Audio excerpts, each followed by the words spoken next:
Oh, there's that little cute kitty. This opening track, the title screen track is pretty nice. Alright. It's time to start day 1 of Lost Judgment.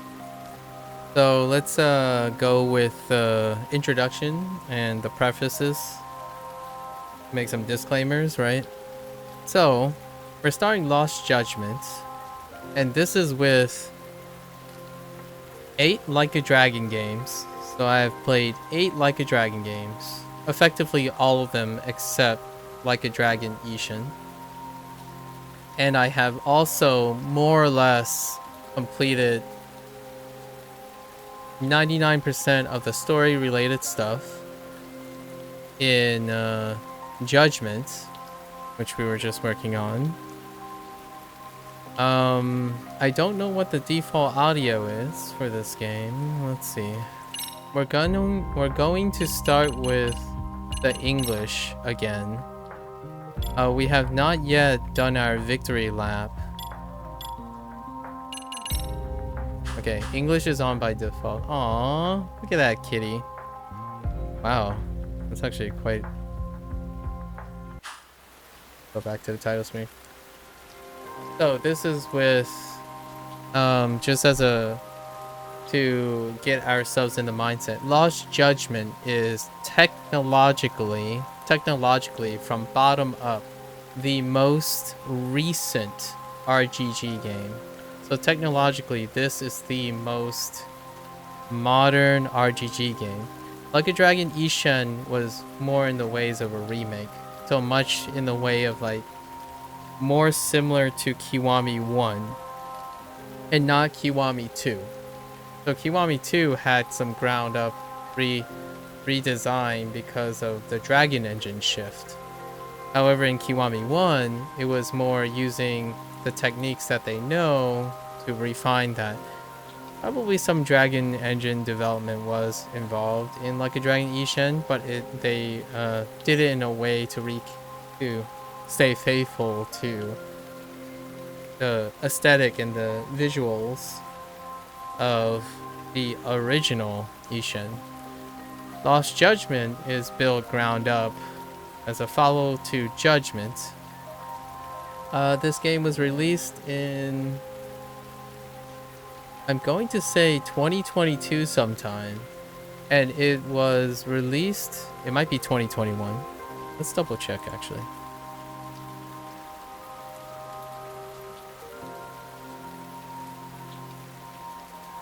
It was released in 2022. Oh no, 2021 on consoles. It was then during that time, right?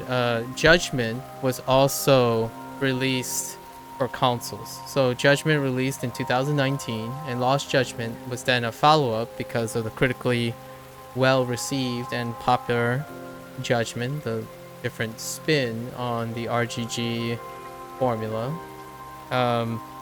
This sequel was apparently, for all intents and purposes, your classic RGG style. Second time around, they refine, they redevelop, and expand the core foundations of what they have, and then they do their little like experimentations with mini games and whatnot. And that's why I love this series. It's probably a blend where every second of a new system change or new location or a building philosophy change, they would make 2 of them. And the second game is an expansion of the core foundations, the feel, the narration, the visual styling. You see a refinement and expansion of all those things, while keeping the classic RGG style of basically forgetting whatever main mini game they had and then just throw something else in. And I expect that to happen in this game. So technologically speaking, at the time of this game's release, they were only available for consoles. So a little fun background that I guess I curse rarely. read about is that there wasn't ever, and it pertains specifically to the copy that I'm playing now, right?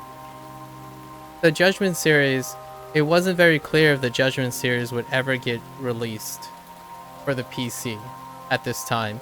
And it was a little bit of, because of securing copyright, like legalities with the person who voices Yagami, actually, not the American cast, of which we are going to listen to soon, but the Japanese cast. However, it seems like it somehow worked out. Maybe this is a clear. So what happens a year later in 2022 is that both Judgment, which was remastered, and Lost Judgment were both released together, or maybe in a short period within each other, onto the Steam platform and for PC players. So that is the specific copy of Lost Judgment and Judgment that I have played. It's post a lot of controversy, because even in Judgment there was an unfortunate circumstance that one of the main characters, like the supporting characters, were also replaced. These things happen far more often than I would like. I hope RGG doesn't encounter these too much. It really sucks. It's a lose-lose situation. What happens when, say, something happens to the voice actors, or there was a miscommunication, or something was rightfully circumstances. So in Judgment series, one of the characters in Judgment was replaced due to some legality issues that I won't touch upon. And a lot of times RGG, when it comes to release, how games are released, voice actors, it often concerns the returning and the consistency of securing the voice actors.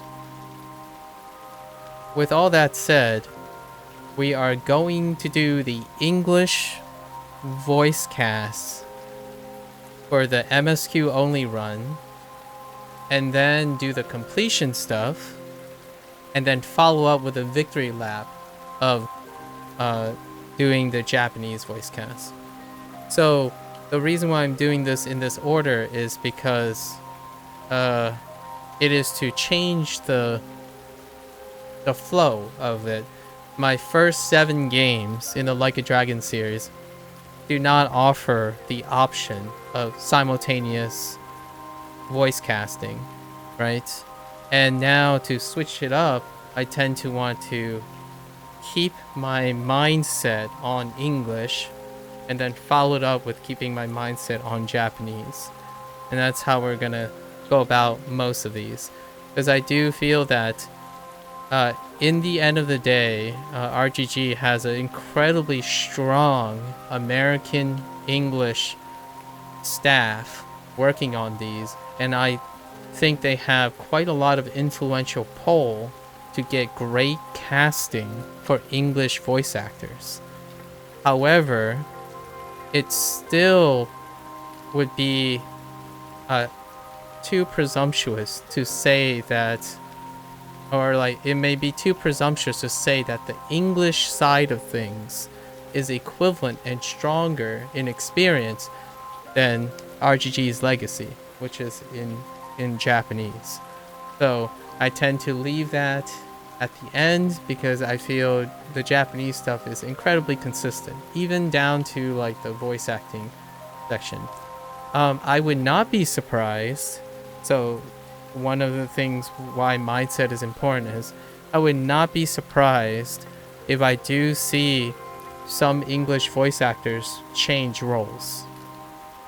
However, I do feel it's worth mentioning that when it comes to English voice actors, they are a little bit more, I don't want to give the impression of quantity over quality kind of thing. However, I think English voice actors, because of the nature of production and entertainment, English voice actors tend to have a larger variety of flexibility in their voice. And what happens is, in the industry, when you have an industry that constantly swaps out and it's very busy, you'll have voice actors replacing other voice actors, but they will sound incredibly similar. As in, voice actors are flexible enough in English to sound similar to each other. However, it is the choice of the voice actor to decide to take it a new way, and then up to the developers and whatnot. It's far more common to see English voice actors bounce back and forth or change back and forth. However, in RGG's specific case, I'm not sure if it's true for others, because this is my most extensive exposure to voice acting in Japanese. RGG in Japanese is consistently reliant on the idea of maintaining the voice actor. So a lot of times when characters do not return, like mainstay characters, it may not necessarily just be from a creative standpoint. It's also to be respectful and honoring the legacy of the original voice actor that was used in the game. And that's occurred over the 9 games now, 9 RGG games I've played. It has happened 5 or 6 times already. So just as a little mindset thing. We'll see.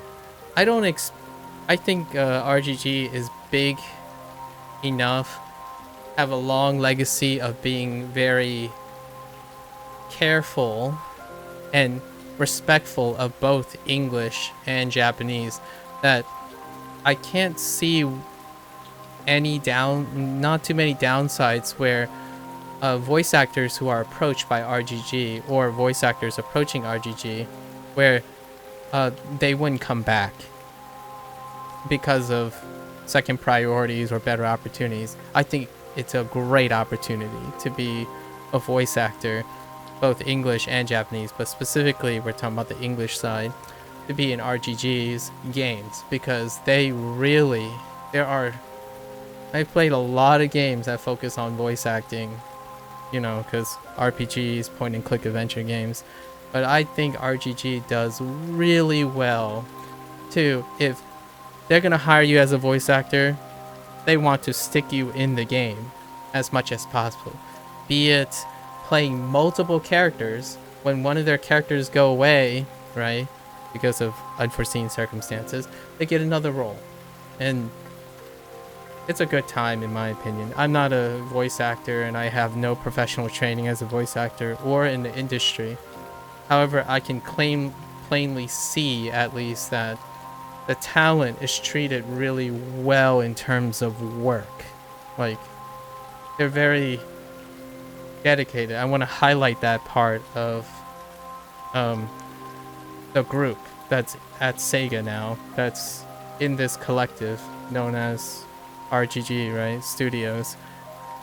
Alright, just a little preface and experience and how my mindset's going in. And we're gonna start with MSQ only, so it's gonna be an MSQ focused run in English. Hopefully with minimum upgrades again.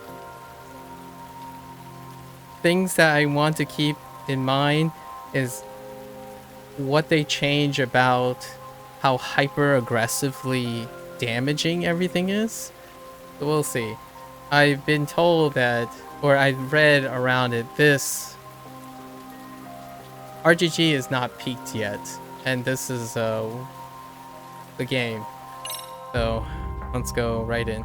I also have the DLC, of course, the Kaito files, which was released after the release of this game. I'm not sure if it was simultaneously released when the PC port happened.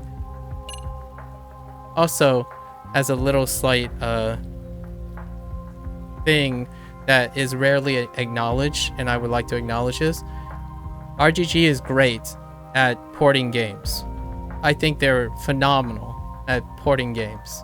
Performance issues, performance hiccups, it's a minimum. Crashes, what have you, is still a minimum to my personal experience. And I don't think it's a common thing that is brought up a lot, even going into the modern age. I did hear even in Like a Dragon Ishin, which is technically the most recent game, when they remastered, and still minimum complaints. It's not the one. It's not a studio that gets review bombed by going back and forth between platforms, and that is worth acknowledging. I think it's such a disservice that when a game plays well, for all the games that play well, high profile games get bombed because they insist that it's a representation of all the developers and publishers' priority. But these games run well, and I don't expect this game to run any different than wonderful. And just as a slight nod, yes, RGG does use De Nouveau. In fact, I've already played 3 games that use De Nouveau from RGG, the anti-tampering thing. I don't have enough money to run like a 3090 Ti or a 3080, or even all the complaints that people made about performance and whatnot. I still have something less than that. So it's a testament to RGG's careful procuring of their titles. Just another extra compliment to SEGA in general, in my opinion. Hey. So, actually, hold up. We have to figure out if we have to do this on hard or not.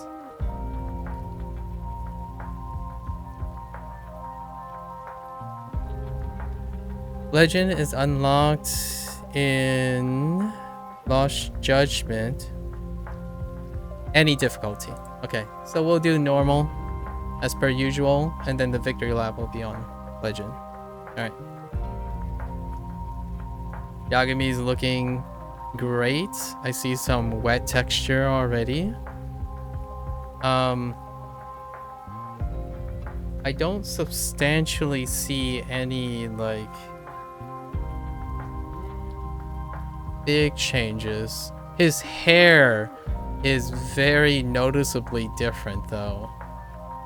So we'll see how the hair changes right now.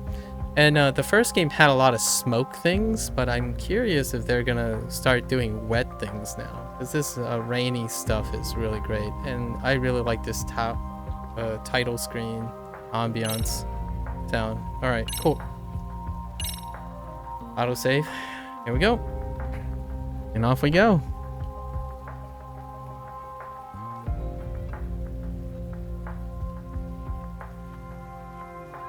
I do.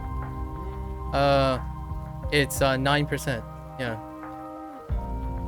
And someone argued against me about platform changing and stuff, and I used Overwatch as an example. So I keep up to date on most of those things. It shattered a lot of records.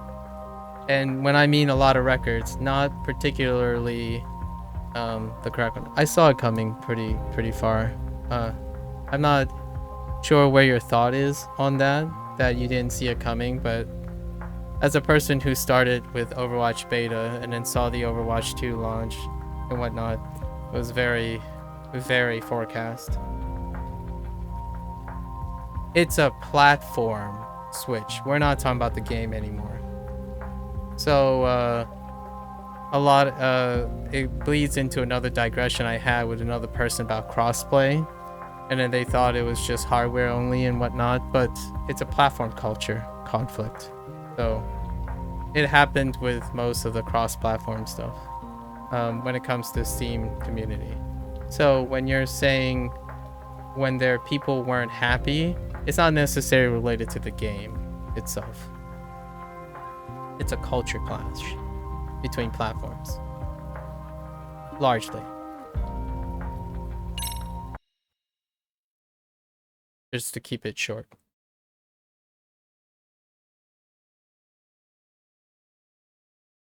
As always, fictional characters, right? Gotta make sure. Fictional characters. Reference design.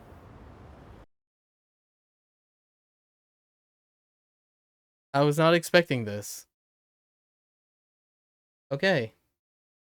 So, I take it back. I really thought they were going to pick Sotenbori, Osaka, to be the Lost Judgment feature city, but this explains a lot. So this is Isazaki Ichincho, Yokohama. So this is probably the first time the city was rendered. And then the city was used again for Yakuza Like a Dragon. Or actually, no, sorry, the other way around. The other way around.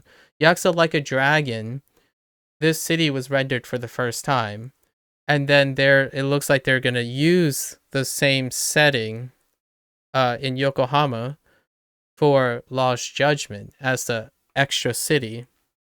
So it does check out, like in a logical sense, in development. I am really curious now what they changed. Um, here's a thing that I kind of like about this design. Yes, we'll make a little argument here. So a lot of people would say, those who do not enjoy this series or those who are deciding on this series or reviewing the series, they might be saying, oh, they're just reusing the assets, right? Oh yeah, Yokohama, they did this, it's the same city, everything's reused. However, it just doesn't serve the same purpose. For me, as a long time RGG fan, and you may also argue that, well, Lost Judgment is not related to Like a Dragon. They belong in a parallel universe or a differing universe. Well, the universe is Japan, first of all, so it persists regardless. And to me, it makes it even more interesting. I like seeing the different takes on the cities, because in this game, the centerpiece of the game, you could argue, are the characters. However, I think the greatest legacy to this game series, as produced by this studio, is the ability to world build, to have a persisting world that connects all the characters, regardless if the characters exist in the same world. So to me, the first thought I saw when I think of Yokohama is, what did they change? Like, what are the little changes that they are going to make? Because it's Yagami's universe now. It's not Asuka's universe, which is also Kiryu's universe. So it's the same city, like on a technological scale, and I get what they're doing, and it could cut down costs and whatnot, but it's really about filling the city.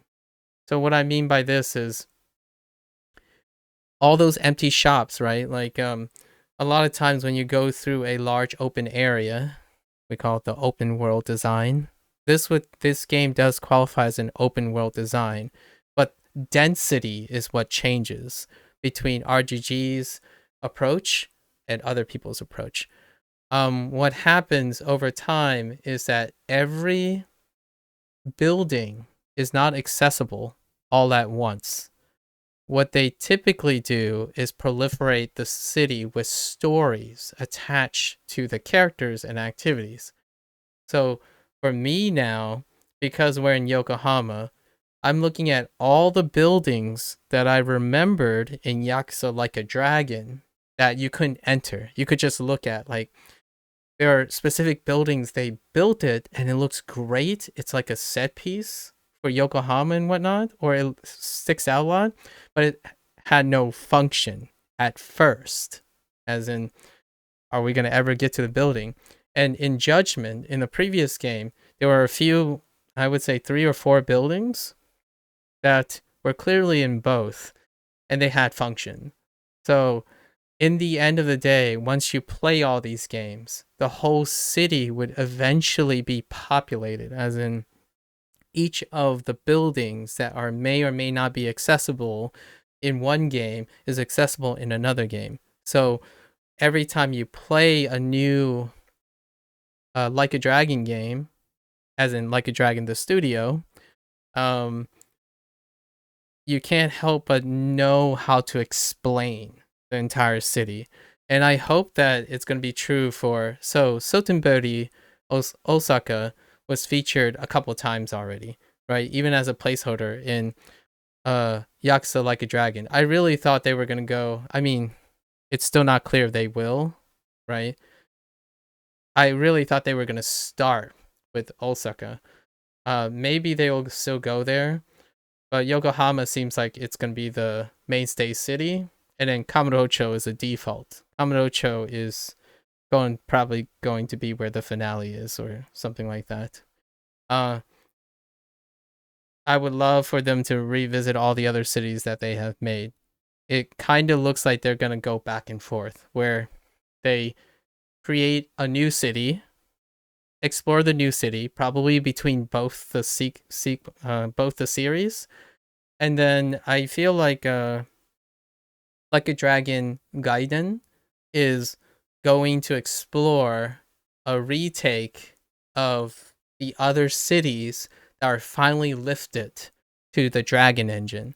Because so far, only Yokohama, Sotenbori, and Kamurocho exist in the Dragon engine. There are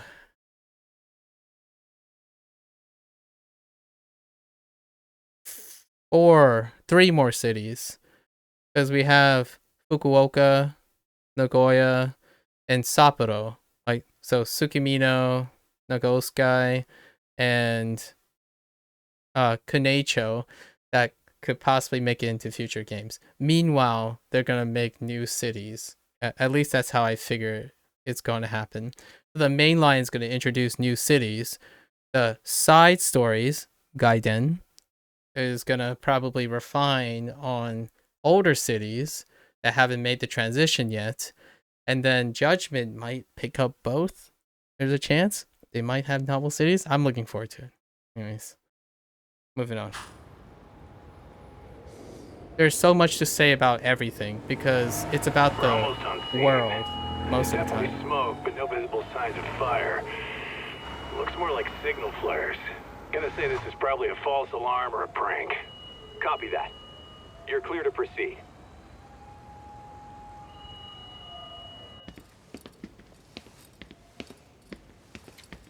I told you this was a prank. I don't see any fire. Who in their right mind finds this kind of thing funny? People who enjoy causing a commotion.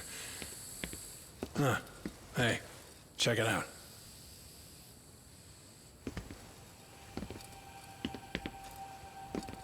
What in the hell? Oh no. That looks like a dead body. Oh, shit. Or bodies. Can't we just report this one in and go? Come on, man. You know we can't just leave this be.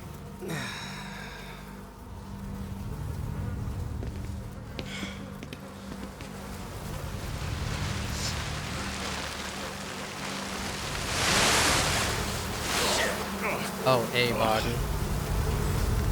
Wait. Oh.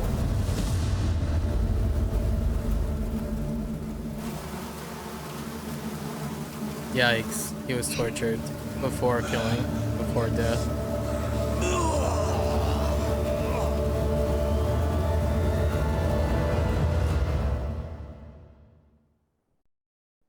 In Japan, 99.9% of criminal trials end with a guilty verdict.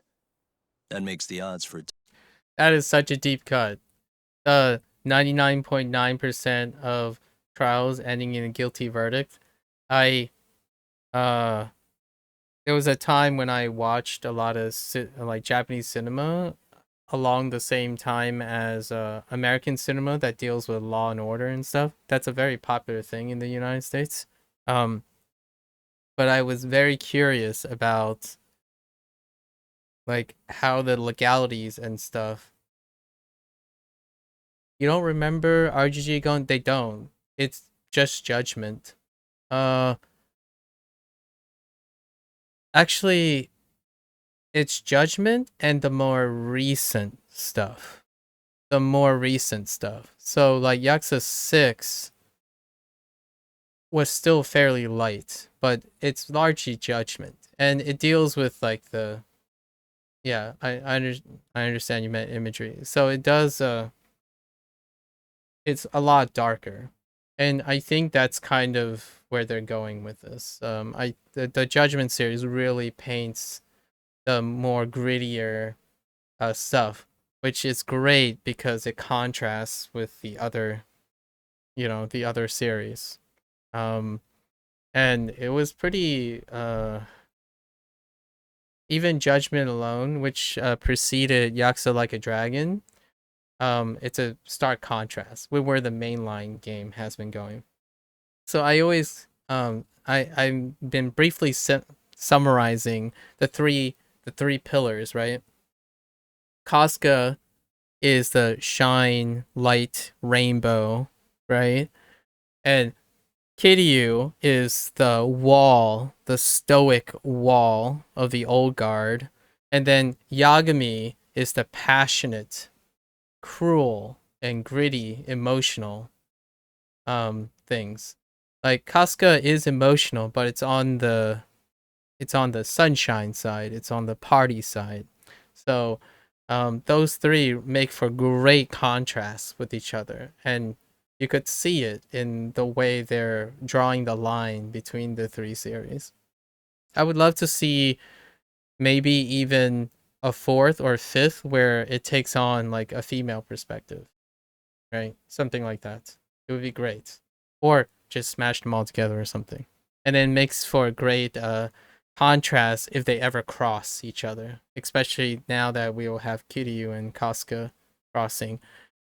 Yagami might have their own like paired up, the Judgment series might have their own pair up contrast in the future, depending on how this Lost Judgment historically, just like from me reading, is incredibly like well received. So it would be very unexpected if the Judgment series does not continue. There are legalities and things that could stop the game. And we already kind of prefaced that earlier. But this lawyer thing, like the trial thing, yeah, that's a thing. I read into it a bunch of times only because I was curious of how the Japanese legal system compares and contrasts with the American system. Not during the time I was playing RGG, but this was an interest far back when I watched a lot of law-related dramatization and representation in the United States in like long-standing drama series. Defense lawyer to get an acquittal about 10,000 to 1. But I beat those odds on a murder case. This is It's a hell of an Judgment. achievement. Unfortunately, it came with a price. The death of an innocent woman. Yeah, so they're Shadows of reviewing truth Judgment. escape the courtroom, and when they do, someone has to drag them back into the light. The reality is, the law is neither as perfect or as fair as it's supposed to be. So I've made it my job to give those without a voice a chance to be heard. Kambocho. Chichi Fukushiri.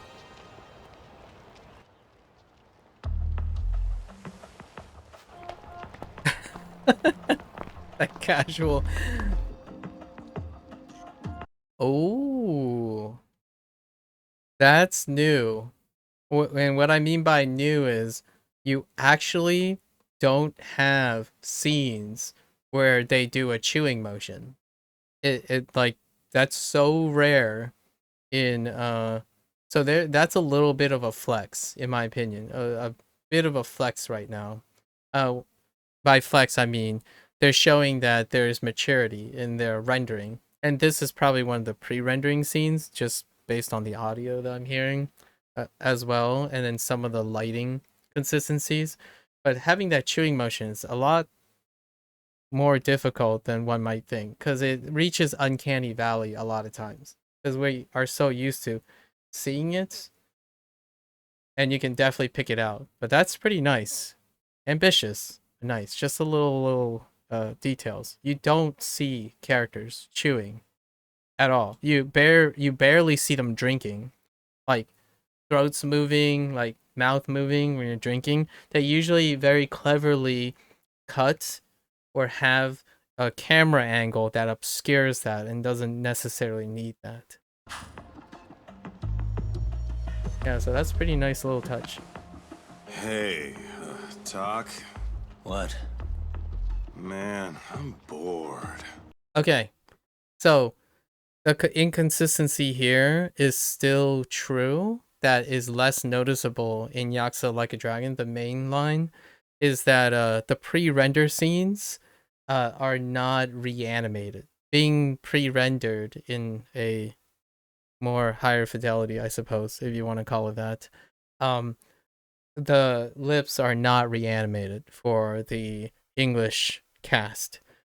This was not noticeable, mostly in Yakuza Like a Dragon, just because of how they did it. And I'm not entirely sure if that was just because of a resource development cycle kind of related choice, but generally speaking, it's a very noticeable thing that's held over from Judgment. I don't think it's true for Yakuza Like a Dragon. At least it's substantially less noticeable. Sucks. How about you hit me with some trivia then? That would pass the time. Oh, I mean, come on, man. You never know how long a stakeout's gonna last. Even Keiko-chan's losing her mind. I'm sure she is. Give me a sec to come up with a zinger, okay? Yeah, that's a pretty good opening scene. I like that they're going Okay, ambitious. sure. You think up a tough question, and I just leave With you to them your chewing. thoughts. Wait a damn minute. How does that even solve this problem then, man? Reintroducing of the characters, of course. The voices are the same for Yagami and Kaito. Kaito-san? I don't think I'm really in the mood for trivia at the moment. Okay, fine. We gotta spice this up somehow. So, Keiko-chan, this internet boy, how'd you end up on the raw end of a scam like this? How is this spicing things up? Besides, we don't even know for sure if it was a scam yet, right? Exactly. Kaito-san here is just jumping to conclusions. It'll be fine, Keiko-san. Don't worry. At Yagami Detective Agency, we make sure our clients' hearts are at the heart of our business. That's so great to hear. I know I hired just the right people. Damn straight. Sunshine and rainbows with us. One thing that really stands out when we're in game. This is the Dragon engine now, right? What I mean is the Dragon engine proper, because you can see his hair. Yagami's hair is already lit differently. The one thing that still is phenomenal here, which does probably use performance capture. I call it performance capture. Most people would probably call it like motion capture, right? So the performance capture is probably how they got the nice head nods and the blinks and the turns and the slight jests in the face and stuff. But that goes a long way to making the scene so likable. Like when Kaito like rested on his steering wheel and then blinked while talking a line, you still have to sync a lot of that up with the performance, especially when you're thinking about an English cast and a Japanese cast. So it's still really well done. Right. And I think it's one of the things that RGG does incredibly well, which is to give you enough sequences, enough camera angles to show that the characters speak non-verbally with their lines as well. So be it like nodding or smiling or looking away and trying to make it look shifty-eyed and stuff. A lot of times when you have heavy dialogue cutscene games, you can get the weird stuff where they be standing around and stuff, and you could see it a little bit whenever it's in game. Especially like Yakuza Like a Dragon had a lot of that. Actually, the earliest game, Yakuza 6, had quite a lot of that, where it's difficult not enough time, maybe development, or they just thought it was good enough kind of thing because they wanted to showcase the Dragon Engine. But all these subtleties are far more matured in the later games. Kosuke-kun did say he always eats fast food for lunch. Yeah, but after 20 minutes, you'd think you'd be done by now. Oh, I don't know. interesting. He always makes me worry, even his eating habits. Say, Keiko-chan, how'd a sweet girl like you get roped in by some dude? Okay. Okay. I already love this.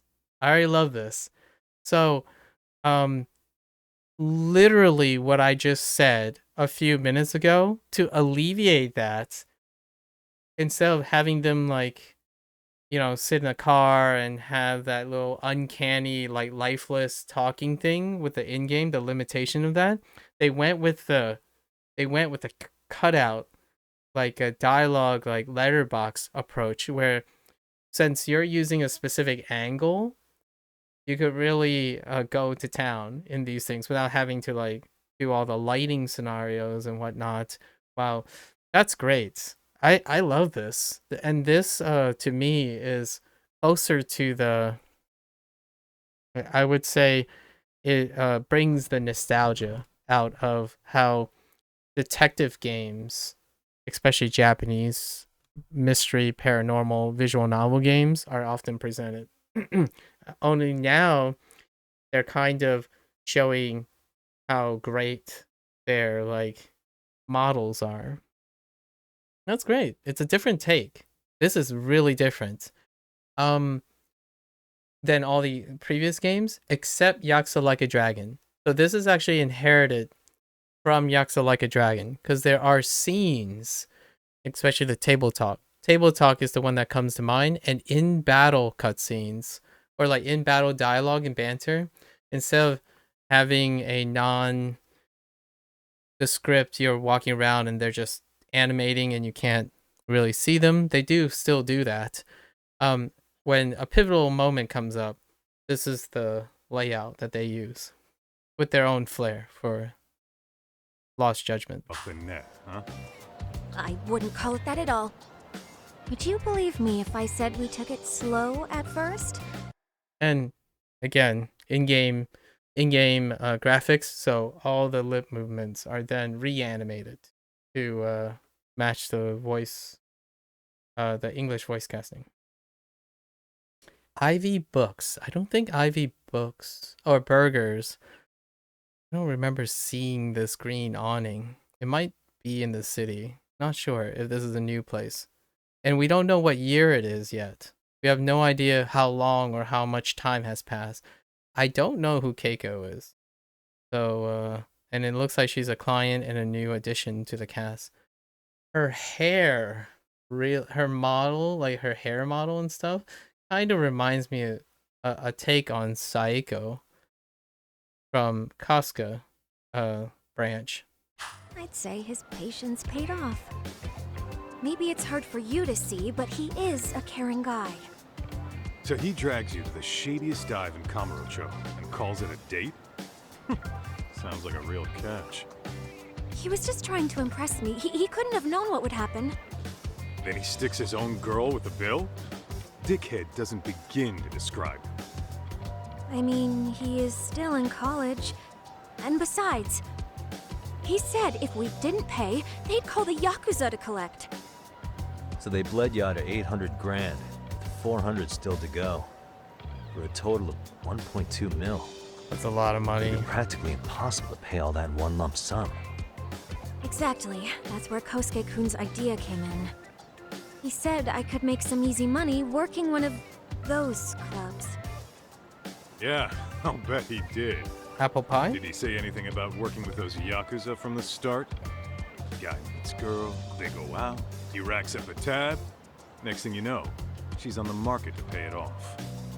Same shit, different day in this town. Now you're just jumping to conclusions. Besides, a business taking advantage of people like that would have gotten shut down in no time, right?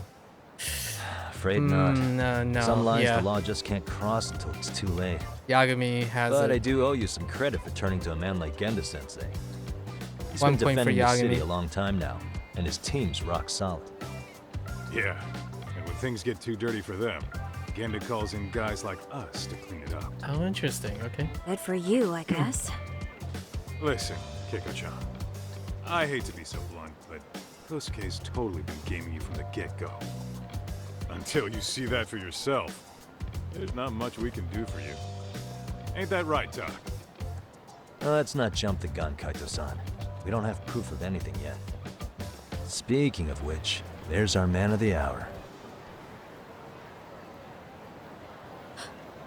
Kosuke-kun. I'm gonna need to follow him. You two stay here. Hopefully we'll get this all cleared up.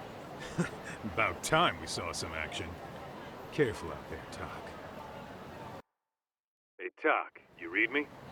You gonna be okay tailing this guy? Or do you need the Detective Basics manual? Kaito-san, please. I could tail him in my sleep. The manual says to keep your eyes open, actually.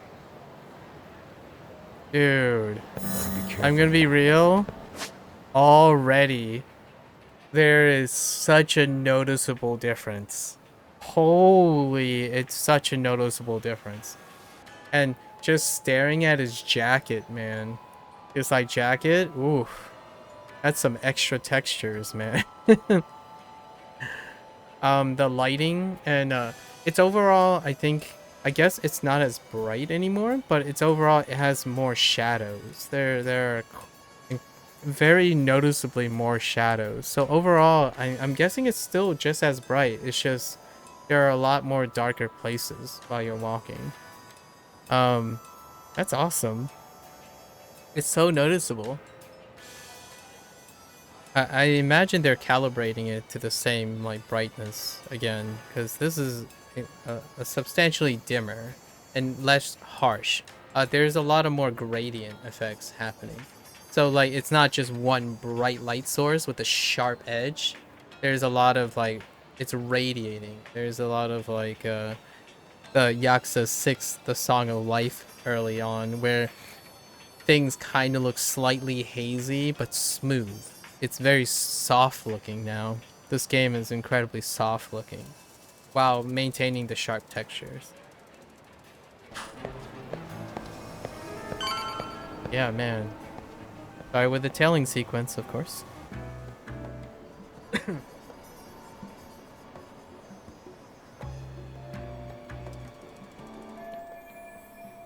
Huh. He's turning back. Is he supposed to meet someone? Oh, rip.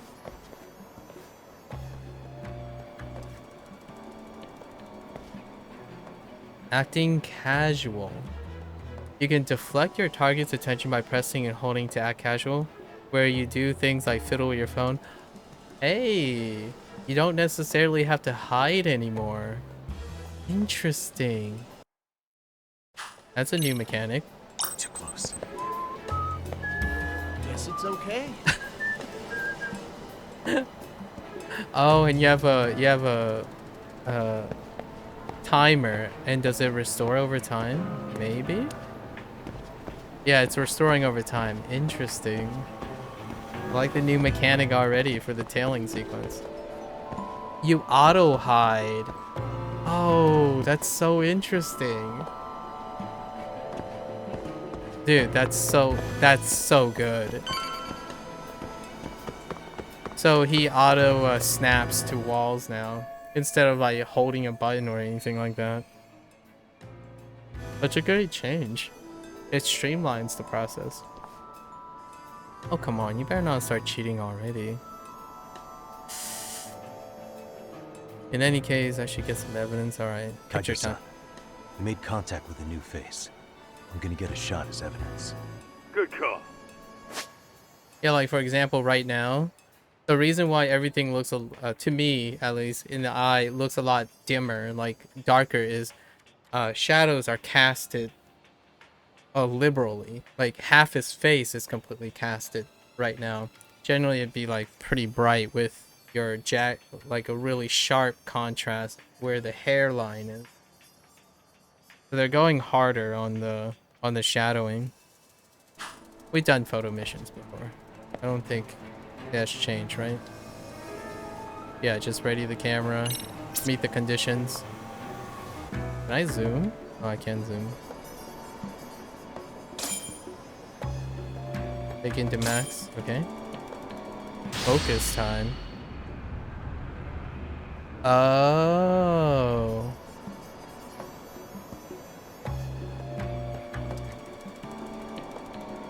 Oh, it's not.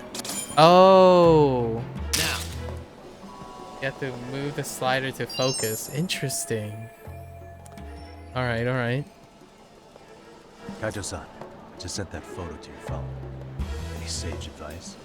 Yeah, I see it. It's a perfect shot, buddy. That's So, who's Kosuke's new friend? Any ideas? That's what I'm gonna try and find out. I'll be in touch.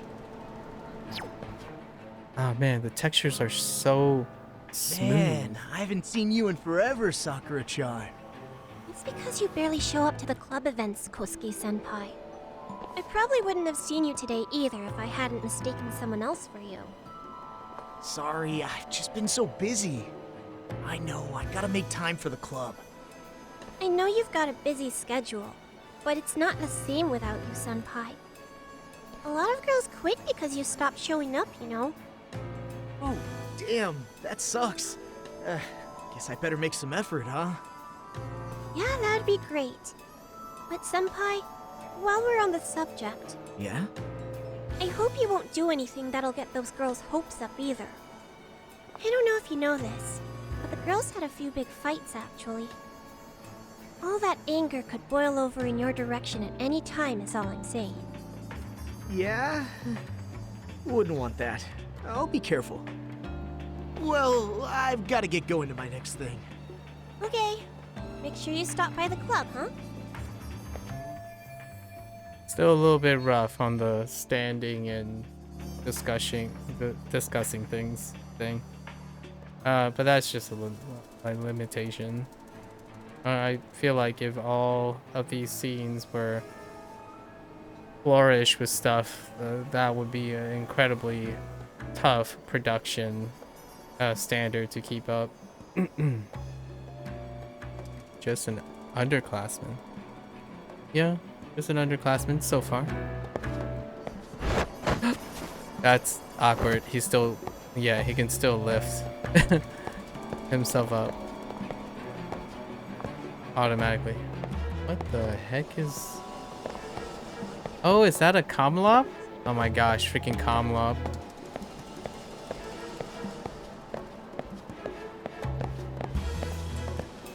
Wait, can we go in Kamurocho Hills?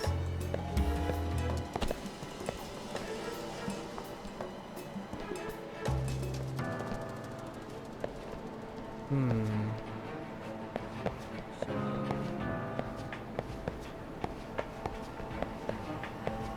I going crazy?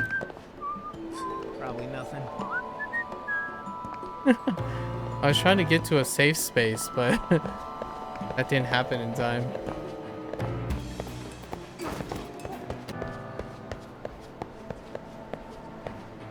I'm still bad at tailing people.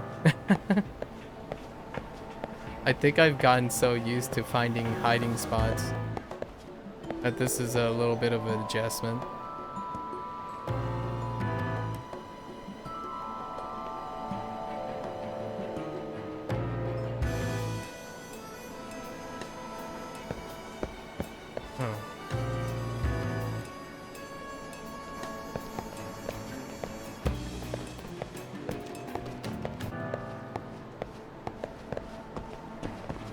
I saw that, turning around.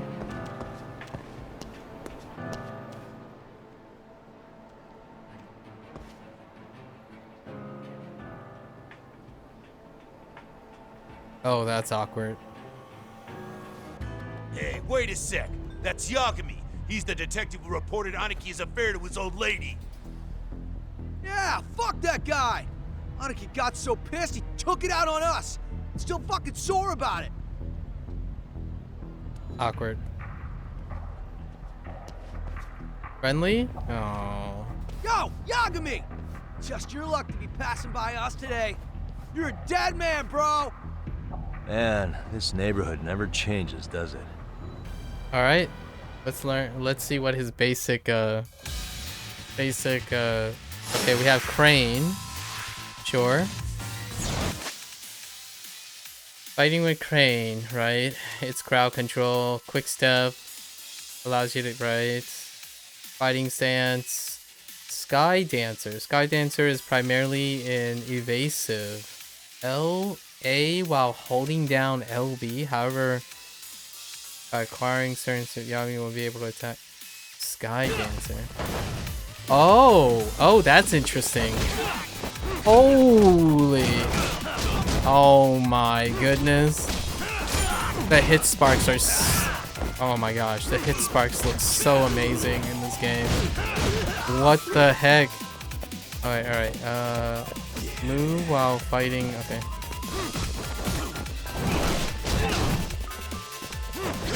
Wait, I am. Oh, I have to do them in order. Never mind. Okay, and then we guard.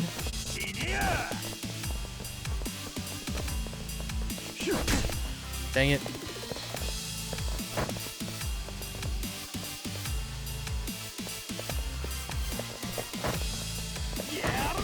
Okay. Kick me again, please. Do it. Okay. Press A while holding. Oh, okay. Alright, I see. Okay, now can I kick your butts? Classic. Is this the same? Oh no, it ends at the... Okay, it ends there too. So I'm guessing the longer rush combos are behind a SP wall. So he probably has to get the triple finishers and the double finishers. One thing that I have to note is the difference between the hit sparking design, like the flare, the flourish on his combos and stuff, like the trails and the hit sparks. It kind of reminds me of like whenever I see a new Tekken game. It's incredibly vibrant and pleasing, and I'm looking forward to, you know, in November too, how this translates to it. It's less now. It's less blown out now. I got used to Judgment 1. It's incredibly like bright, and Yakuza 6 was incredibly bright too. Yakuza Like a Dragon had a different type of use for the use case for it, but in Yakuza 6 it was incredibly bright. Like it was really blown out and it looked very hazy and smoky.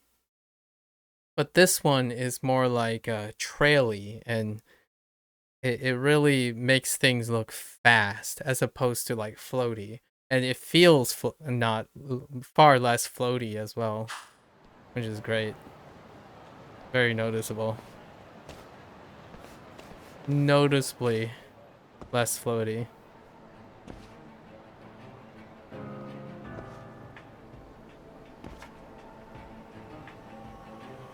Slight change in hair texture. Maybe even more texture in that sense. His hair just has more texture. Wait, was he down here? Wait, did I just go the wrong way? Oh. Wait. No. Oh yeah, I need to get more cash. Guess I'll stop by the Popo. Now Kosuke-kun spends his money as key information. I should picture how he withdraws it as evidence. Interesting. Okay. And looks like his caution level doesn't drop down. Do I need to like take a picture? Whoa. Is it trash day again? Must be my imagination.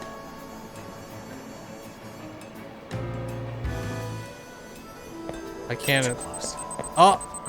I'm just kidding. Just kidding. I was just curious what happens when you exhaust the meter. Oh, it doesn't restore. It's just all it does is become exhausted. Fair enough. Can I hide behind signs? No. Too close. Must be my imagination.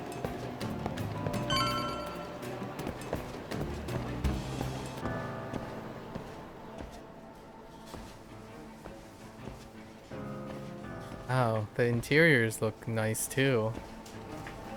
Yeah, man, look at this. Yeah, the interior is dimmed down quite a bit. The game just overall feels a lot darker. I quite like it actually. It's softer on the eyes. Things just feel softer.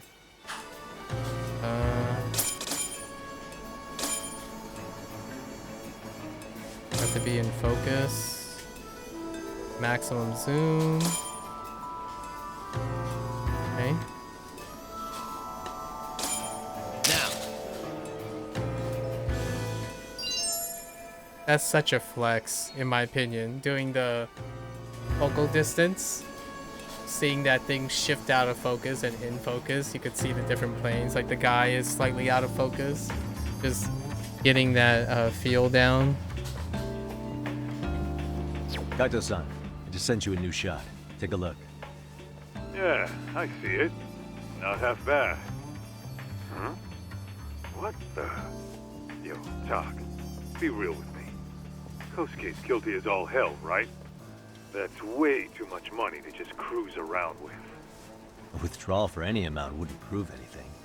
Gotta be fair here. The in-game close-ups are nice. Right, there's no... yeah. Okay. What are you gonna spend on, my friends? Oh, I can't actually go that way. Fair enough.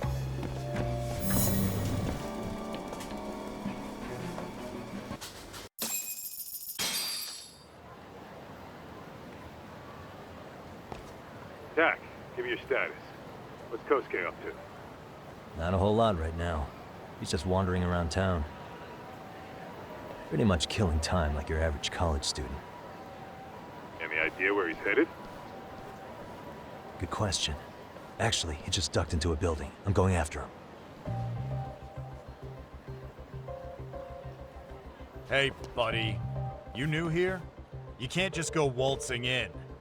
And why not? 'Cause I said so, that's why. Now beat it. Drone time? I think we're breaking out the drone. Hey, didn't I tell you to leave? Don't make me call the cops on your ass. Isn't that a little excessive? All I wanted was to look around. Well, there's nothing to see here, so go look somewhere else. Drone time. Fifth floor, drone time. There's definitely more to this place than meets the eye. Boarded windows. Active search mode.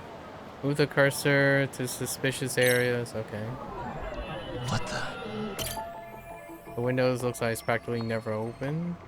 Okay. Looking for an entry point, huh?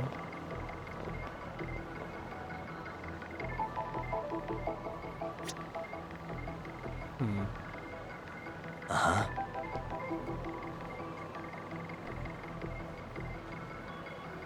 I don't see another entry point.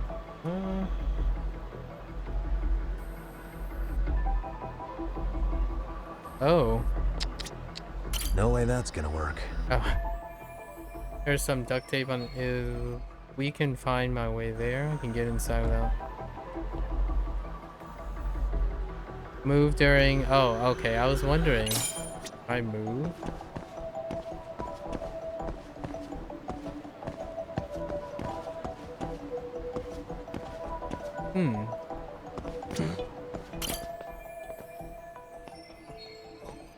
Okay. Suspicious. What the?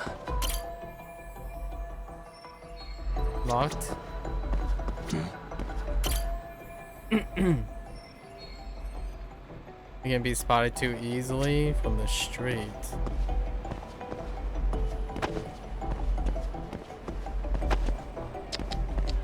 Hey, suspicious. What the? Hey.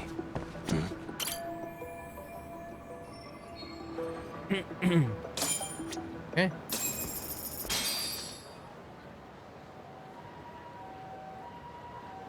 Oh, I see it. Yeah. Okay. Pigeons. Graffiti. I like the texture. Okay. Sneak. Parkour overview. Sometimes you need to make your way. Check your surrounding for a foothold. While in parkour, use them. Okay.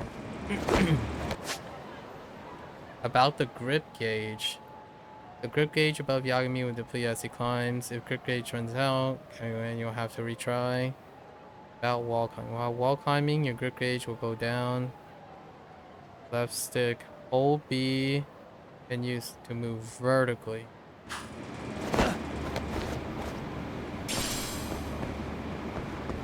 I see.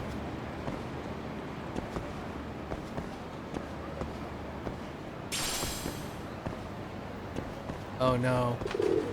We have seeds. That means there's gonna be some planting. How the...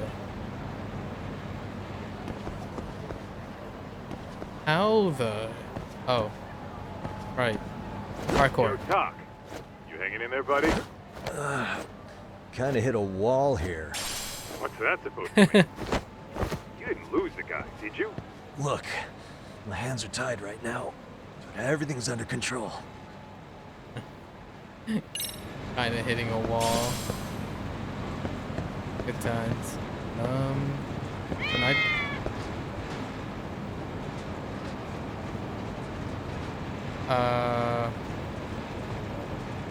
Cat? Do I have to still take... Oh, cats. How do I parkour over this? Oh! Oh, okay. Hello there, little kitties. Okay. Interesting. So we got your classic, I'm gonna say... The one that popularized this the most, like the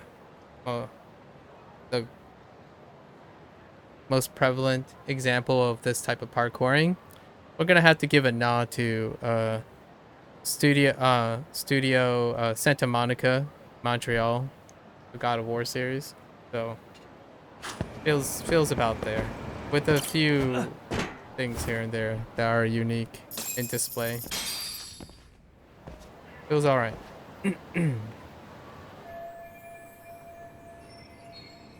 Fifth floor? Oh, hey guys. Hi. Didn't mean to interrupt. Hey, who's this clown? First time I've ever seen him.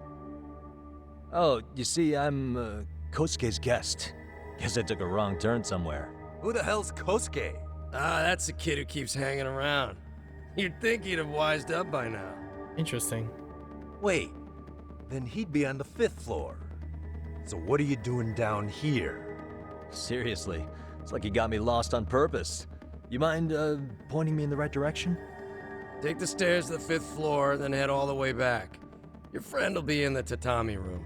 The tatami room? Oh, of course. Should've known this wasn't it.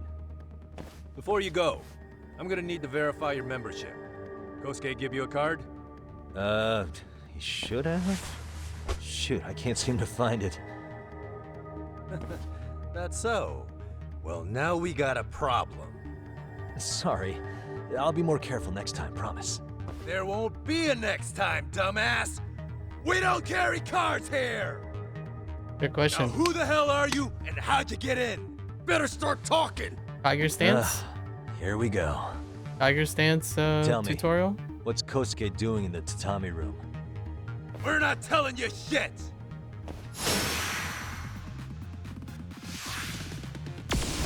Oh no. Oh, yeah, they changed the color of Tiger's stance to a pinkish one. Okay. Charge attacks. Yep. Okay.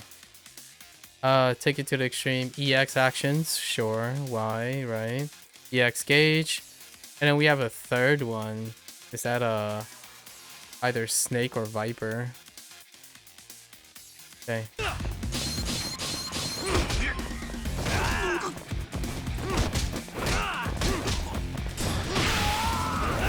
Oh, that is so satisfying. What the heck? Okay. Grab people. Okay.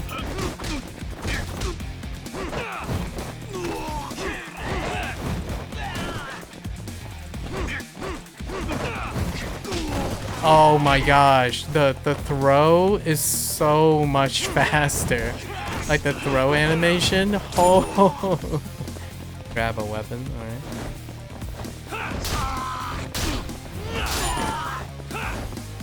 EX. Okay.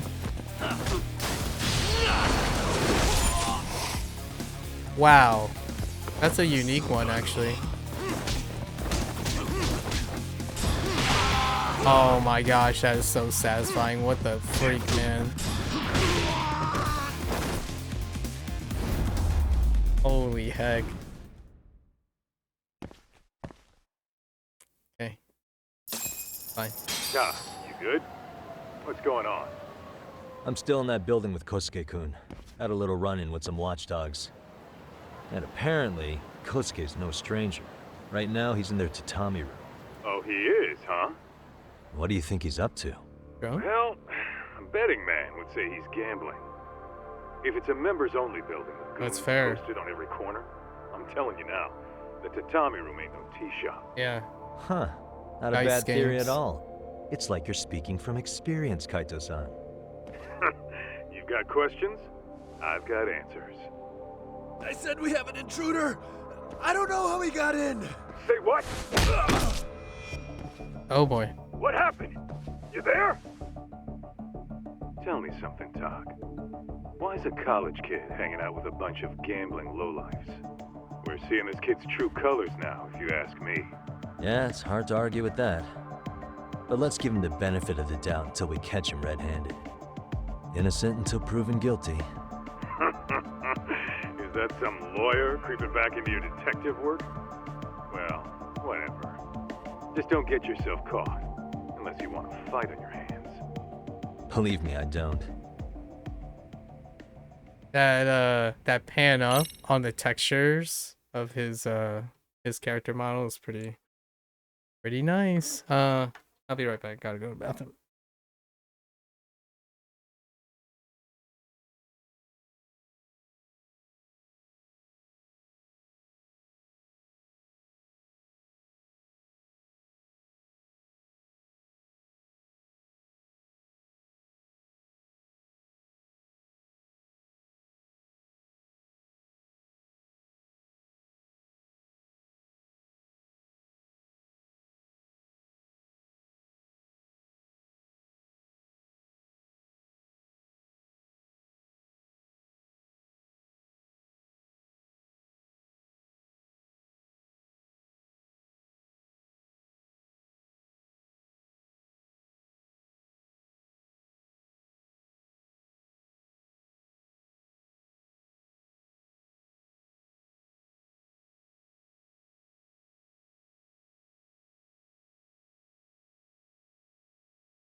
And right off the bat,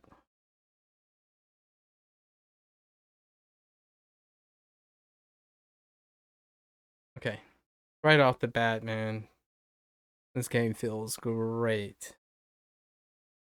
Although I kinda had the same, similar experience with the visuals of the let's game go. right away. Sneak. Oh, we have sneak portion next to tailing. Interesting.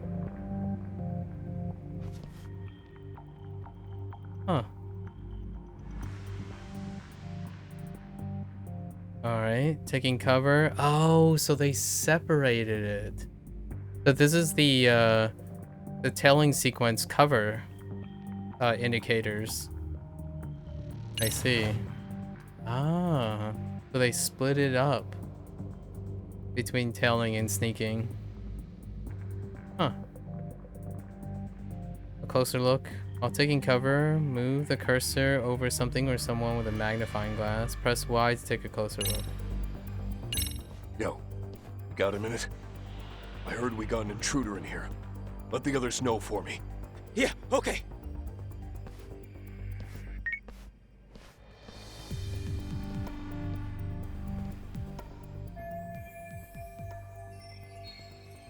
Their reach, okay.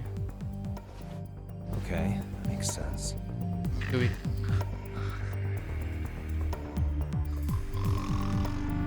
No one's sleeping in here.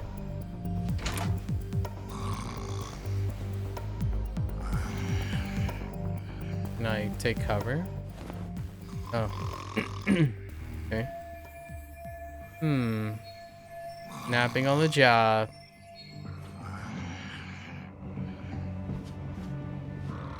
Okay. Oh no, is it on him? The key is probably on him. Oh wait, lockpicking. Oh no, okay. No lockpicks.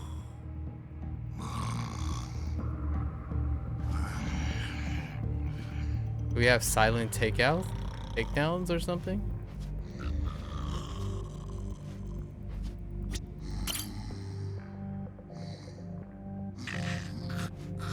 The nod to the Nyang Neko dice from Paradise VR.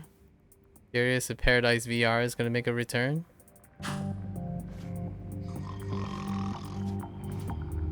Oh, I see. They added the taxi system to be able to call a taxi anywhere. Okay. Cute. They call it Town Go now instead of Kamuro Go because we have multiple cities now, not just Kamurocho. So they renamed it Town Go. That's a cute ring to it, actually. Town Go.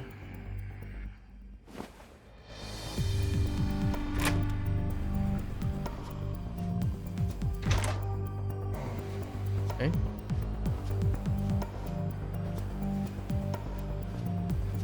Wow, he can go upstairs like crouched. That's pretty impressive. I don't know if anyone has attempted to crouch like that going upstairs. That's actually quite that's difficult. Like how big he's taking. Nope, nothing up here. Oh wait. Okay. Nope, no dice. Oh, I do have a lockpick.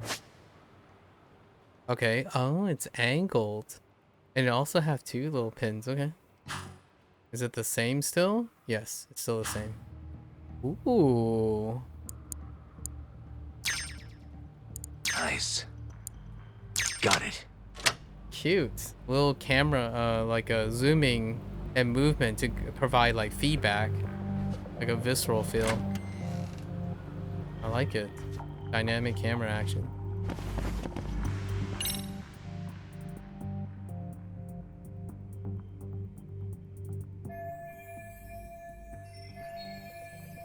Guys in a way.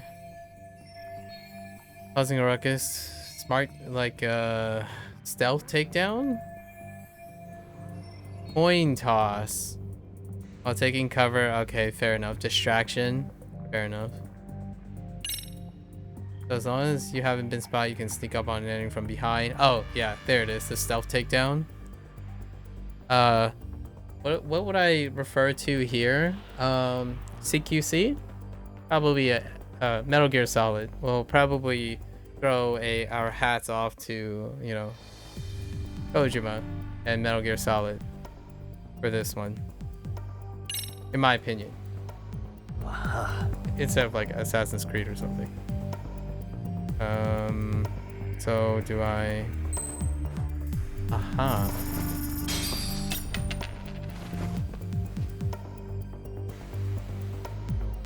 Wait.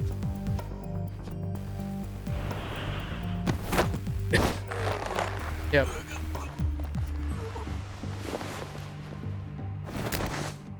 Oh, this is totally CQC territory. That, bud. Do I have to move the body? No, I don't have to move the body.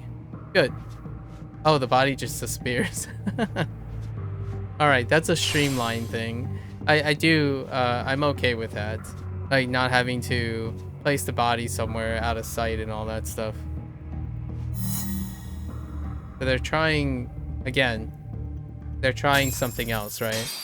They're expanding and they streamline all the elements that they have from the previous game, and they try to streamline it and then they expand it in the second game for the core stuff. Always expanding. Hey, don't just stand there. Shut the door already. Dice games. Chohan, probably. Chohan. Come on, I had you! Ah! Why does this always happen?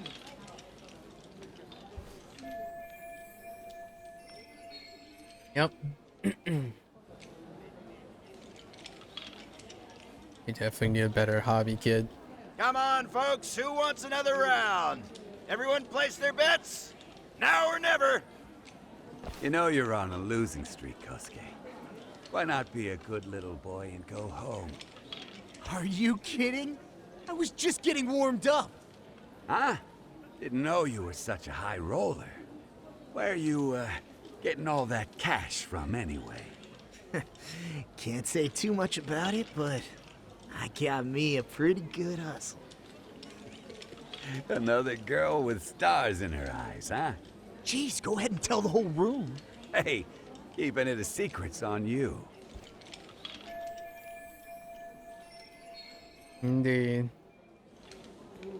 You take her money, her heart. Man, Keiko's son will have, yeah. Poor Keiko.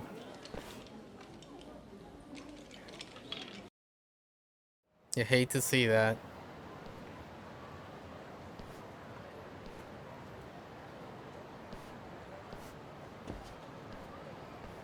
All right, Kaito-san, you called it. Kosuke-kun just blew all his earnings on Chohan. Told ya. So, what do you say we do? Because I say we cut to the chase and have us a little one-on-one. Huh. My thoughts exactly. Good. I'll bring the car around. College boys about to learn something they don't teach in class.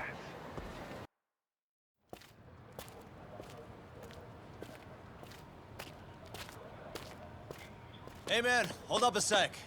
Yep. And then you can hear the audio difference. The EQ changes up immediately when it's a pre-rendered scene. I think you dropped something. Huh? I've got my phone on me. What'd I lose? Well, it could be any number of things, to tell you the truth. Maybe your conscience, or even your integrity. You feel like you might have left those somewhere? Huh? What's your freaking problem? Does scamming a young lady ring any bells for you? You've been working with a crooked bar to make her foot a 1.2 million yen bill.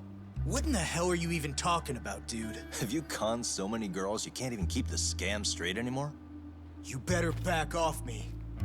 I've got the full support of the Tojo clan on this thing, man. Still think it's wise to talk shit? The Tojo clan? You mean the Yakuza? Pissing yourself yet? You're about to be real sorry, asshole! The Tojo clan thugs got disbanded ages ago. If name-dropping a long-dead gang was supposed to scare me, I'm not very impressed. Son of a... Let's fucking go! I wouldn't do that if I were you. That excuse for a punch told me all I need to know. Fuck you, man! That last one was just a warning shot! No more chances! The gloves are coming off right now, bro, and you're gonna get fucked up! I hear you, kid. So, I can take the gloves off too, right? Snake stance, the new one. You for real right now? Well, I pump iron at the gym once a week, my man. You're going down. Okay, I do notice something. So, I do notice a slight thing, and I think it has to do with remastering. So, Judgment got remastered later, right? And a lot of times, it gives them a lot of opportunities to do specific type of shadowing. So, one thing that's actually missing, or like maybe not necessarily missing, but a designer choice, is that his hair and stuff, people's hair, like the main cast hair and stuff, do not cast shadows anymore, like harsh shadows. So in Judgment, Yagami has a lot of hair, right? And you can see a harsh shadow being cast, but instead they went with no harsh occlusion around hair and whatnot, and then they went with gradient textures. So gradient side lights, and you know, where the light's coming in, and then a shadow fade and whatnot. It makes it seem very soft, so there are a lot less harsh shadows on the face on the character models. Although to me, I am very used to hyper focusing on shadow occlusion around the face, especially when the hair, because it makes the hair look like it's attached to the head. And you can see that what's his name, Kosuke's hair is a little bit frillier, so there's like less interest, like there's less volume, and you can see that it kind of feels like his hair is not attached to his head because there aren't any occlusion. But the main cast of character tends to have more elaborate hair a lot of times, sort of. Like what I mean by that is like the amount of textures and whatnot that can compensate. But at the same time, you really notice that Judgment was remastered, where they added extra TLC to occlusion around the hair. It's very noticeable because remember that these games tend to feature lots and lots of sudden zooms in on the face. His skin texture is amazing though. It's incredible. There's no doubt most of the time when it comes to the main cast that the skin texture. All right, new stance? No. Still Tiger. Okay.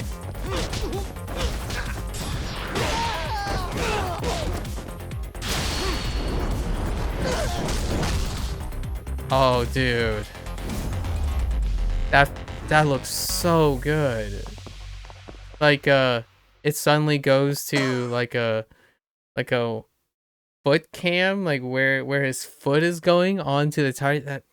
That looks so good. It goes by really quickly, but you'll see these animations a lot. So you can dissect them over time. But right now, everything just seems really fast. Things start to slow down when you get used to it, when your eyes start adjusting and whatnot. It looks so smooth. The camera work. Hey! Yeah, like, so here on his hair, right, there's a lot of textures. There are a lot of fine textures. So it's good enough, in my opinion. At the same time, if they cast more shadow underneath here, around here, depending on the light angle, right? Right here, it should slightly be darker around where his foreheads and stuff is. It will create a closer, even closer mesh. But since their skin texture and how interesting their hair, like how much fine hair rendering and stuff, it pretty much gets a pass. It doesn't feel too floaty. Like the hair piece is floating. Although you will notice it on set piece characters, models, you'll notice that their hair feels like it's not attached to their head. And that's kind of a limitation. I would say it's more of a production and a rendering limitation. It probably scorched my PC too, so if they did it in real time. Yoshiro-san! Over here! Please, you gotta help me! Kosuke, what happened? This guy giving you trouble? Oh, He that just guy started kind wailing of... on me all of a sudden! He did? Well, what's your problem? This gentleman you're harassing is my client. Client? That a tatami room term for gambling addict? Gambling addict? Who told you about the tatami room? People only get in through me. And I sure as hell don't know you. Look, I don't have time to play around right now. Too late, asshole. You just signed up for a beating! New stance? Oh, we learned about EX boost, okay. Increase attack speed, reduce flinch, and absorb enemy damage. Yep. All the same. Certain combos are only available. Oh, you know what? I only recently, after almost playing completely all of Judgment, did I realize that the the heavy only combos, EX actions, are during EX boost, because I did that in Crane. So how do I select Crane? Is this Crane? Oh, this is Crane. Yeah, that. Oh my god, it's so fast. He's like a freaking helicopter. What the heck? This is kind of absurd. Oh, and the sounds? I don't know what is it about the sounds, but I'm digging the sound. The sound feedback. It is tracking so much better. Like, the tracking is so good now. This wasn't supposed to happen. What the heck? Now you're really asking for it. Chase scene? Okay. Alright, so chase. Anything changed? Avoid, left. During mine your health. You and your target will steadily lose health. That's the stamina bar. Okay, fair enough. You won't get away.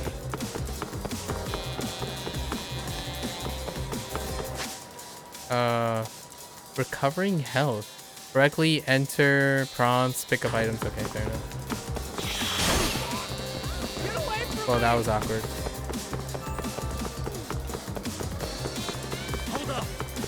The music's fantastic. Oh, he can wall run. Oh, that's... Oh, and break his momentum by wall running. Interesting. Oh, whoops, that's a cone.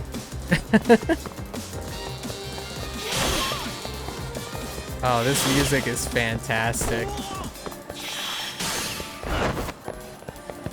Okay.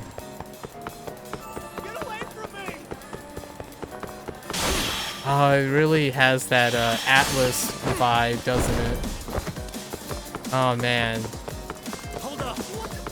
I feel like it's a nod. We'll give a little shout out, another shout out.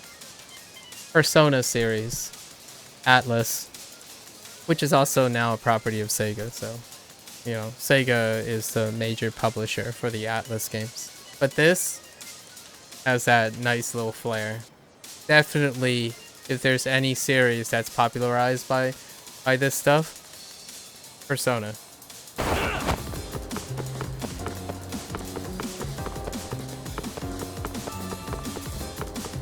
Leave me alone! Split pass. During a chase, you may have to choose which path to take. A moment. Be careful if you choose, or it's game's over. Oh. I see. Oh, okay. You just have to highlight. B. Okay. Alright. More or less similar, except now you have recovery. Okay. And wall running. And wall banking. Come on, Kosuke-kun. Are you done? You can't help yourself, can you, Talk? Alright. Real talk though. Kaito, he's such a meathead. He has no consideration for Keiko just standing there. Come on, Kaito, where's your softness? He's a, gruffy guy with a soft heart, but, sometimes... Silly Kaito. For being a lawyer, you sure like to settle things with your fists. A lawyer? How the fuck are you a lawyer? Throwback. There it is. Yagami-san. This is how Judgment 1 started too. The first exploit, he flashes his lawyer badge. You're not really a detective? I'm a detective, all right. As for the badge, I still have a license to practice, so I hold on to it. Is it safe to assume then you used to work at Genda Law? Yep. Hit the nail on the head, actually. These days, he hands off to gigs that are better suited for detectives, like him. Now it's making a little more sense. Did you catch all that, Kosuke-kun? Focus. Huh? Well, if you want Focus a closer shift. look, Chris. I'd be more than happy to accommodate you. What? That's exactly the shot. Care to go for a ride? In Judgment. We're gonna be buds, Kosuke. Love it. Time out! Guys, this isn't funny. These damn things off me! I swear this is all a mistake! Kosuke-kun. Yuko-chan! Don't let these assholes con you! Believe me, I didn't do anything wrong! Who the hell are these thugs? Who is Yuko-chan? Well... My name is Keiko, you jerk!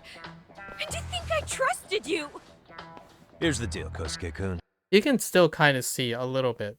It's just really a lot softer, which is fairly nice. On Keiko, you could see slight ring around the hair and whatnot. All the shadows on the face and stuff is soft, and it makes all the detail work on the texture and stuff incredibly sharper. I approve. First, you're gonna cancel her debt to that bar. But that's not even my call. And second, they'll be returning every yen she paid, plus a little extra for us having to deal with your bullshit. You're out of your freaking mind! Do you even know who you're... I have a pretty good idea, and I don't think very highly of con artists who prey on innocent women. You tell him, Talk. Hey! That's my phone! Dial up that bar for me, would ya?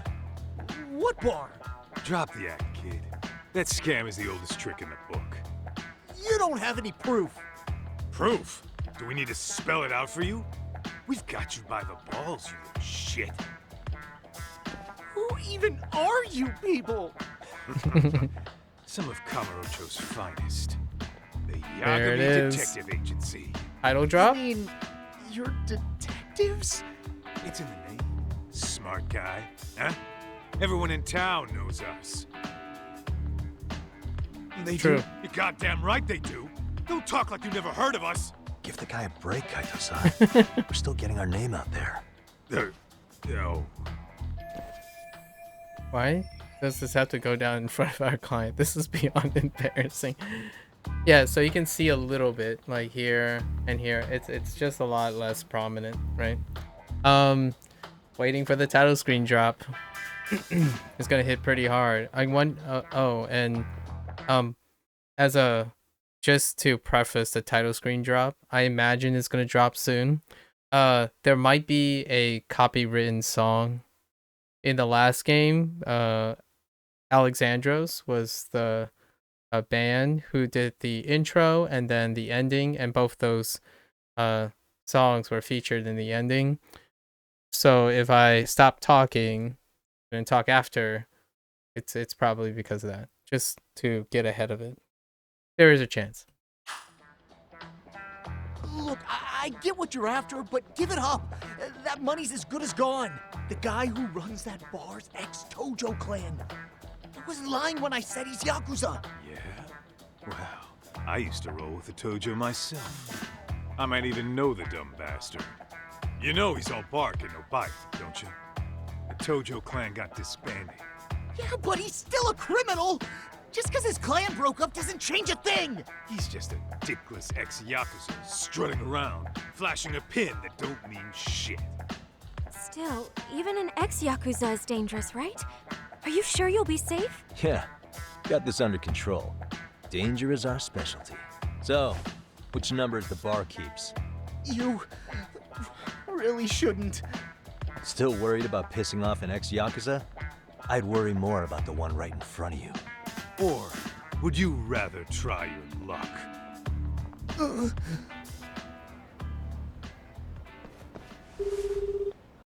So one thing that I noticed, they are absolutely certain that Tojo clan has disbanded, which actually kind of lines up with what they did in Yakuza Like a Dragon, which is post 2019.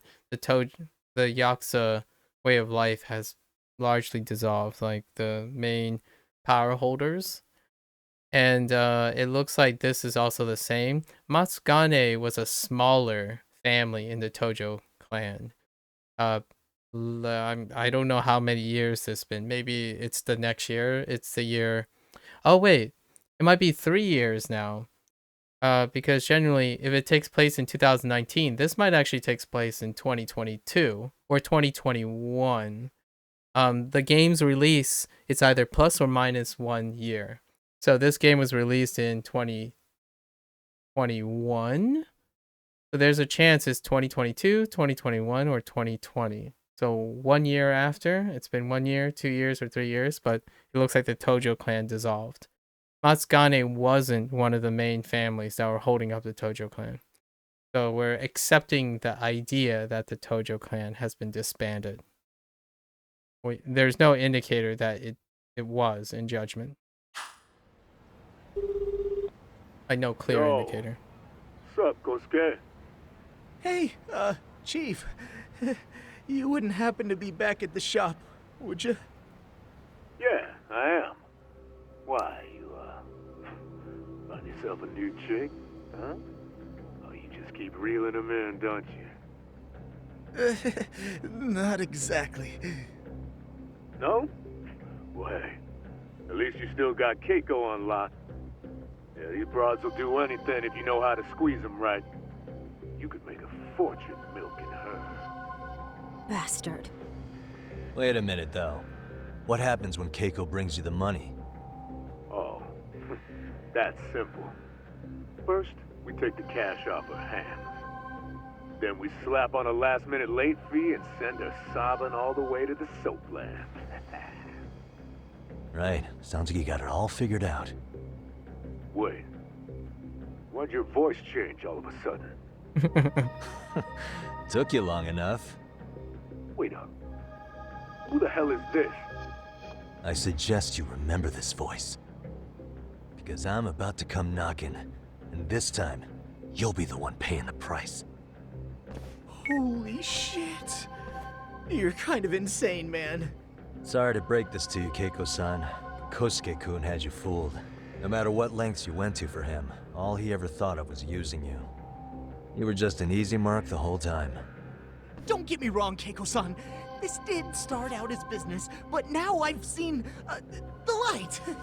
Oh! That's enough out of you. Desperations. Alright. Where is this office at, though? Ivy Burger? Come on. Let's get you back to Genda's before the fireworks start. Trust me, you'll be safe there. Okay. You wouldn't want to see what we're gonna do to that place anyway. It's gonna get ugly. You mean you're going to take them on alone? That's always how it goes down around here for some reason. Let's go, Keiko-san. Genda-sensei's office is just up ahead. Okay. We get to see the cast. So, Genda, Saori, and Hoshino at the minimum. If not a new character in there, maybe like a new intern or something. And in advance, I'm pretty sure I know that Saori's voice actress had been changed from the English cast, not the Japanese cast though. At least I don't think. This is Genda Law, where I got my start as a lawyer. The owner, Genda-sensei, it's like a father to me. He's been a well-respected figure in Kamurocho for years. Genda-sensei... Huh? Where is everyone? Oh. Saurakun and company are down at the courthouse. Those two are always putting in a hard day's work. Good old Genda. It's nice to see you again. It's good to see you. I believe we met the other day. It was that con artist case. How'd it go? Did Yagami get that solved for you? He goes all in on his cases, but that's about his only redeeming quality. Yeah, he's really gone above and beyond. Sorry to impose, Genda-sensei, but can Keiko-san stay here a while? Fine by me. It was getting a little too quiet around here anyway. Freaking love Genda Sensei, man. Alright. Downloadable content is available. Yeah. Right. Saving the game. That's a thing. We're still in chapter 1. Skills. Actually, let's take a look at our skills, right? Same menu design, right? Stats. Okay, so now they have stats as a separate one. And then just Tiger and Crane. Oh, interesting. So what is that third style? Huh. We have abilities and then life skills, right? Yeah, life skills. Now there's a proper Crane expansion. This is actually fairly new because Crane was the auxiliary style, and Tiger was the predominant style, the one that had the most modifiers. Now we got the proper Crane extension. Let's see here. The usual suspects. Wow, there is a lot. Holy. I'm guessing the dodge stuff is... Wait, what the heck? An EX dodge? What the... Had to at low health to greatly heighten your interesting dodge. Handle the heat solo? Oh. Enhance reversal. Increase the effectiveness of mortal reversal against... There are boss specific modifiers? Interesting. Oh, it's just called the snake. Okay, fair enough.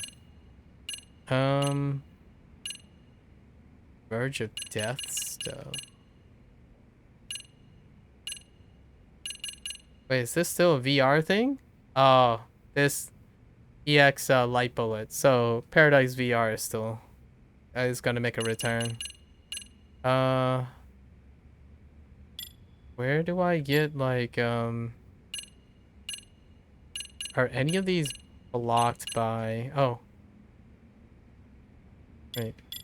I'm trying to find quick step. Is quick step just... Okay. Break fall. Alright, fair enough. And then all these are EX. Bonuses. And then desperate times. Tiger health boost? He has different... Oh, okay. Okay, so he has different health boost bonuses per style. That's interesting. EX health boost? Boost grip. Okay, that's for traversal. Attack. 6 levels of attack, EX gauge, enhancer, battle bonus. Oh, yes. Life skills. There it is. Alright, we already know what we're gonna use. It's just econ. Yeah, we're just gonna take the econ skill. Yeah, no questions. We just have to deal and just econ skill. And that's just it. Oh. Speaking of which, it's rare to see the office this empty. You guys working a big case? Yeah. Big enough to keep Saori-kun and Hoshino-kun out of trouble, I suppose. It's not a murder case, is it? No, it's an anti-nuisance ordinance violation. Huh? Oh, you mean... It's a groping case? She's a smart one. An anti-nuisance ordinance case. That's... I'm gonna be real. That's the first time I've heard those words strung together as a way to tactfully talk about what basically Keiko just said. This happened 2 months back. Some good Samaritans at a train station pinned down a groper who was trying to make a getaway. Wouldn't you know it, the culprit was a cop, of all things. Makes you wonder what this world's coming to. Dang. Naturally, the press had a field day with it. It was all you saw on the news for a while.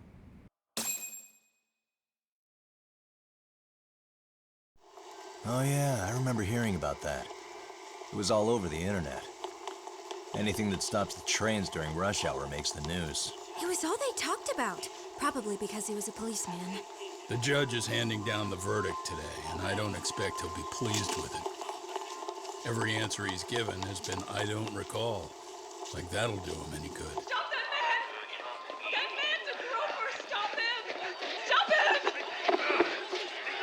I didn't do it! Let go! Hey, let me go! Someone help! Get a station car! This man grabbed me on the train! He put his hand up my skirt! No! You're wrong! You got the wrong guy! Stop struggling, asshole! Let me go! The cops can check your hands to see if you did it or not. Be here in a second now, so just chill out! Hey! Are you filming this? Put that camera away!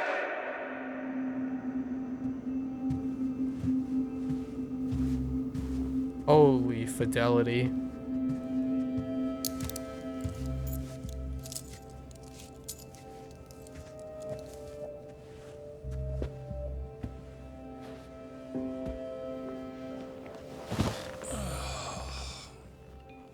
Ehara-san, do you mind sitting up straight in court, please? A bad attitude isn't going to do you any favors. It's very similar. There's a new voice actor. Does it even matter? But her voice is a lot more it's less muted. So less of apathetic sounding. It's over. The verdict has already been decided. Your demeanor still has consequences. Same the worse Hoshino. things are looking for you, the better an impression you need to make.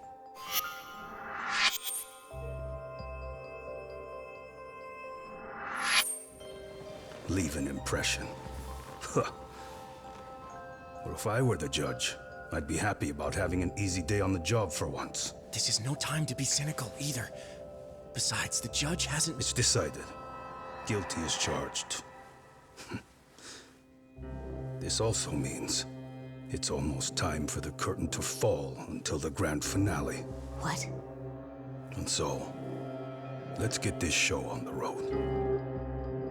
All rise!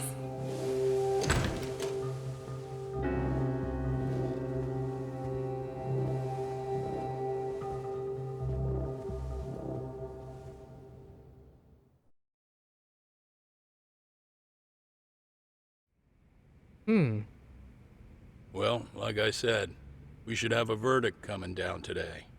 We only really needed Saori-kun at the bench, but Hoshino-kun insisted on joining her. Truth be told, I still can't tell when he's trying to help or when he's trying to impress her. Then he'll need to pull out all the stops. Saori-kun's no slouch. Plus, she's got ice in her veins.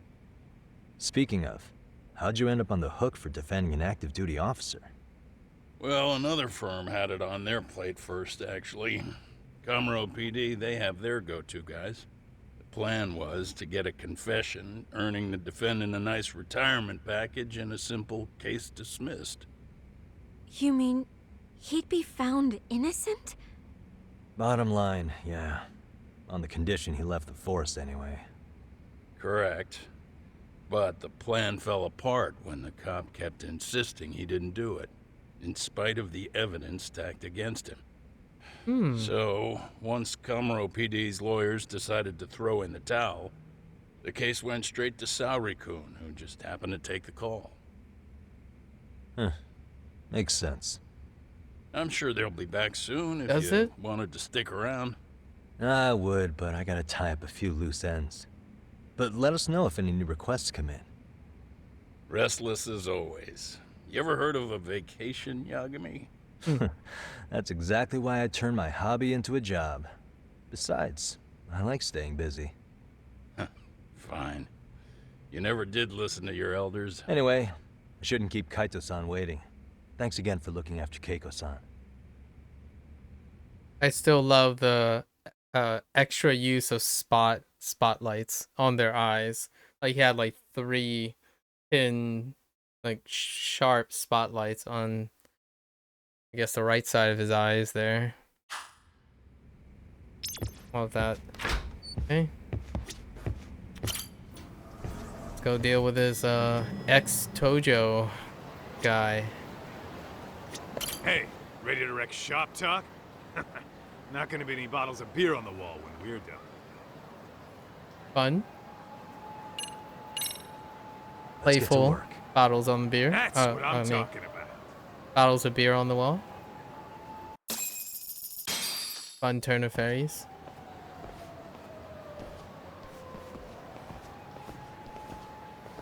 Oh. Well, Beer. this the dump you brought Keiko-chan to? It is! So could you please just let me go? Not a chance. You get a front row seat for when your boss shows up. What are you, crazy? He'd murder me on the spot! Then he'd murder you two for dessert! Huh. He's that scary, huh? Yes, actually! Not to mention all his boys! All the more reason to put him in his place. Pricks like that need to learn how to treat a lady. Agreed. Oh, hold on. Sugiura. Really? Hey. Choose a worse fucking time. Sugiura. Buzzkill. Hey there. You miss me? Geez, it's been what, half a year? Everything good over there? Oh. Okay. So it's been less than a year, but it's definitely been some time. 6 months, at least. Good as it gets. Sugiura. Well, I've got some good news of my own I wanted to give you, man. Tsukumo-kun and I have our very own detective agency. Oh, that's cute. Tsukumo and Sugiura teamed up. Tsukumo is a I guess you could say he's a former shut-in. And then he hung out in Montai Cafe. He's more the tech guy. A representative of the nerd culture, I suppose. Are you saying you started a detective agency? Meaning now you're a detective? Yep, got our own office and everything. It's in Yokohama. Oh. Didn't want to muscle in on your turf. Man, I don't know what to say. No, and by Tsukumo, you mean... The one and only. At least, the only one I know. Thought his hacking might give us an edge. Yep. Cute. Never figured he and I were on the same wavelength about stuff. No. Didn't think so either. Anyway, we got a pretty big case. And to be honest, we're in a little over our heads. So that got me thinking, why don't we call up the pros? So they can show us how it's done. Do you need an answer right away? We're in the middle of the usual. Oh yeah? More sneaky shit? Yep, I'll tell you all about it later. Oh, come on. Give me just a hint. Sorry, buddy. Love returning characters. Set? Then let's roll. Alright. Freaking Yagami is tight jeans, man.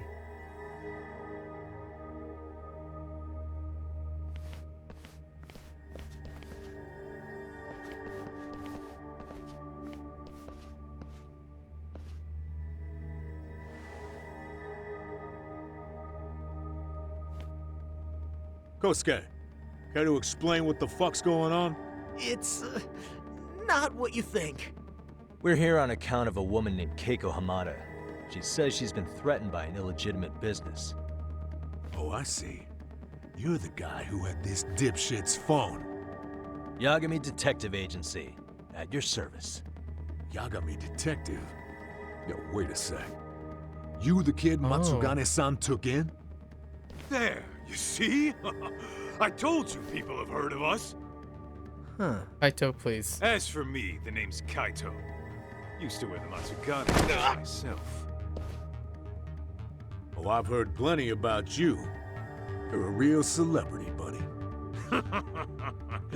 A man's gotta have a reputation, right? Masaharu Kaito.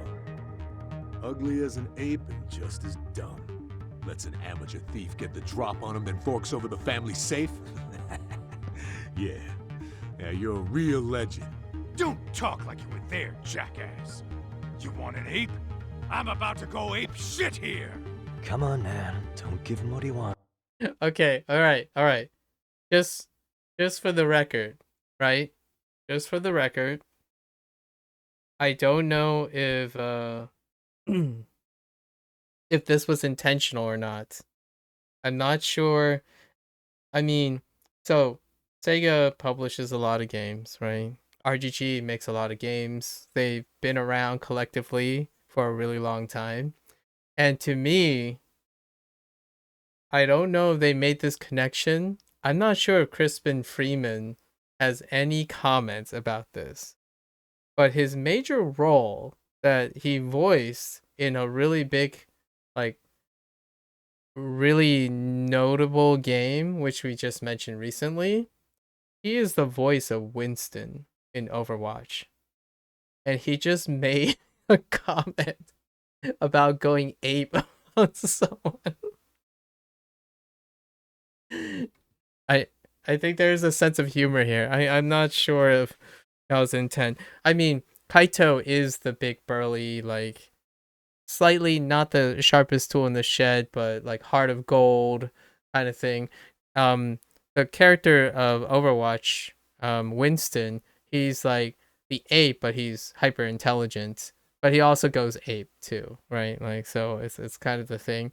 And I don't know if Crispin Freeman has like a comment about this specific scene, but I find it incredibly humorous. Coincidental, possibly. I wouldn't say there might be some inside joke here. Knowing Crispin Freeman. However, like knowing that there's also Japanese lines, right? So the whole expression of someone who's more brain than brawn, that's kind of the thing. But when they were translating this, right, the lines and in the English sentiments, it's kind of hard to ignore that Crispin Freeman just got called an ape. And he's the main voice of Winston.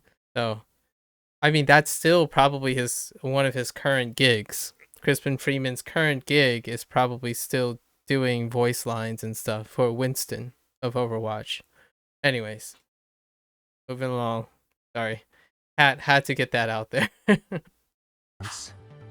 Fuckhead.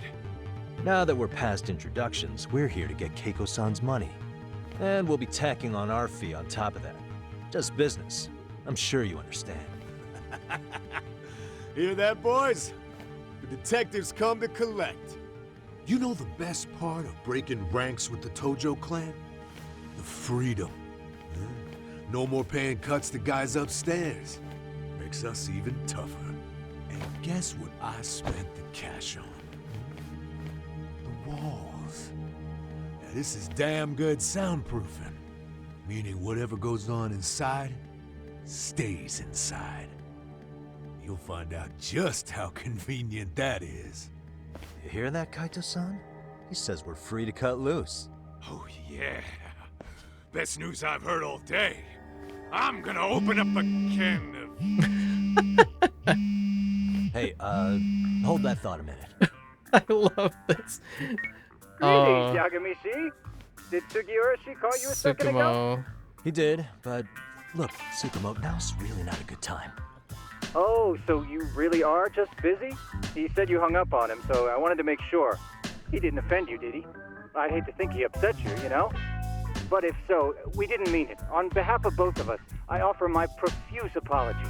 Yep, no offense taken, man. But you see my point, right? Sugiura-shi and I are a team. Our actions reflect on each other. Any responsible member of a company, I mean, any responsible member of society, it's a matter of respect. Okay, I get the picture. We'll continue this later. Okay, but when is later? Should I call you back? If you have an estimate, I can set a timer. That way I'll know when it's convenient. Right, where do we leave off? You gotta be shitting me! Yeah, pretty lame talk. Okay. I do want to add a line. It's a missed opportunity, but they did it in a different way. But I would have loved to hear Kaito say something along the lines of, as a reference to this. The guy said, build up these walls and soundproof. Yagami and Kaito is not locked in with them.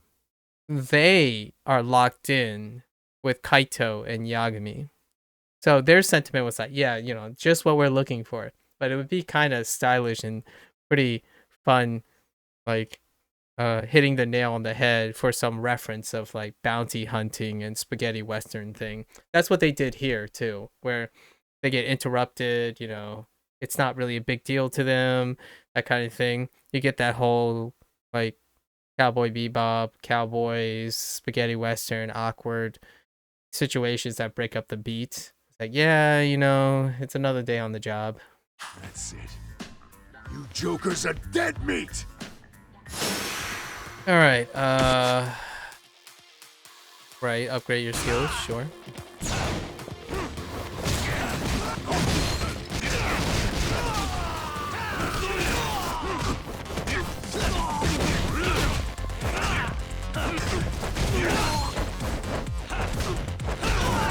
Oh my gosh, that's so freaking ridiculous.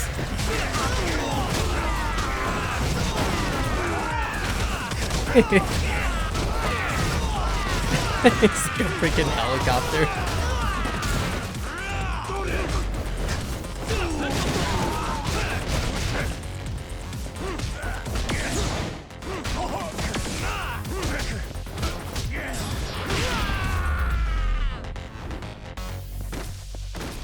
Yagami is practically a helicopter.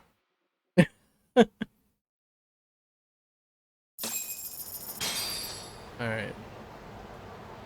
Listen, I just wanted to thank the both of you for all you've done.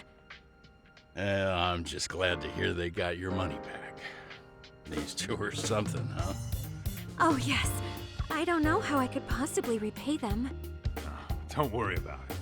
Besides, those thugs paid our service fee and then some. Nice of them to eat the cost, huh? Beg your pardon? Oh, nothing. I take it all back. Anyway, what happened to the crooks? If they're smart, they're skipping town. Doubt they'd reopen after how bad we wrecked the place. As for Kosuke, I made sure to tip his college off about his little side business. Should help him rethink his life choices. So I'd say this case is closed. Well, I've sure learned my lesson. It's a scary world out there. Oh yeah? Mm-hmm. From now on, I choose the place when meeting boys online. And I should probably change dating apps while I'm at it. That's your big takeaway? Really, Keiko-chan? You're laying this all on the app, not the sketchy internet dudes. Oh, I don't think so at all. Plenty of people these days meet their match online. It's true, Kaito-san. Apparently that's a thing now. You see, If you don't seize the opportunity when it knocks, it won't be just the times that leave you behind. Fine, fine. Dang. Just saying. Genda Sensei just lectured Kaito on getting with the times. That is one hip father figure. Hear you loud and clear. Genda's like, yeah, boomer.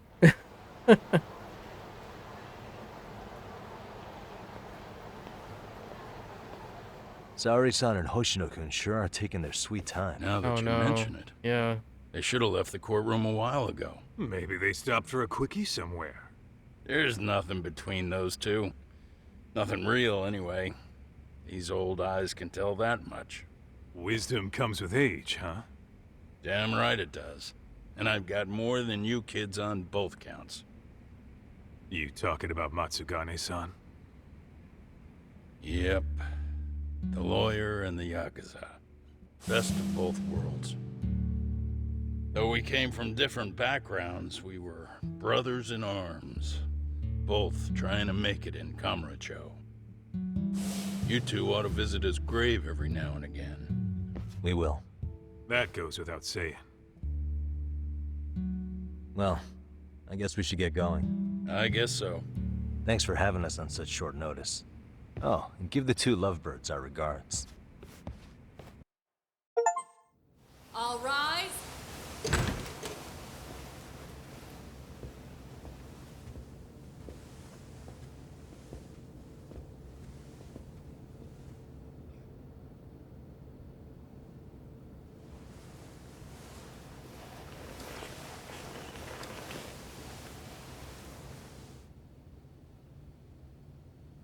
The court is prepared to issue its verdict.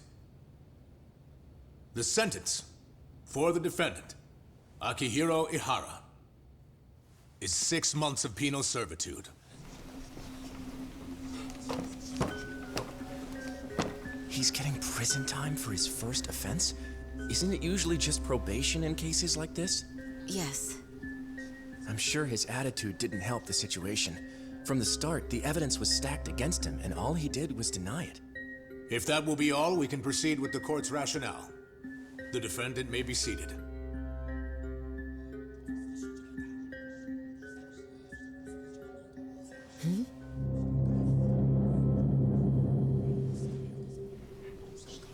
You'd rather hear this standing up? Your Honor, in a warehouse, about 3 days ago, a body turned up in Yokohama.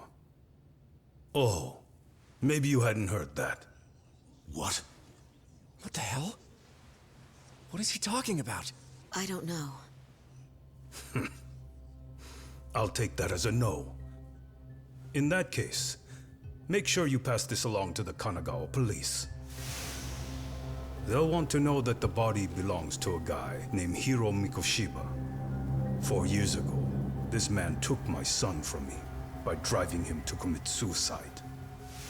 He deserved to die 1,000 times, but he was never even accused of a crime. No, he just went on with his life. The law let him walk. An utterly broken system. Order in the court. The defendant shall refrain from making such outbursts. Defense, do you have an explanation for the meaning of this? Your Honor, well...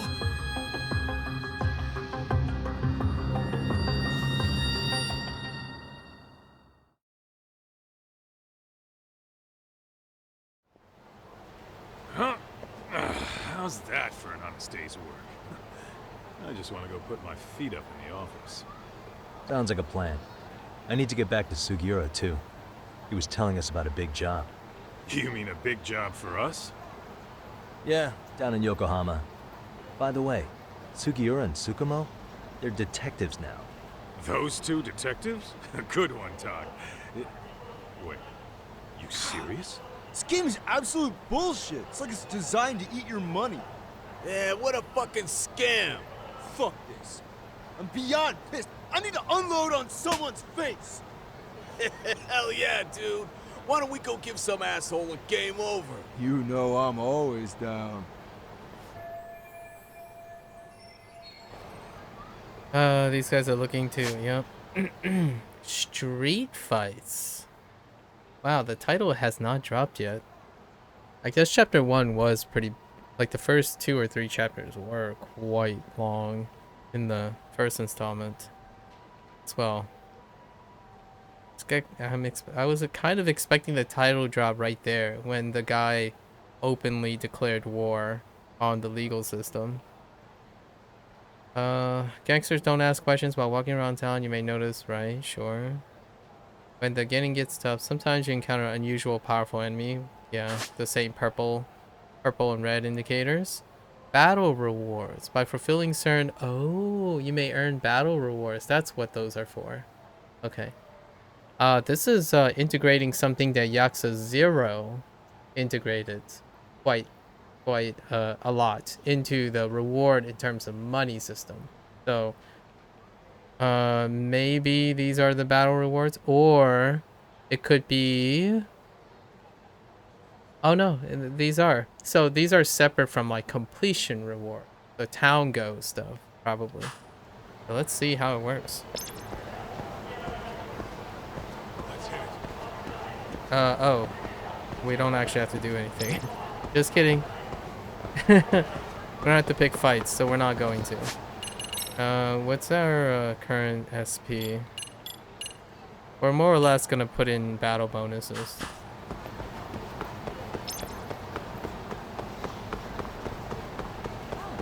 Lots of people, man. I feel like there's even more people. And all the people are... Have they always shown the locations as gray dots?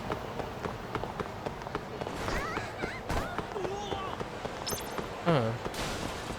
Oh no, materials. We can pick up materials already. How big is their aggro range in this game? Oh.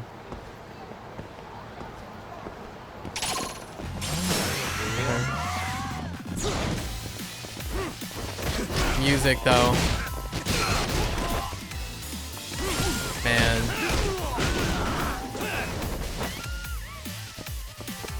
The music's so good. Man. Oh my gosh. It's like And stay down. What is it? It's so nice feeling. Okay.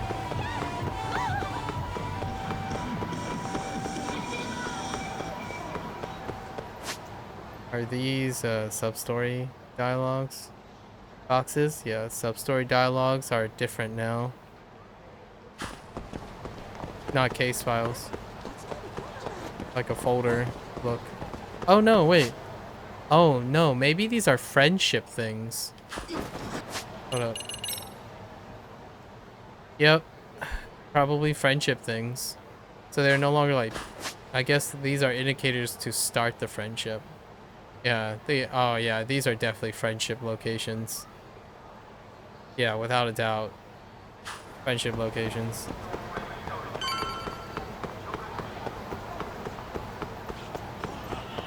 What is this? Appraisal? Lost items. Try to seek out the owner of any lost items you find. They'll be nearby looking concerned. Oh. Ways to increase reputation. Excuse me. You think you dropped this? Precious notebook. Oh. Ah. Cute. I like that. Huh. This is the Yagami Detective Agency. I run the place with the help of my partner, an ex-Yakuza named Kaito. Here's where the title dropped, right? I wish I could say keeping this place afloat was smooth sailing. But the reality is, we'd be drowning if it weren't for the gigs we get from Genda-sensei. It's not like we don't have the technology. But when street smarts fail, most of the time we have to get physical. That happens a lot.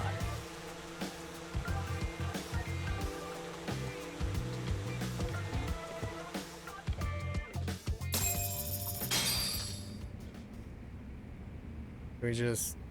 Guess we can finally take a breather. Weren't you supposed to call Sugiura? Still no. I wasn't I? Crazy how he ended up in our line of work. After seeing us in action, who could blame him? It's a fair point. Yagami-san, everything okay over there? Yeah, sorry, it's a long story. You were saying something about a big case? Oh, yeah. Listen, man, you gotta come check out Yokohama. We've been getting jobs left and right down here. And if we can ace this case I've got lined up, we'll be the hottest detectives in town. Oh yeah? You sure it's a legit lead? Hey, have some faith. Would I waste your time on a bad lead? Just looking out for you, man. Well, I do appreciate that. Then, should I save the details for when I see you? Sure. When do you want us over? Honestly, ASAP. Tomorrow if you can swing it. We're based in Ijincho. Look for an office that says Yokohama 99 out front. That's us. The real question is, you free on such short notice? Let me check my schedule. What schedule? Outside of today's shit, we haven't had work in weeks. If I tell them that, they'll lowball our cut, smart guy. Oh, right. Guess we don't want to look desperate. Sorry, Sugiura. Yeah, tomorrow works just fine. Perfect. Man, this is gonna be so great. Oh, and Kaito-san's coming too, right? He'll be there. Sweet. See you guys soon then. Sugiura said he'd give us the details when we get there. Huh. Way to build the suspense. Yokohama, though. Can't say I'm really familiar with that neck of the woods. Same here. But you know what? Kamurocho has been pretty tame lately. Maybe this is our chance to broaden our horizons. Here it is. Yokohama, here we come. There it is. So, okay. This is an artist. They, it seems like RGG is adamant now on potentially commissioning an artist to do an intro and an ending. So, we're gonna listen to this. There's a chance this part is already muted for 3 minutes. That's the Twitch VOD like minimum time. So when it's triggered, it goes for 3 minutes. See you after. I'll make a comment a little bit if this doesn't go through about the song and whatnot afterwards. And we just enjoy the song, you know?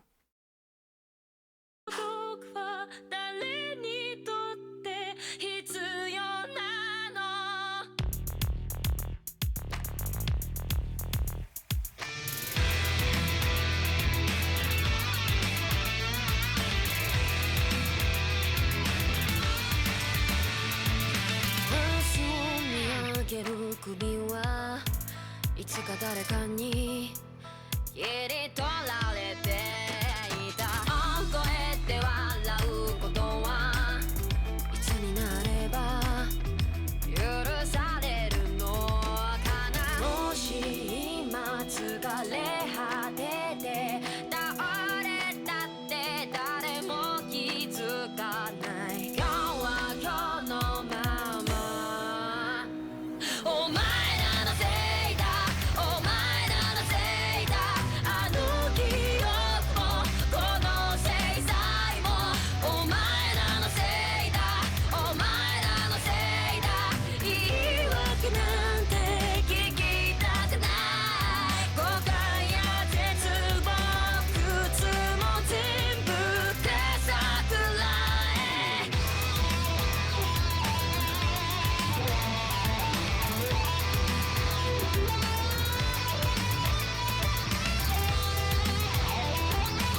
Yokohama 99's cross streets.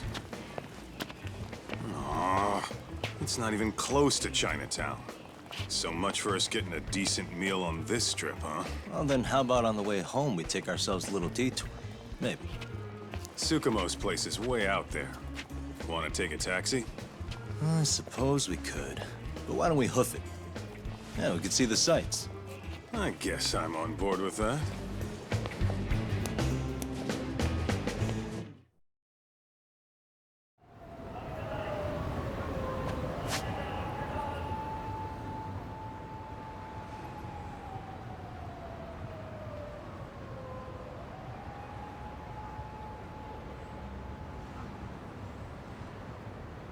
All right. I think it's safe. It's been 3 minutes, I feel. The song is fantastic. I didn't quite get the artist. It was like Yovo. It had a hyphen in it, and the song's name was Ado. Great song. Incredibly great song. And the cinematic, like the camera work and the visualization, on point, you know. Very classically, routinely, I would say almost archetypically Japanese. The way, like, the angle, the splash scenes, and like very classic. Hits all the beats of a fantastic music video TV size intro to a video game, to a show, anime. That's Japanese. Like I would say largely from seeing intros and whatnot in the current modern standard of like streaming services and stuff in the West, it's incredibly eclectic. Generally, what I saw, very classically Japanese, incredibly popularized in the Japanese industry, and gets you hype. Sounds great, gets you pumped. In contrast to other things like Western, they can get eccentric. There might not even be an intro, just a like maybe an iconic spiral title drop, right? No, solid song that matches the atmosphere. All right, hopefully that part isn't muted. Let's keep going. Yeah, that's the tough part about wonderful music. If it tends to feature things like that, especially lyrics and whatnot, it'll get spotted. It's a person. I was looking for the name of the song and the group, so it is probably a commissioned group. All right. What is it? And it almost seems just like yesterday. Wow. The map is different. Oh, hey. There's something else added here.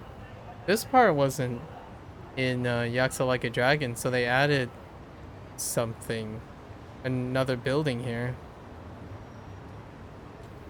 Yep. It was just last month that we're chilling in this city.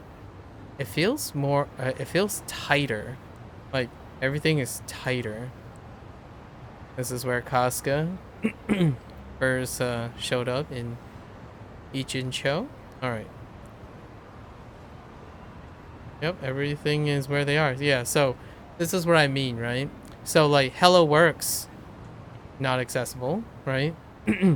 Sumire's Romance Workshop. So you can always go to the, or not yet, maybe. You just remember all these locations, but each game or different games do different things with the city. And we'll see what is moved and not moved. Dragon Cart was up here. So anyways, let's get down to, yeah, this building was not used. Oh, actually it might be. No. Oh, I'm thinking of this building. Alright, let's see what changed in town.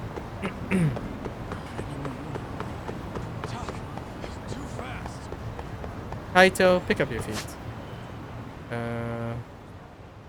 Yes. About to go down Isazaki Road.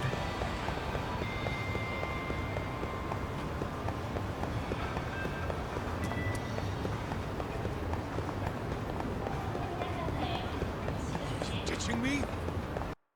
Kaito, listen. Yo, hold up a sec, Talk. Nonsense over there. That's not what I said. What'd you call me? What the? Hey, what are you filming me for? Knock it off! Chill out, man. Why do you care? I don't see anything that says I can't record here. Enough! Stop! Just give me a reason. You have one? It's a free country, isn't it? Whoa! That's an Americanism. What gives? You just kicked my sign over! Ah, that was the wind, man. A big old gust just came through, right? Yeah, crazy. Just now it whooshed right over. I told you! Put that down! Come on! Kids don't seem to give any fucks about people these days. Agreed. So much for seeing the sights, huh? Well, you're thinking what I'm thinking, aren't you? Do you have to ask? So, anything else you want to accuse us of? I'd say you must be losing it, Pops. You goddamn brats! I got that one. He called us goddamn brats. You picking on high schoolers, man? No, I just don't want you loitering in front of my store. That's all I said, okay? So stop disturbing my customers. That part's not gonna make the video. Wow, is that one of those new smartphone models? May I? What the hell? Damn, the camera on this thing's amazing, man. Your parents buy it for you? Holy crap, he kicked Sakaki down. You must be seeing things, kid. Anyway, your smartphone's kind of dirty, don't you think? Let me see. Hey! Give me my phone back! You want it back? I'll give it back, but only if you put this poor restaurant owner's sign back up first. Asshole. You think you can fuck with us? We're gonna kick your ass! Oh, Snake. Let's go. When you use Snake, Snake style focuses on swift flowing strikes and counterattacks. It works especially well against those carrying weapons. Interesting. Oh, this is where the parry and stuff went. Deflect attacks from all directions. LB before an enemy attacks. Interesting. And then B to remove weapons. Huh.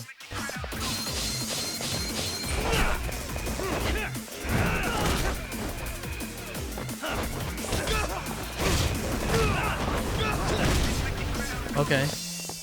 Okay.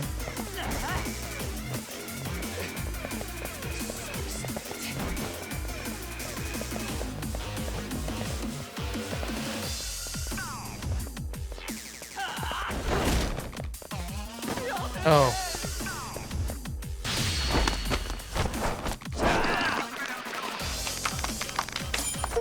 Interesting. Ah. Wow, I like this. Holy heck. Wait, can I guard in all directions?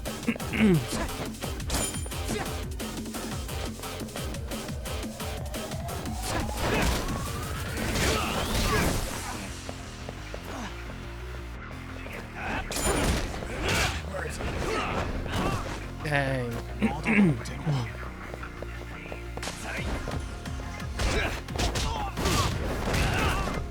Oh, dude.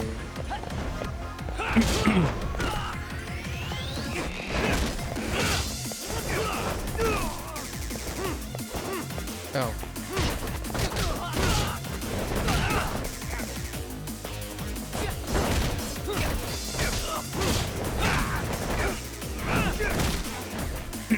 That feels so good. Wow. Man. That feels so good. What the heck? That stings like a bitch! For fuck's sake, these guys are monsters!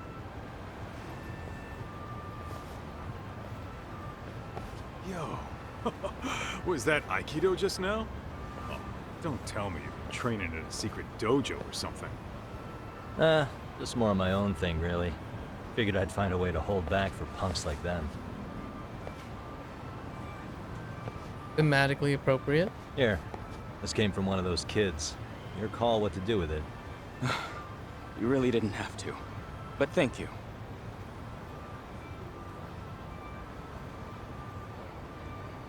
Those were students from Serio High. You'd think private school kids would be better behaved, but they're just as immature. They look like a bunch of entitled brats. They'd learned some manners the hard way in Kamurocho.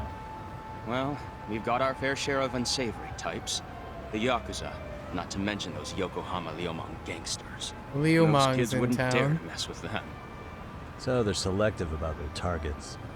Yes, they'll only harass you if they think they'll get away with it. Think they'll be back for more? I certainly hope not.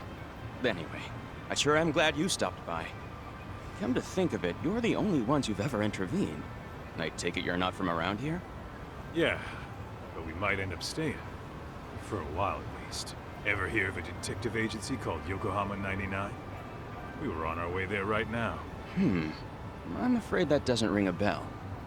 That's alright. If anything, we should get going. Sure. Oh, but before that, please take this with you. Consider it a token of my gratitude. Wristband. Do we have equipment? Oh, we do have equipment. That was not in Judgment. Interesting. Equipment makes a return.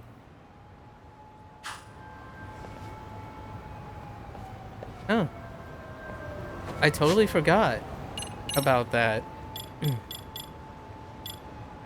Gear. Well, that's interesting. What does this do? Attack plus 3%? Huh. Nice. Alright, let's get more battle bonuses.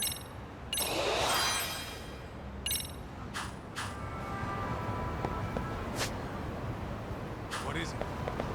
Okay. And that classic, I guess, the most notable theme was for Tiger and Dragon in Yakuza 0.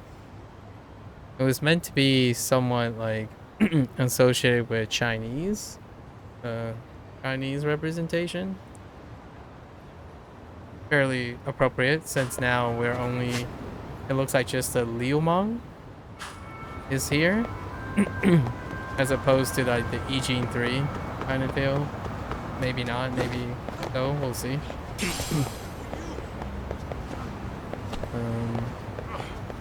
How the heck do you get in here? Oh. Yokohama 99. Yeah, that's the place. Whoa, not too shabby, guys.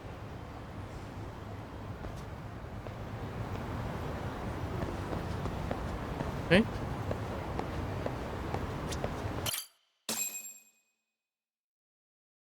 The gang's all here. Wow, nice place. Dang. Nice setup. Ah, if it isn't the man of the hour, Yagamishi.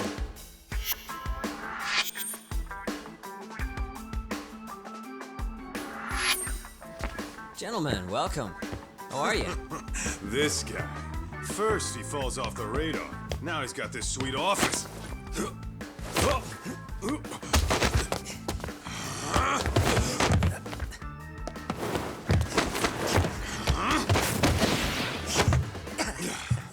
Little shit. You're still quick as a thief. Maybe a little quicker, actually. Well, I'd say thief isn't very fair. It was stealing. Oh, come on. You know I wasn't doing it to line my own pockets, right? We took from the powerful and gave to the powerless. It was altruism. That's not how altruism works. Just saying. Altruism is non-discriminate. That's still vigilanteism.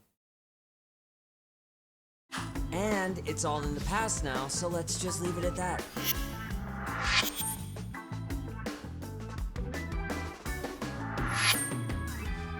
The place is nice, though.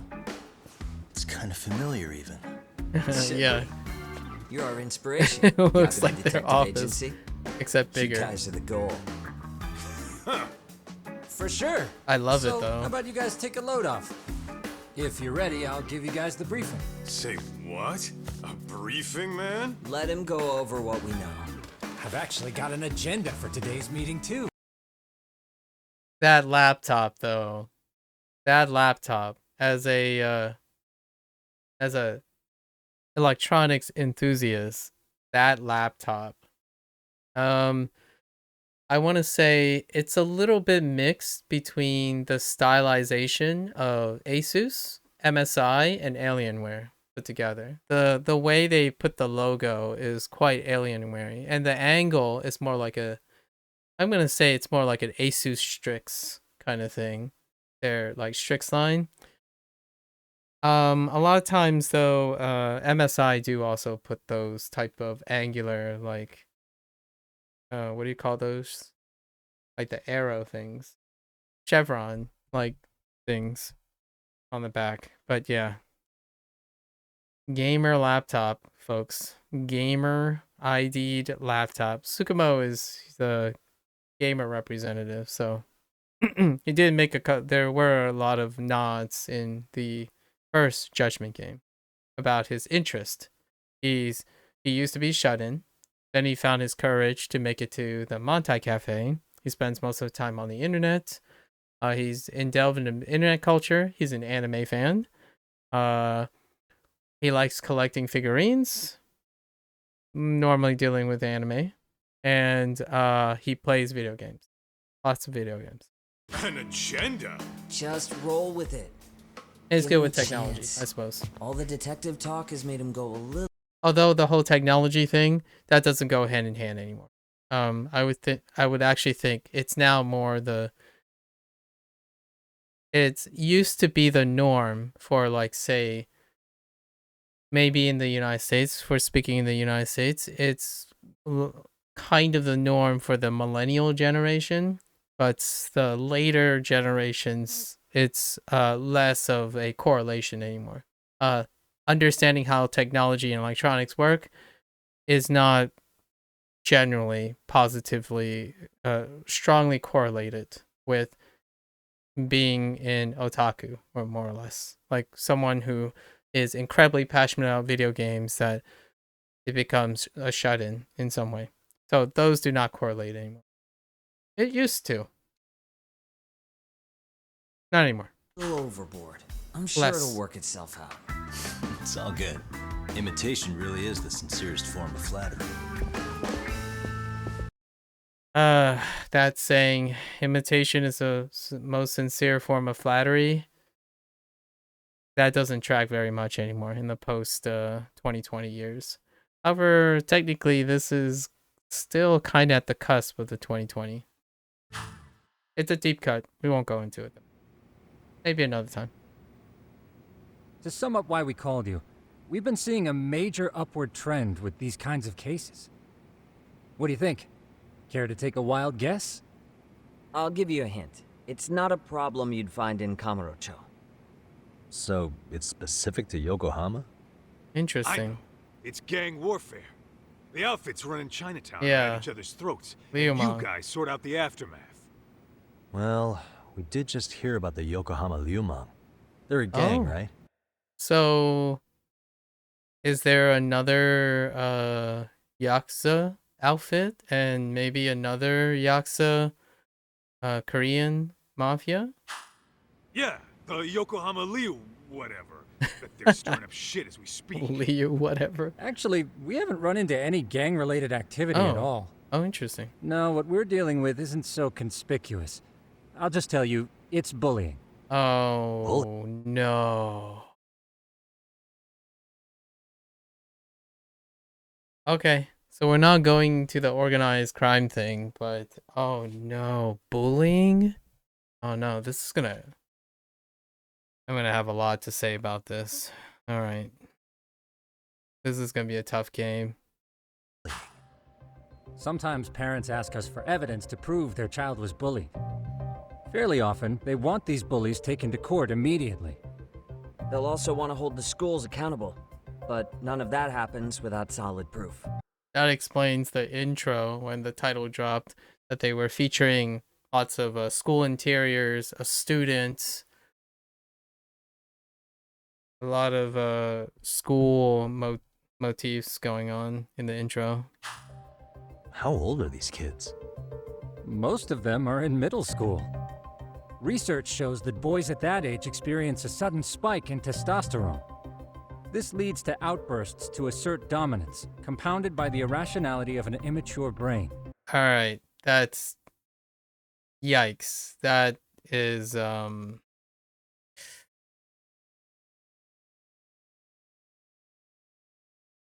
that's a tough one. That's no, but it's fine. Scientifically. That's such a... No, it's not. Sorry, Tsukumo, but you are incredibly misformed. That's the internet information, trying to find correlation. This potent mix of impulses often manifests as bullying. Yeah, I call that puberty. But that would apply specifically to boys, right? You're getting cases with girls involved too, aren't you? Ah, with girls, it's more likely rooted in oxytocin, a brain hormone that also has links to bullying. See, oxytocin fosters feelings of attachment, regardless of your gender. For instance, scientists have observed that a mother's oxytocin levels surge when looking at her child. Then it's not always a bad thing, is what you're saying. Indeed. Did you know it was oxytocin that enabled cooperation among our primitive ancestors? Ancient matriarchs were particularly vulnerable during childbirth, thus requiring communal support. So you could kinda say the survival and reproduction of our species was largely oxytocin at work. After all, raising a child in the wilderness would have been impossible alone. However, this intense social need bore a dark side. Individuals who failed to contribute were shunned and eventually condemned. Let's say there was a villager who never put in his fair share. All he did was eat the crops. If that became the norm, nobody would work until the village was on the brink of starvation. And by then it'd be too late. Precisely. That's why these offenders were punished. Primitive as it was, punishment equated to justice, a necessary measure for society's greater good. And societies with a stricter sense of justice were the ones who endured in the long run. To put this into focus, these people are our direct ancestors. So from a science perspective, modern-day bullying is just primitive? More like it's hardwired into our nature. Hormones are fucked up, huh? I wouldn't chalk it up to just that. However, we humans do tend to reject what's foreign to us. Whether we're socially awkward or simply misunderstood, those who don't conform are ostracized. That's how it's been since time immemorial. The misfits of civilization are deserving of punishment. All over the world, no matter where or when. So the behavioral fallout, like the little snapshot of the human condition, he's basically trying to explain the human condition. That's fair. Most of that kind of have a lot of converging evidence for, especially converging evidence in the sense of through observation and statistics. The other stuff is heavily corollary, incredibly corollary. It's the oversimplification of potentially two things that are just congruent with each other. So yes, sure, it goes up, but to decouple such complexity between the interaction between human society rules, laws, and environment, socioeconomic effects, and environmental effects, and citing a specific, we're just gonna call it hormone, specific hormone. So as a matter of fact, like that's tough. That Tsukumo does come off as your guy who reads things on the internet and simply justifies and simplifies the things, which checks out for his character. So it's right on point. I think it's on brand. As to how to unpack what he just said, grain of salt. It's much like the philosophy of RGG's writing. Surface. Not quite to the depths that would cause casuals to, not in the to the detail that would make it very hard to understand, obtuse, or esoteric. So it's a little casual friendly, the way he explained it. But it's not, I would say very, very conservatively, it's nowhere near the picture. And it can lead to incredible misconceptions about youth and the motivation behind bullying. It's an incredible oversimplification that is only reinforcing the misconceptions originally. So what Kaito represents is something that was accepted and observed, and then they were using that argument of oxytocin and testosterone in adolescence as a way to strengthen what we would call conventional knowledge or accepted traditionalism in bullying. That doesn't create growth. It only backs a story that doesn't explain solutions or many of the inconsistencies. So while it sounds like it's a neat little narrative, things, if it's so neat and as a matter of fact, one would be able to remediate or maybe mitigate or even resolve and control these certain things. It's not that simple, right? If it was that simple, humans have a profound way of solving simple tasks. So that was a little sketch as heck, especially the reductive nature in trivializing or maybe clarifying the driving motivations for bullying. No, that's tough. That was a really hard, rough section, and I don't imagine that the jargon and the English explainer and stuff, it's probably very consistent in Japanese. It's just I feel like this is why when they said hour, right? Tsukumo says hour. That's probably more referring to the Japanese culture. It's a very reductive way of looking at bullying. It's also a very try another meta game right here.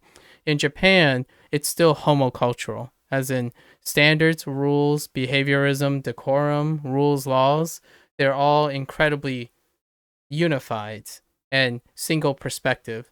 So it checks out that a character like Tsukumo, who is still attached to the internet, would still look to confirm age-old wisdom, which Kaito and maybe Yagami, I think Yagami brought up some interesting questions about females, and then he backed it up with the narrative that still backs up the conventional understanding.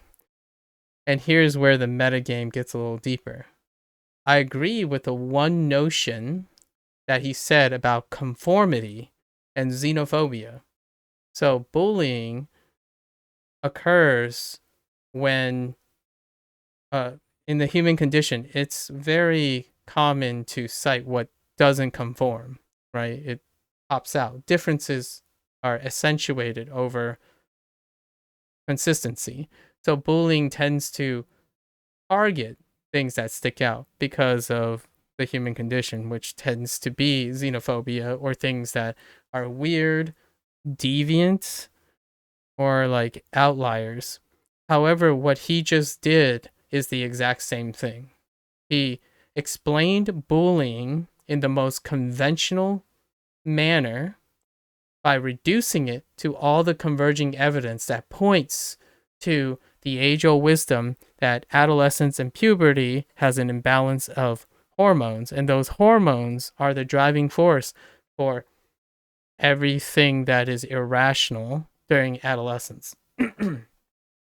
That in itself, while he's saying it so straightforward, represents a homoculture that is xenophobic to other ideas. Like, for example, what is the counter argument to bullying not being driven? Right? What's the null hypothesis?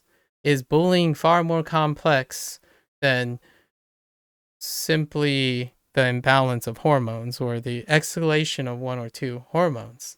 So instead of him saying something like, well, this is what we might think, this correlates fairly well and supports this narrative, instead, he said it as though it was a matter of fact, which is very representative of a culture that believes uniformly a perspective.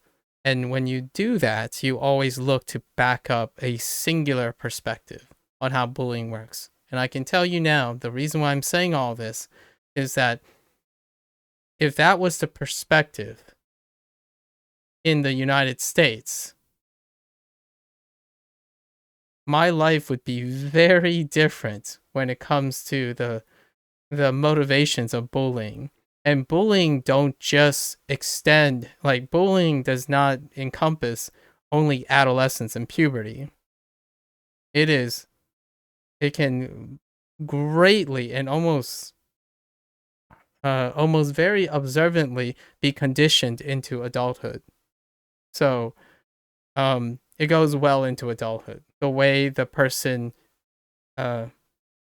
cope, the way the person normalizes what is acceptable and not acceptable, like social justice, their perception of morals and ethics, it gets normalized into adulthood, and they still can participate and do behave in that way.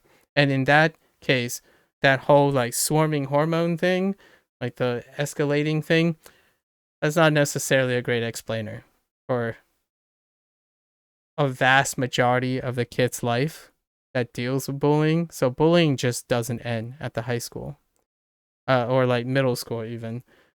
It is very easily seen and observed because in a way it's like what Yagami says.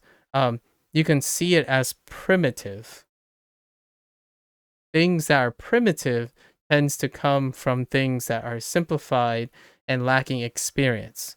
Kids rudimentarily have less experience, less ways and methods of coping and expressing whatever is going on, which deals with a change in hormones, and there are more observing eyes.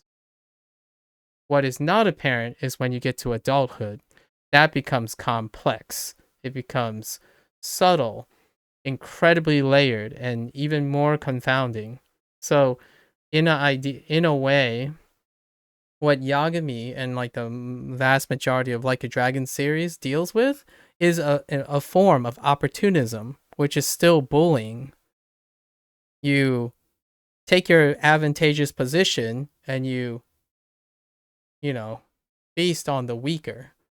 Like, take opportunities off of people who are vulnerable. It's still bullying, but we don't call it bullying because, I don't know, I guess it sounds like a little reduced, younger euphemism for kids. But adults do it quite often, and it just comes in more complexity. And just shifting perspectives by saying, oh, kids will be kids, that's kind of, in my opinion, what is stopping adults of prior generations. It's a great, I would say, an impediment to understanding how bullying works and the roots of bullying. Like, you're closing off to one narrative, and that's what the guy did, which Tsukumo did. And it's a reflection of, in my opinion, Japanese culture and how Japanese people view the source of bullying. I don't necessarily think in the United States I can get solely behind just that one narrative. It's so much more complex, and it varies dramatically regionally in the United States. Only because the United States have different conditions, different environments, and whatnot. And in Japan, when you start disseminating information and looking at information, it's very uniformed. So just to provide a counter counter like argument, a counterpoint per se, or an alternative point I would use as a phrase to stay open-minded to growth and alternative hypotheses.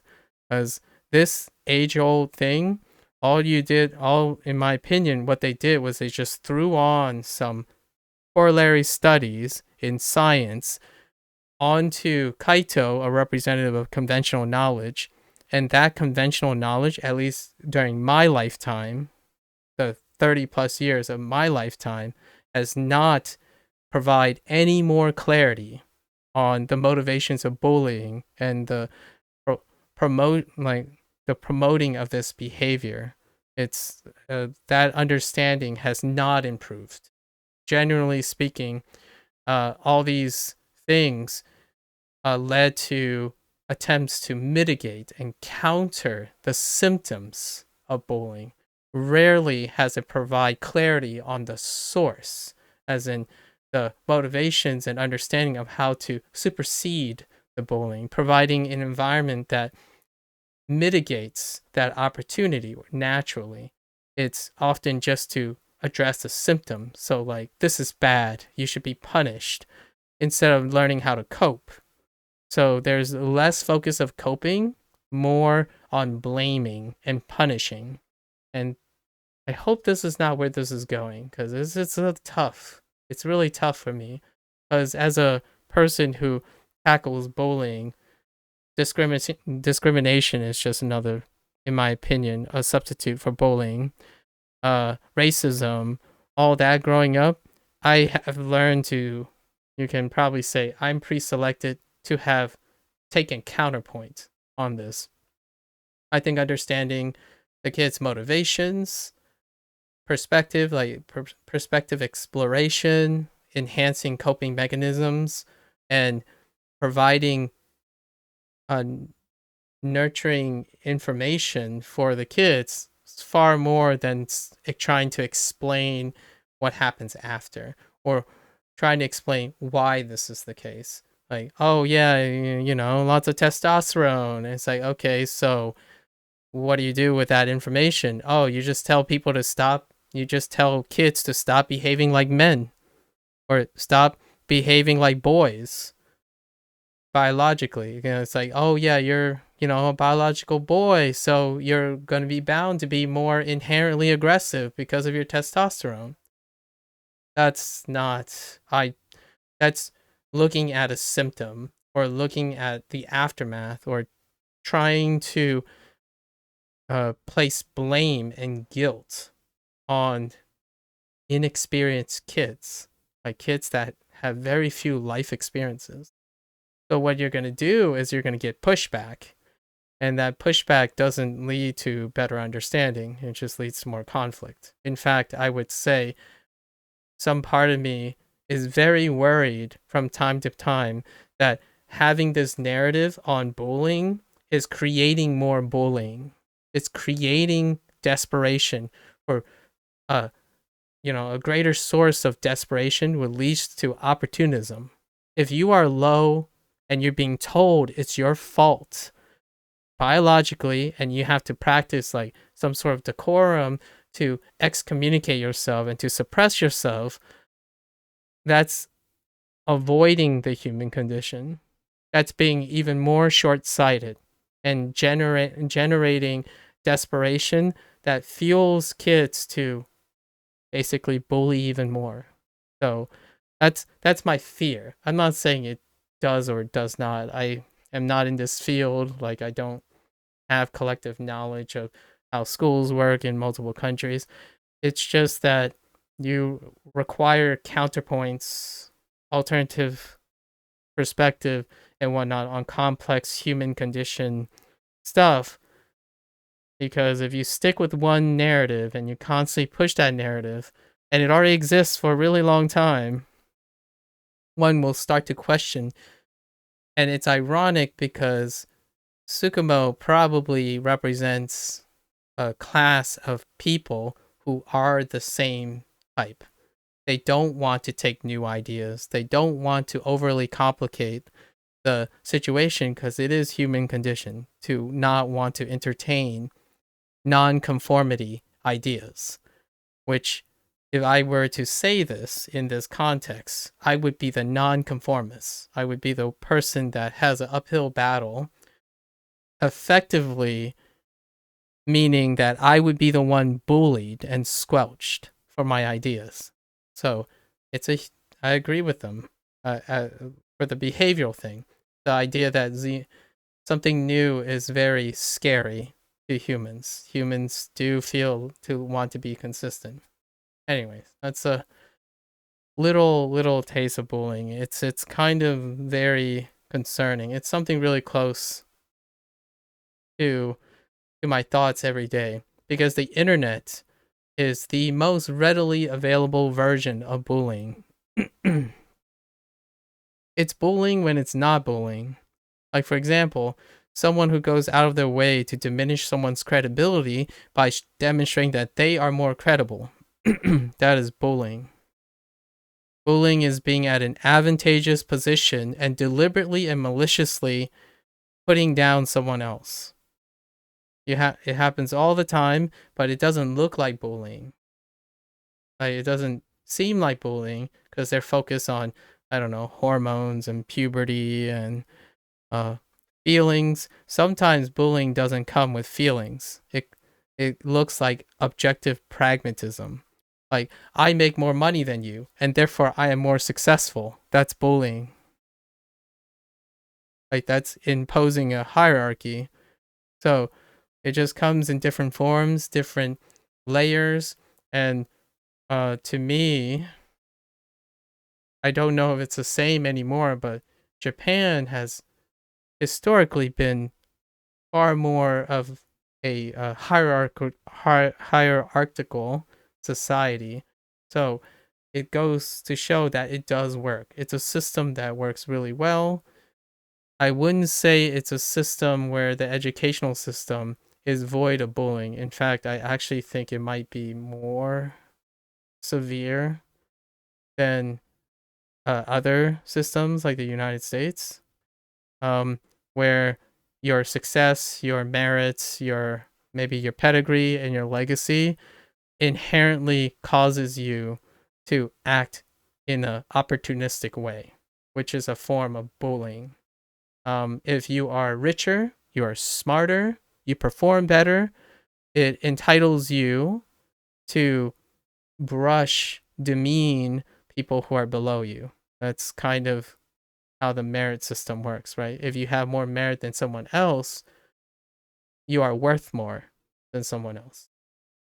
And the source of bullying comes from the distance and the gap in perception of one's value. If you bully someone else, you value them less. They are less important to society. And unfortunately, the cold truth when it comes to, at least in my opinion, to make certain things like Asian culture work, the high standards and the high merits and stuff, it also is coupled with the low tolerance for underperformance, the low tolerance for nurturing and compassion. Meanwhile, I'm also a product of the Americanized cultures, which tend to favor nurturing and welfare a lot of times, even at the expense of the overall average of standards. So, where there's people on the low end, you have compassion for the low end because they can turn have second chances, redemption, improvement with the opportunities they require. It's a lot more cut and dry when it comes to tolerance for that type of thing in Asian countries, I would say. Like, I'm trying to be as uh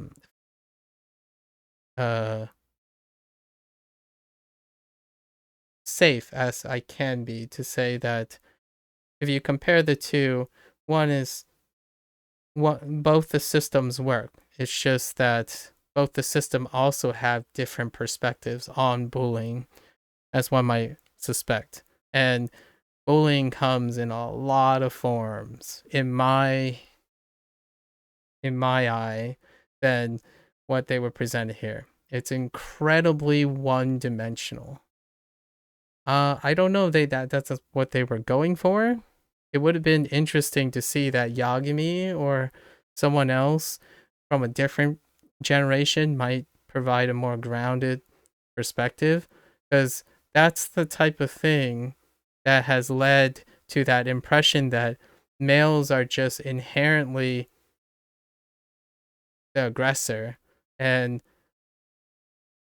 their whole life and goal is to not try to understand it, but to avoid it or to compartmentalize it.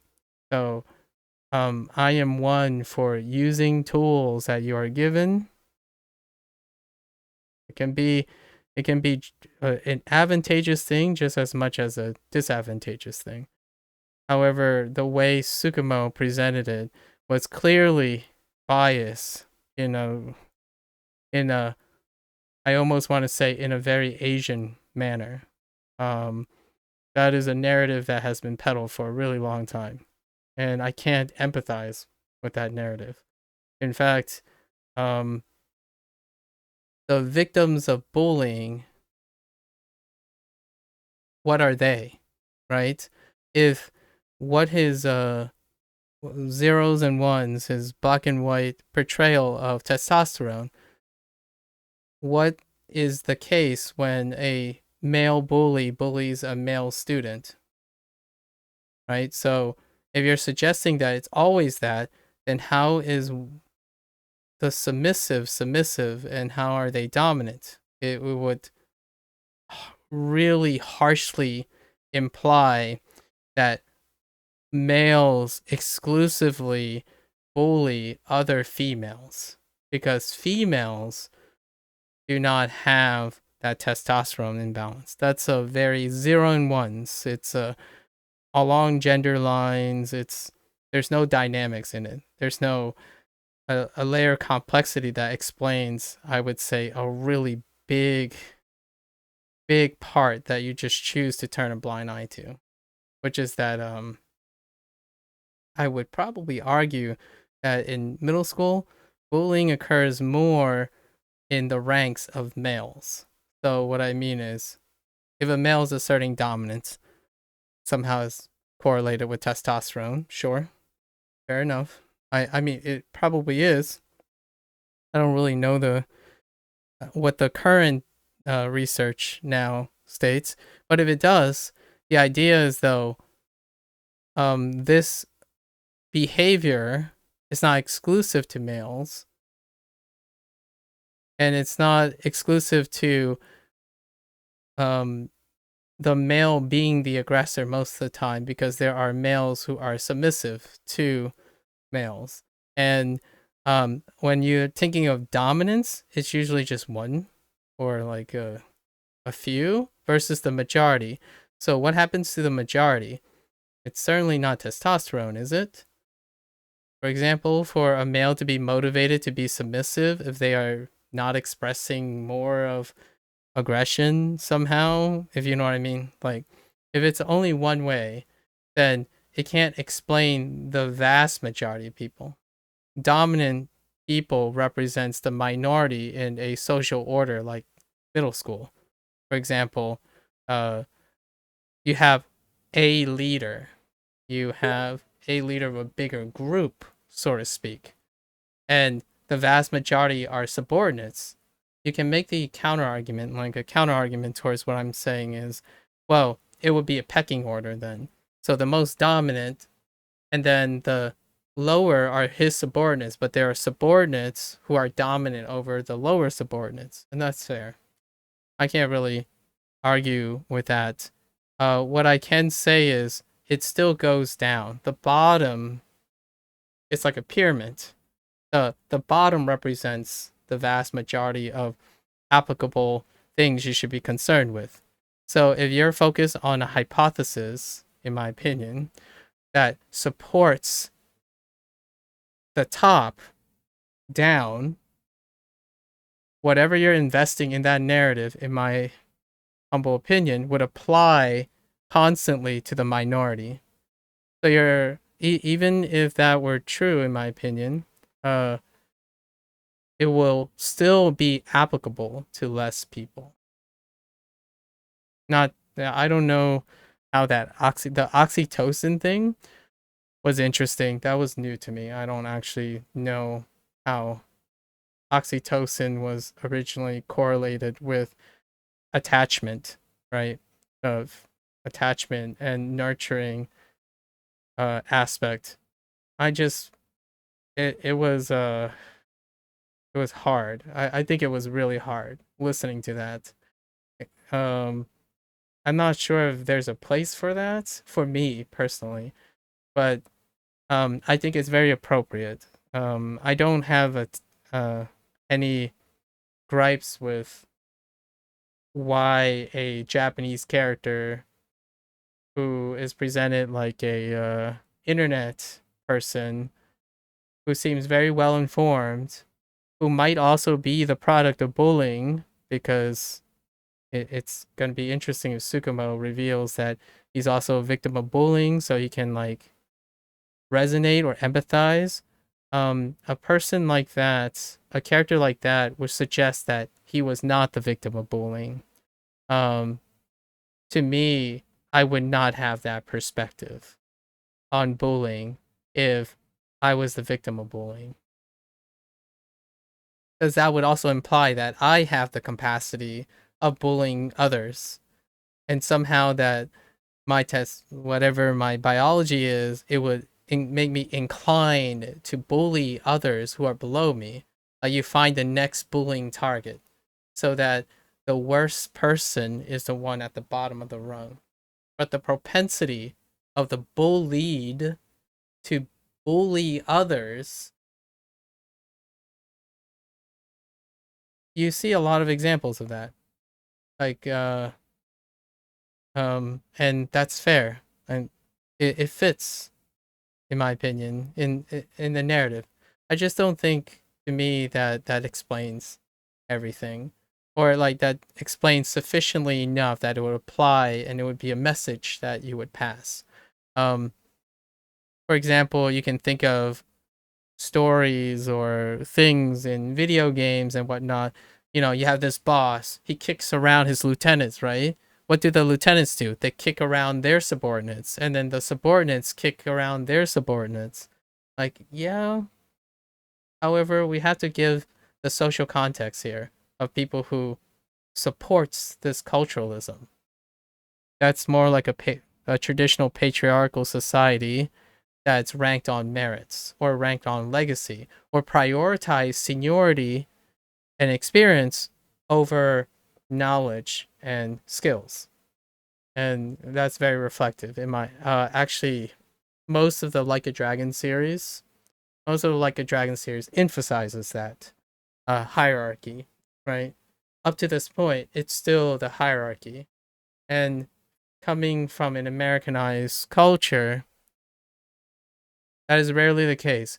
It does lead to observations like those high school kids picking on the elderly. So it comes with what I would say the whole package. So while there's no hierarchy or like pecking order and stuff, implied seniority, influence, like the, hierarchical, you get what was highlighted as a bad thing in a Japanese written game in Japan is that kids do not share mutual respect.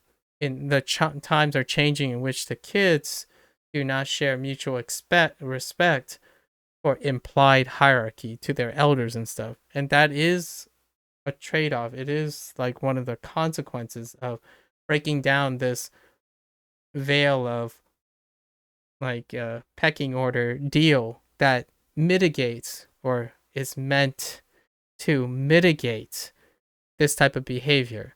Like kids are disciplined, they are told where their place is, they work up their place, and then they're allowed to behave in a certain way when they prove their merits and what have you. And in to me, ironically, I personally think bullying is more intense and more regular and consistent in Japan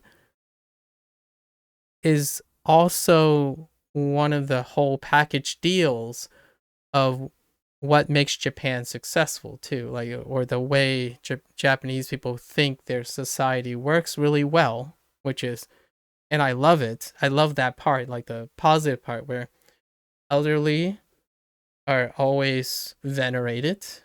Generally speaking, they have veneration because wisdom, experience. Then you have those who work under the elderly, then your youth, and that type of mentality and perspective also is a ripe structure for bullying. My motivation, like the thing that made me targeted as bullying, is because I was lesser. I was something different. Not because I was like it's so difficult to rationalize that I have an urge for doing something that is universal to males somehow, that's independent of culturalism and independent of environment.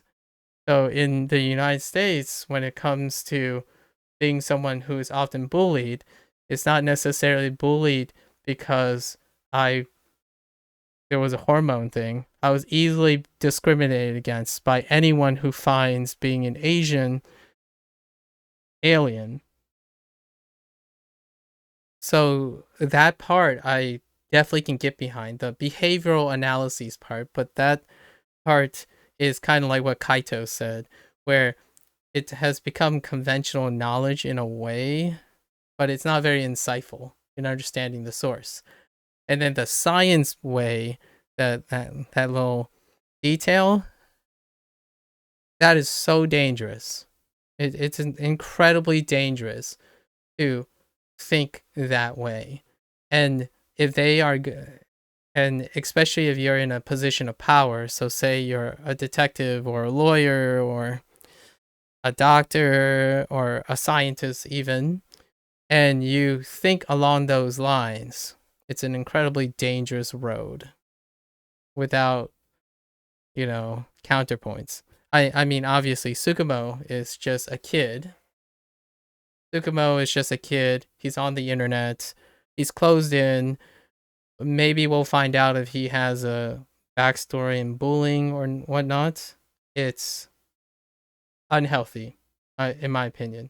I haven't seen a game. This is the first time I played a game that tackled this subject matter, where they had a character written to try to express a scientific way that explains a bullying. And unfortunately to me,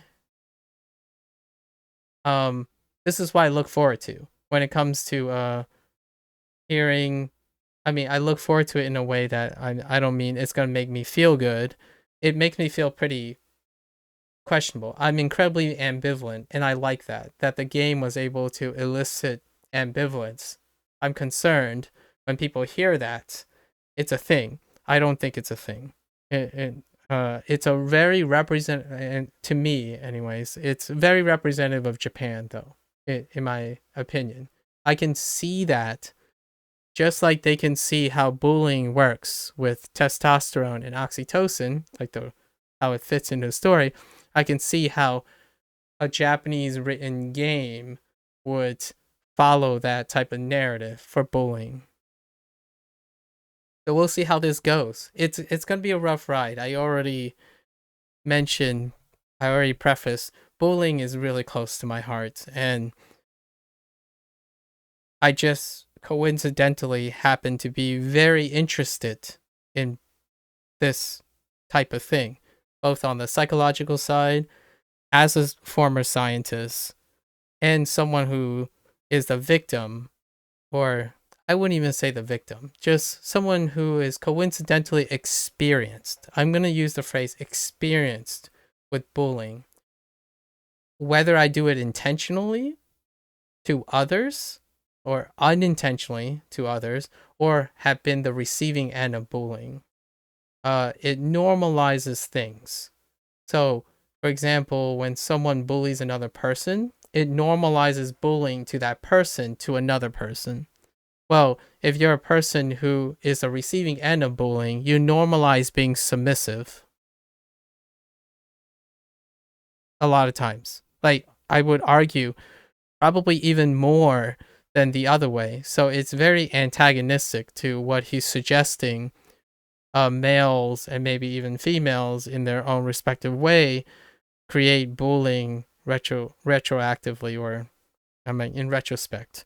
There are far less, in my opinion, there are far less bullies than there are bullied, as in there are far more subordinate characters, as in like people in this world, than there are dominant people, as in people who are dominant and are in dominant positions. The characteristics that require that alpha or the dominance is leadership, charisma, and stuff. That comes much less. If you count the number of people who are in charge of people below them, like we talk about the 1%ers, right? Or even the 0.01 percenters. The reason why they stay at top, it's far more than the complexity of just saying it's a single inherent, I don't know, hormone or something that is void of psychology that comes afterwards, like the normalization. If a person is bullied, I would love to see the data where what is the frequency of someone who's the victim of bullying to become submissive versus dominant in males, in order to really maybe lean towards that whole testosterone story. Because for me, I'm incredibly subordinate. And that's not necessarily because I lack testosterone. It's largely because I've normalized not being in a dominant role. So the ability for psychology to circumvent these things, it's really telling a bigger story, in my opinion. A story that can be misled by how the symptom is being treated. Like cage boys, tell boys that it is a natural thing that they will aggressively be dominant. So spend most of the time addressing the symptoms of testosterone, as opposed to what kind of environment we can use to either encourage or discourage those situations from happening. Like, what happens when there is a removal of the necessity to be dominant or not dominant, or demonstrate that there isn't a disparity between resources and the kids and potential. If you start saying, oh, this, like, you have a hierarchical society, right? Oh yeah, this kid, physical fit, well educated, this kid's gonna be successful. And then you have another ranking system, right? This is a ranking system. It's like, well, that kid, 30, no hope, no way. What does that do? Well, that kid is the outlier then, somehow. But in a positive sense, the positive outliers are desirable somehow. Like, number 1 is desirable. Number 100 is not desirable. So what do? You enhance the disparity. So number 1, whether they are intentful or courageous or however honorable, what their actions will take opportunities. They would be pre-exposed to being in an opportunistic, entitled, privileged position that will ultimately unintentionally be bullying the ones that are somehow prescribed to be underprivileged. Like, bullying comes in so many forms. It's usually the haves and have-nots. I, it, like I'm rich, you're not. Rich, poor. I'm smart, you're stupid. All those like enhanced disparities happens so much more in Asian countries, in my opinion. No hard facts, it's just anecdotal. But in Asian countries, there's an order. Desire, not desire. Just, not just. That disparity creates the opportunity for bullying. When equity per se, and equity has its trade-offs. It creates mediocrity. So just to be fair, so however, what it does gain is equity suggests that there's a potential in a bigger picture of someone's worth. So the disparity is nebulous. Like, okay, well, this kid doesn't do well in grades, but they're fast, like they're physically fit, and then there's one that's smart but not really physically fit. Promoting that they are equal in potential, like overall as a person, diminishes the disparity between the stats between the two. It produces less, in my opinion, I would argue. It normalizes equal opportunity for those kids. And because of that equal opportunity, mutual respect, potential, and worth is normalized. When that's normalized, there's no ranking hierarchy system that will predispose kids for being opportunist and hence leading to bullying, in my opinion. So you might be saying, well, some bullies have less and they bully the ones that have more. Like, well, it's still the same. It's the disparity. So like lots of these stories hit really hard. Like the bullies are often, say in the United States, there's this like stereotype or maybe this archetypal where the bullies are abused. And then because they are abused, they normalize bullying and they pick a target to abuse in return. It's still a disparity. There's a target that isn't being abused, and and the person that's abusing is being abused. So it's still a disparity. It's still having something and not having something, whether it's better or worse. So in informing and constantly promoting disparity among kids, well, the thing about kids is they don't have perspective on things that are worth yet. And then you imply that there is. So you have this whole system that values a kid based on desirable things and undesirable things. And you focus on constantly quantifying what makes them different and what makes other kids different. Like just explaining the constant differentiation. That does not create equity in when you're young. In fact, I actually think when you get to college, like for myself, bullying decreased when I got to college.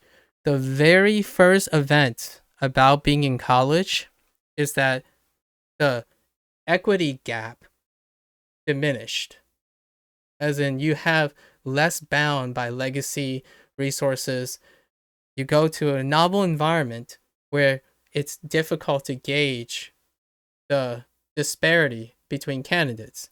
It still happens because if you compare colleges then, and one college is elevated and the other one isn't, it creates discrimination.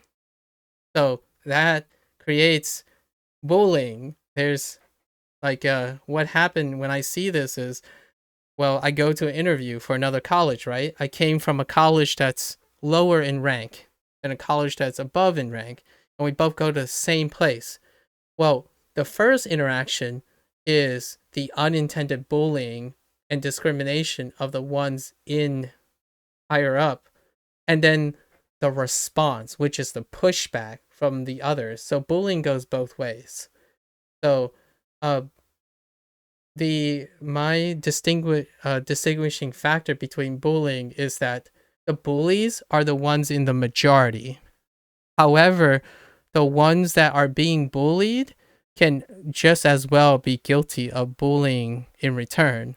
It's just their pushback is not stronger than the dominant. So in both cases, I'm not suggesting that it still fits the narrative that humans are humans. Everyone's about the same, right? Like what I mean is males and males will act similarly, but I don't think it's because of one-sided arguments. It's they're both trying to do the same thing, but to this narrative that's written here, they only pick the side that it's winning. And you have a society and a culture that says what is desirable and what isn't desirable, what is more important and what is not more important.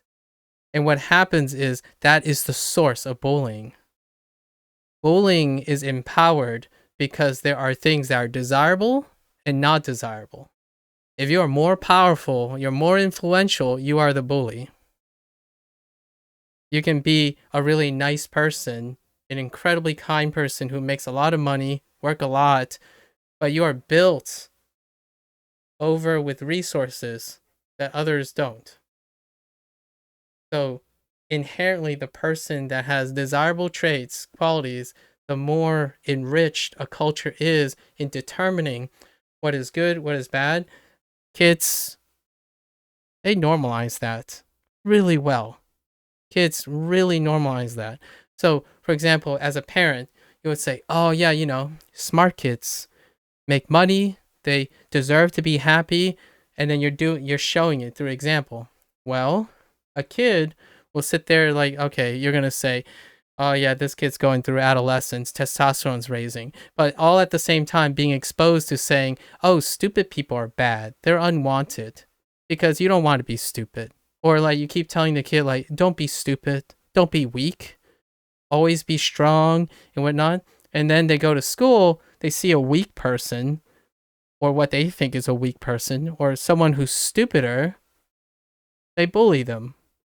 So it's not just in my opinion, what I think really actually happens a lot of time is normalizing abuse. So someone who's abused, they will get used to it, and they normalize the abuse, so it becomes inconsequential. So when they find opportunities to abuse another person, they would likely abuse them. Not in the sense of finding a malicious intent or a biological urge to do it, but more of a normalization from legacy. As in, I've been abused all the time, this is how the world works. That's how it works. So ruling all of that out and then starting to suggest that the driving force is science or like biology, it's doing a great disservice. It's suggesting that you should cage your kids instead of educating them on, in my opinion, trying to promote equity as a whole. Instead of it's difficult because you don't want to compartmentalize the kid. Like it's not so much in Americanized cultures anymore, in my opinion, in Americanized culture, because it's really hard to define. All our cultures clash with what is important and what is high in value. When you go to a country that is in agreement what is good and what is bad, what happens when you're born with the bad? Well, you become the victims of bullying. So with a stricter clarity comes with bad and good people. And with that structure, it leads to bullying, in my opinion. It allows and enables bullying. It presents environments that will naturally cause kids to distinguish between what is desirable and what is undesirable. And in the United States, I would say it still exists. Absolutely, because the human condition is xenophobia, right? Like you're scared of what's not normal. and or you view it with suspicion. However, it's to a lesser extent, because now you see classrooms filled with disparaging. I used the wrong one. Like distinguished, like a diverse makeup, or far more diverse makeup. In fact, there's even to the point where it's not just about race and culture. It's about two people of the same culture but having different opinions. So because of the differing opinions, it creates a nebulous take on what is standard, what's desirable, and what's undesirable. And what's gained in that situation is individualism happens, not communal. So individual happens to the point where I know you're not good at math, and I'm good at math, but you're probably good at something else that I am not.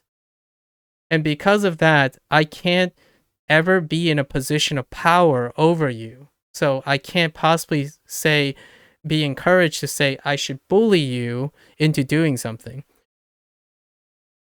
Parents bully their children. That's a very possible thing. It's what is another form of bullying? Gaslighting people. So when you force your child to do something that's for the benefit of them and they just can't simply do it, that's still in a way considered bullying. You're in a position of power and you know what's right, you have privilege, right? So in a way, what I'm trying to say is there's always a compassion and motivation. It can be a win-win in terms of the emotional impact of bullying, like the perception of bullying. However, I want to make a counter argument to myself so that it balances out, because I like to look at a bigger picture. This idea of equity, or promoting equity, or promoting diversity in a sense of like, what is a good person, what is a successful person, when you put that in, it muddles the vision. So what is a successful student, what is a successful kid? It's hard now, right? And what it does is it creates messy standards. It creates mediocrity. So it creates averaging effect, and there's no clarity, and that can harm kids too.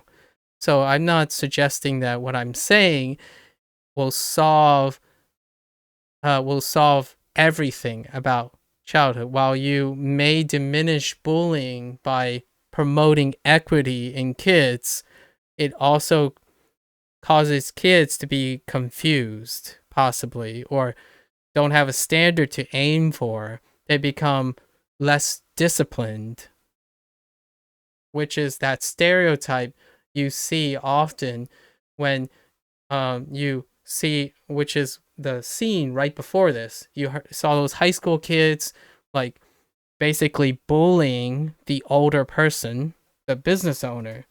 And that's a scene that I would argue is more common in the United States than it is in a more hierarchical society like Japan. It's the trade-off. It's the compromise between the systems.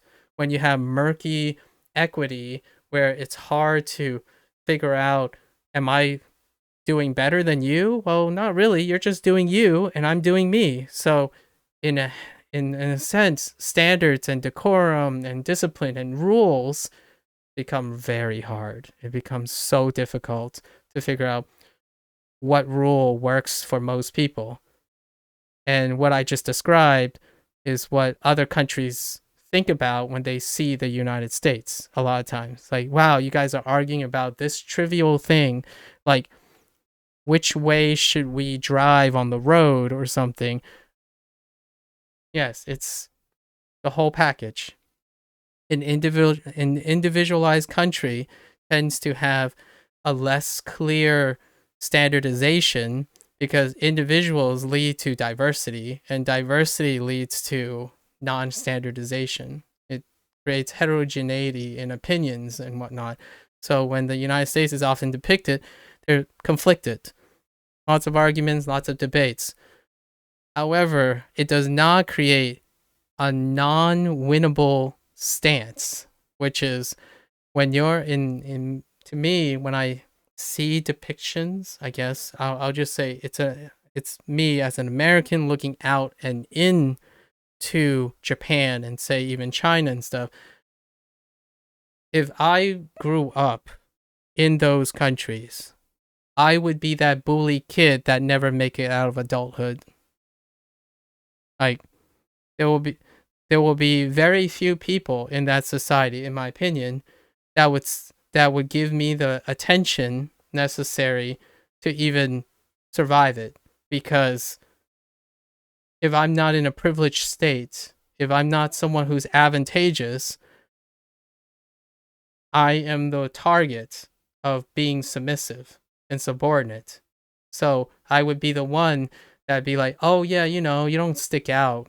You're no good. You can't succeed if you aren't at the top.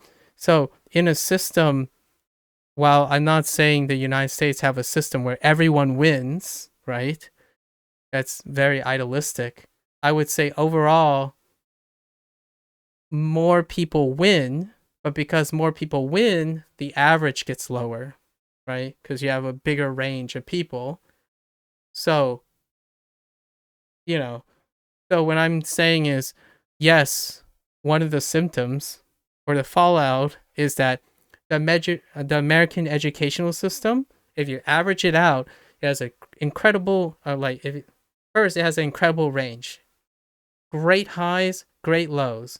I would say if you average the United States in terms of high school, like all the way those, it would average out lower because overall, consistently, more students make it, like make the cut per se. In the Asian cultures, I don't know enough, just what I can read and be available online, just like Tsukumo is reading about oxytocin and testosterone.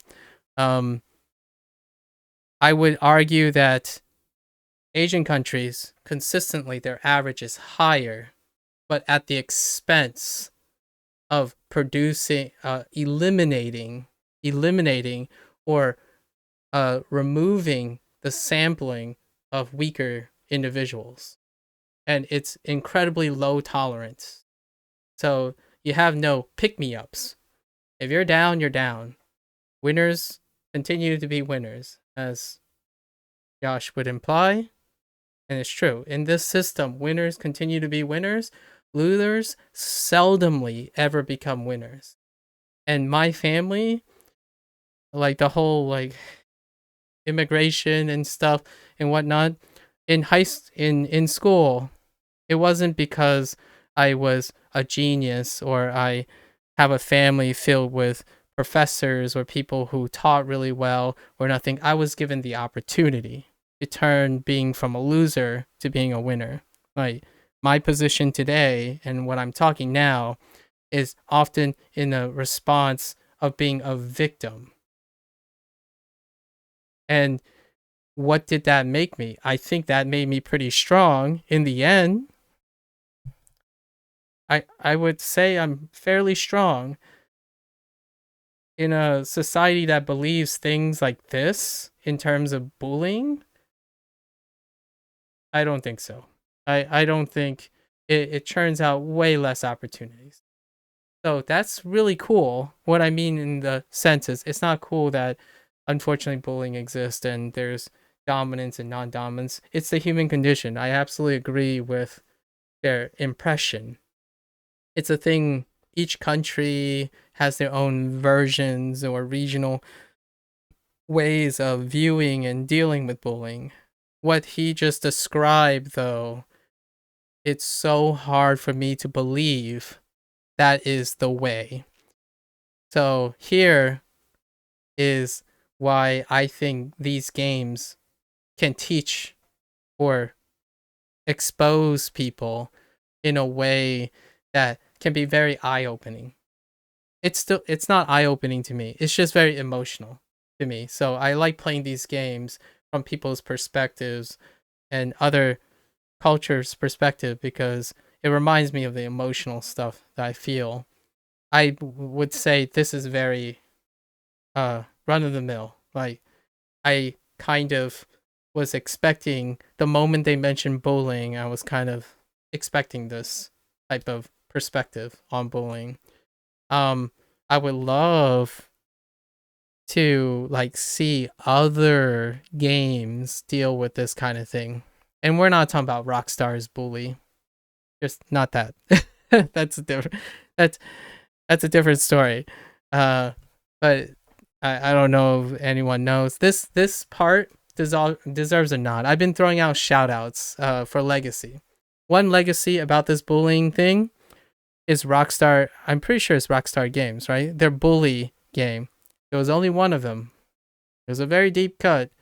Wasn't great in the game stuff. But bully gives you a lens into a specific subset of Americana and a very specific time frame of Americana when it was about American bullies, right? Like Americanized bullies. But I was not part of that. I was part of the Asian American story, and I was never like I. There's no sense of me having the urge to be dominant because I normalized being a subordinate, and I'm pretty sure my testosterone is in check, even as a kid.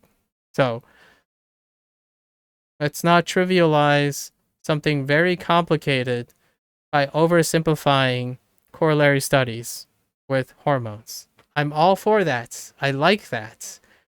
If it can create clarity. But people have to be careful how to frame their narratives.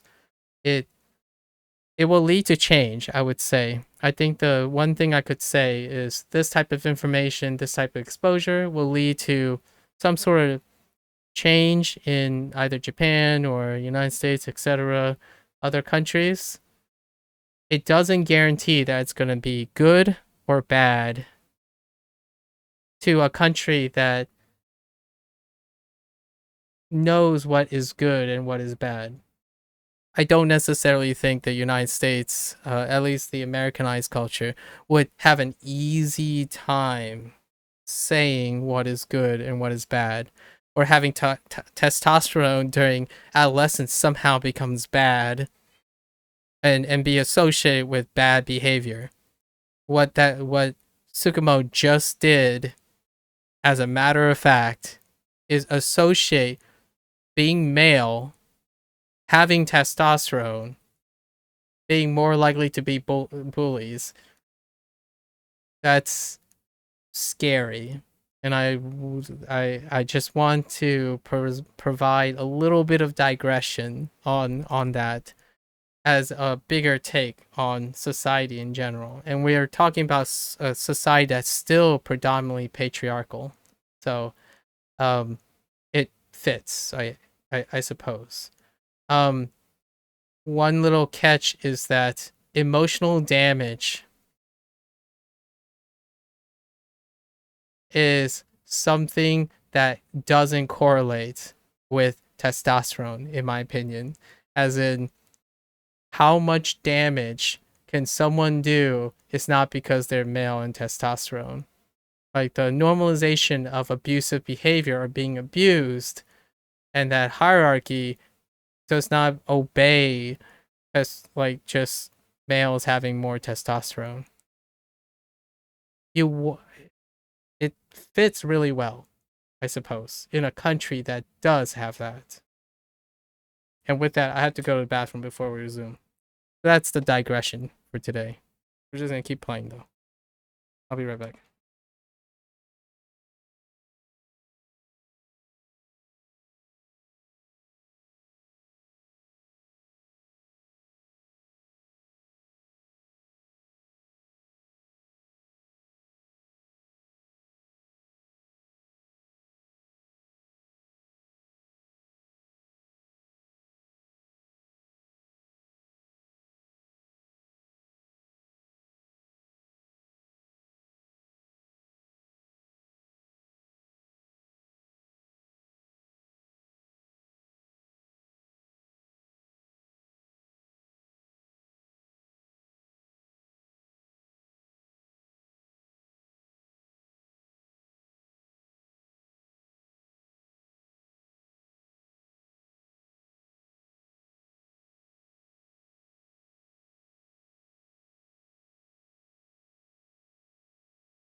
All right. It was a good one. I'm sure Lost Judgment is going to be filled with digressions. We're probably going to be digressing all month long. All right. Let's continue. Yep. This is all the reference material related to bullying. Looks like you guys have been doing your homework. Tsukumo-kun's the one hitting the books. I'm more in charge of the fieldwork. Makes sense. If he's reading this much, the bullying problem really must be getting bad. Curious. Very curious how much specifically Japanese society are looking into the bullying problem. Here's another fun fact while we're at it. An act of betrayal also increases the human urge to punish the offender. In those cases, the act of punishment floods the brain with dopamine, triggering an instant rush of pleasure. They're talking about social justice. So, this is the thing that I tend to harp on quite a bit, or at least reiterate on when it comes to video games, especially the portrayal of organized crime and violence, and just the idea of the separation between protagonists and antagonists, the things that provide very big clarity. So this is kind of like a fourth wall break. So the idea of the act of betrayal doesn't have to be personal. It's the act of betrayal of anyone's morals, prides, normalization. So it fits with also the idea of anti-conformity. So for example, if what your perception of being kind is betrayed, then you would see it just and satisfaction for seeing the unjust punished, which he's describing basically like RGG and franchise in general, which is people who do crime are bad, people who do who save the day are good. When you do something unjust, you deserve to be punished. That's social justice. I think one of the remarkable redeeming qualities of the way they decide to do this is they often emphasize grays than black and whites. However, he's trying to explain that that dopamine is correlated with pleasure. That's fair enough. It's trying to contextualize it in betrayal and feeling just or motivating someone to do something. That's a leap of logic. That's assuming the threshold is crossed. Like, for example, I do get dopamine from things I feel the dopamine does elicit pleasure.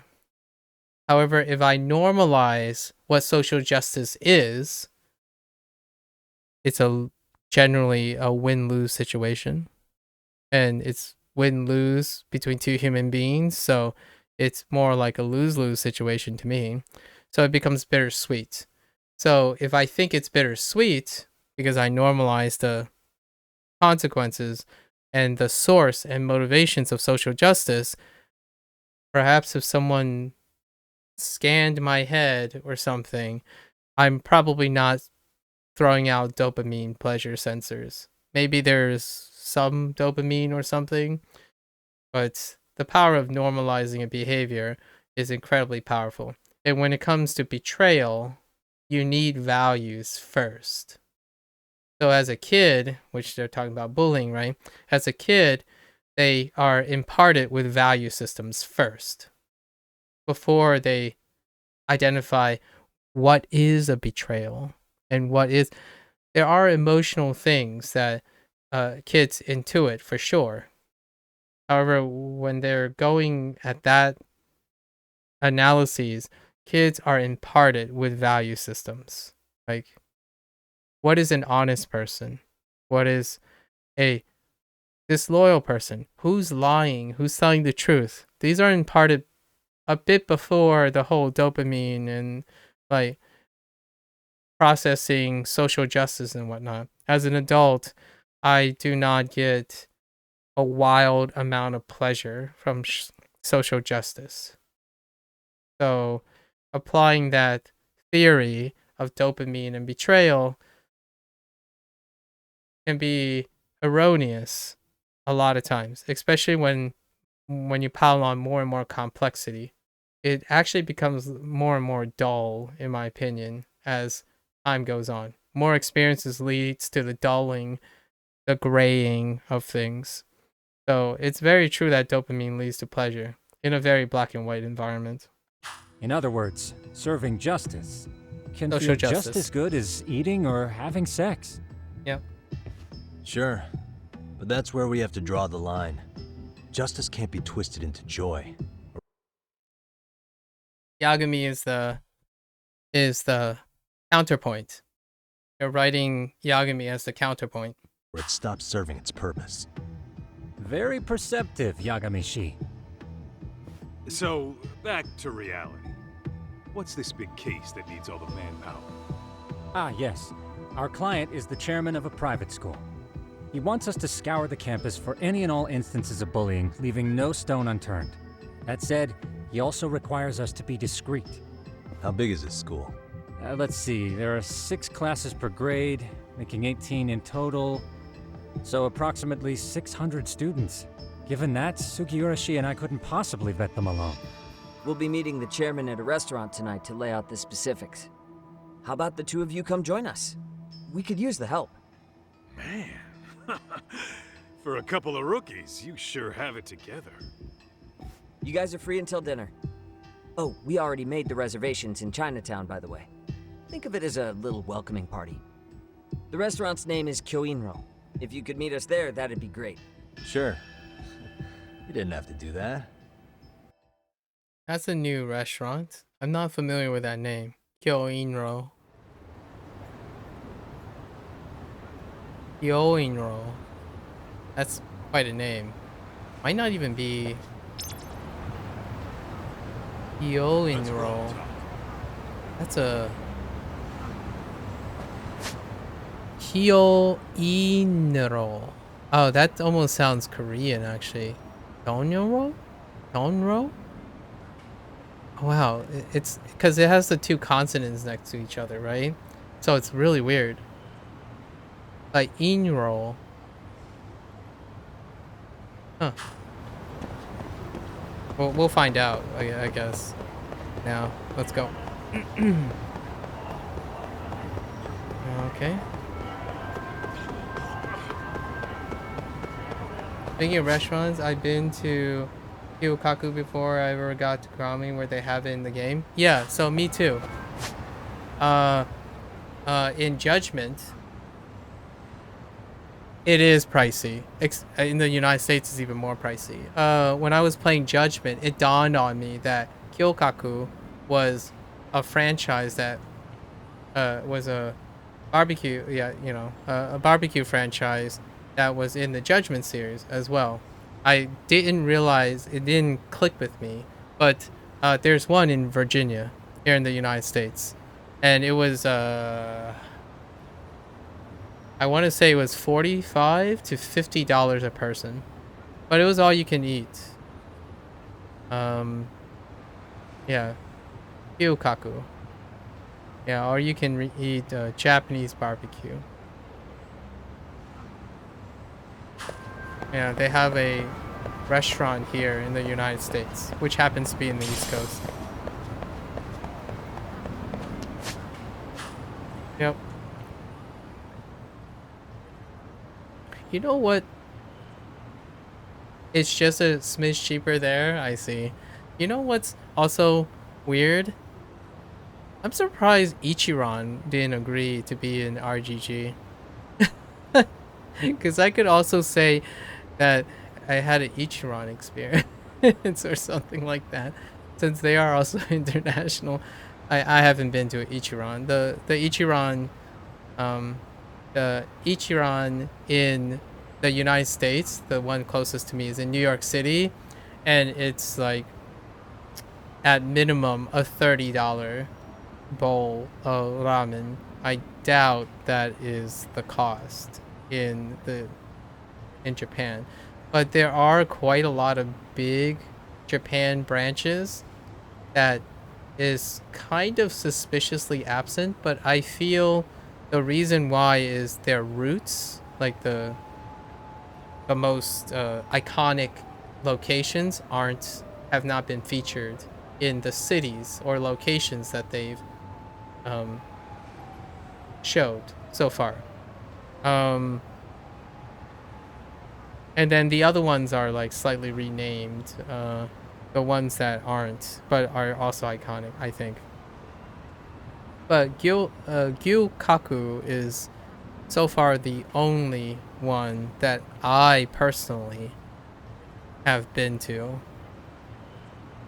And then a lot of the other stuff I'm aware they exist because of like food, social media, like foodies and whatnot. Especially they have this fascination with the poop coffee. What was it called?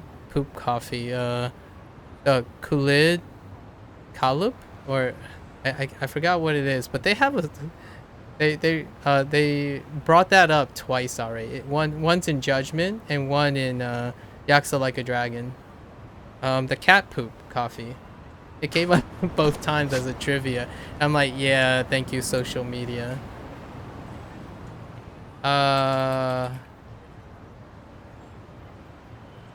Kopi Luwak, yeah, the Kopi Luwak coffee. Yeah, it came up twice in Judgment and then Yaksa Like a Dragon, where you feed a cat and it poop it out, a very specific breed of cats, and you clean it and then make it into coffee. It's the most expensive coffee to date.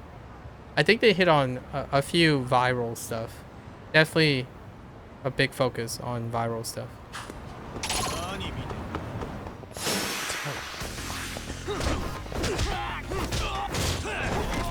Oh my gosh. The new style is so fun.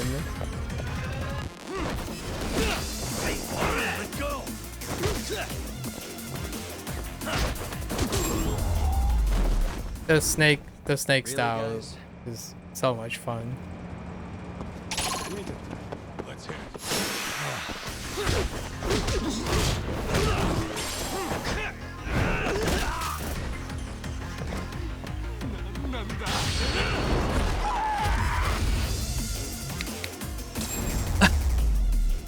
I love it. Okay, so here's the deal.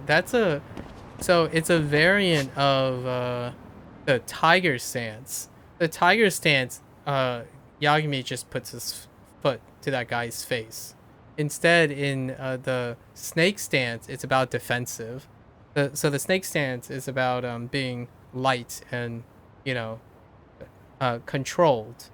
So instead, it did the same angle, the same camera, but he didn't end up stomping on the person's face. I think that's really cool. A nice little funny. These places cost 1/3 of Gyukaku for 300 gram instead of unlimited. Gonna go there again tomorrow. Oh yeah, yakiniku is. I've been wanting to go to a yakiniku place in a while. You know what?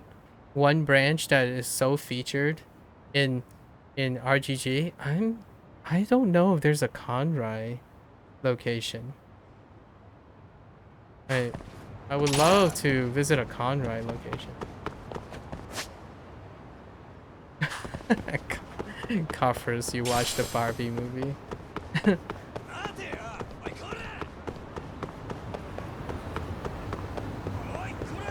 Yeah, Conrai looks expensive. Holy, yeah. I do like to do things once in a lifetime kind of thing, go. Only the franchises will have enough pull to open international places. Honestly though, if there's any game series that could get you some mad publicity to open in another location, it beat this game. Like, it's one of those things. That's why I'm asking. I'm kind of curious why places like Ichiran doesn't want to be featured in like a game a game series that specifically is trying to cater to a Western audience. Like you know what I mean? Like exposure, normalization, and all that stuff. It has some pretty big return on investment.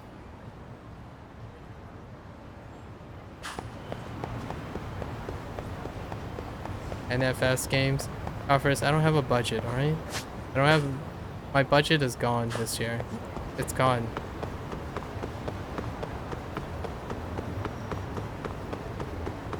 Does it look like I have a steady flow of income to be buying games, Golfers?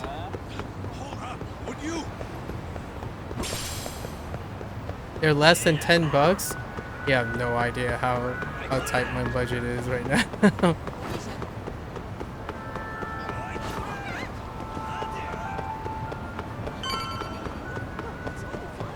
Hold. We're almost there. Aeon Tower. Aeon Tower. Oh! So that's why we don't know the name of the tower, the place. They renamed, Kyoinro is Heian Tower in the parallel universe. This is where, Conrai isn't real? Oh. What is Conrai modeled after?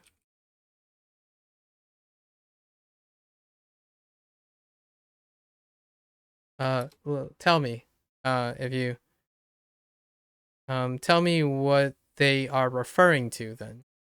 They usually have a, place. Looks Okay. like this is it. So, here's a legacy moment.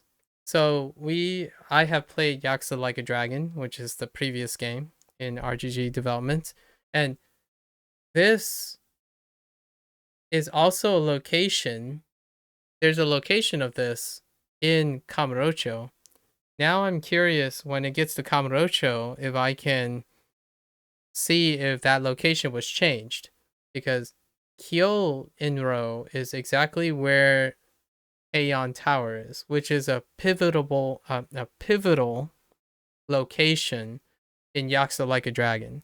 It's where all the things went down. Masumi Arakawa, Masumi Arakawa's father was assassinated there. It's where Masumi end up finding the assassin, which is dang it. What's the patriarch of the Seiryu clans? I forgot his name.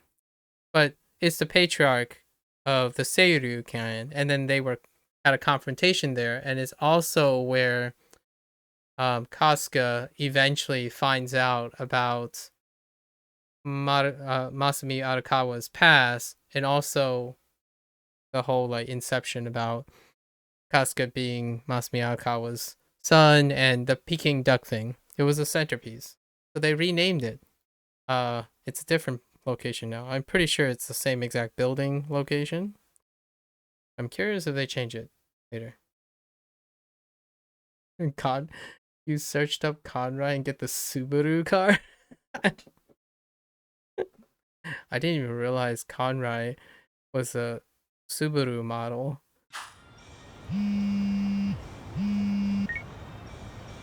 Are you almost here, Yagamishi? We went ahead and sat down. Actually, we're right out front. Oh, and one other thing. So the Yakuza organization, the Seiryu clan, right? Pretty sure it's the Seiryu clan. Yeah. They just mentioned the high school that they're gonna go to. Like they're investigating. It's Seiryo high school. I'm curious if that's just Ryo and Ryu is just, you know, it's sometimes interchanged when it comes to naming things. So I'm curious if that's a nod and just call it Seiryo high school. Excellent. Just give the host my name then. Will do. It's still a Chinese restaurant though. So it looks like it's still a Chinese restaurant, at the least. The building, the sign looks different, but the entrance looks very similar. And it still has those lions. The guardian lions. Was this the same guy living in a net cafe not too long ago? He sure has come a long way. Yeah, at this rate, he'll leave us in the dust.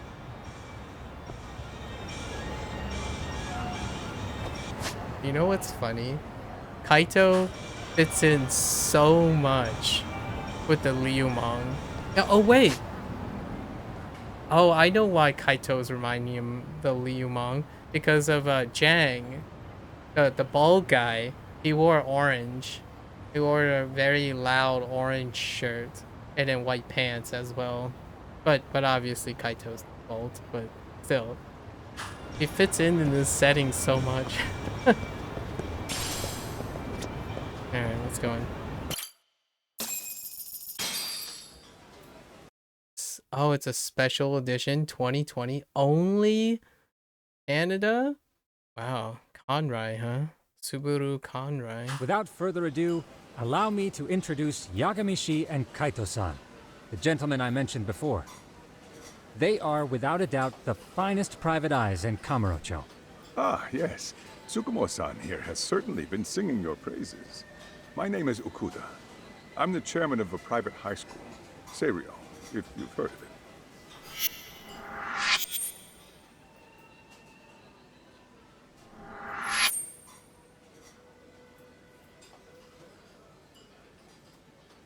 Seiryo High. Isn't that where those kids were from? Yeah, the ones from earlier. Is something the matter? We actually ran into some of your students today. There must have been 7, 8 of them. The food assets are the same food assets from Yakuza Like a Dragon. You have the chili shrimp, what generally looks like kung pao chicken. There's a pepper steak and a mapo tofu. And then you have the kimchi combo, which looks like cucumbers with some fermentation on it. Probably like some sort of pepper fermentation. I have no idea what that is, though. The thing in front of him. And then there's shumai and hagao in Yakuza. So you do see some of the shumai and hagao. And like the hagao is those shrimp dumplings next to Kaito on the bottom right. They were harassing a restaurant worker and recording it on their phone. Oh boy. And I'm guessing you didn't just stand and watch? You bet your ass we didn't. Had to knock a little sense into those brats. You mean there was an altercation? Yeah, dim sum, man. Perhaps I should pretend not to have heard that. Come on, pal. Why don't we cut the formal crap and tell it like it is? Because that would be unprofessional, Kaito-san. Yeah, Kaito. Chairman, we'd like to start investigating tomorrow. So would you mind sharing any background information you may have? Certainly, yes. Our administration has a very firm stance against bullying. Yet no policy is foolproof, and each situation is unique. We continually ask ourselves, are we taking proper measures to foster a supportive environment? I love this. Okay, so I jumped the gun, but it does look like the principal, right? The senior principal is looking to more being a nurturing environment as opposed to being a desperate environment. The downside is the way what I just said earlier about how while you provide a nurturing environment, you also foster entitlement in kids. So often they would act out and become less disciplined. However, often that nurturing environment does allow for the building of equity. So it's really tough. It's kind of one of those things. You get one thing that you think is a problem, and then you hyper focus on it. And then you technically mitigate that problem that you think is a problem, then you create a new one in its place because of its balance. So the touchy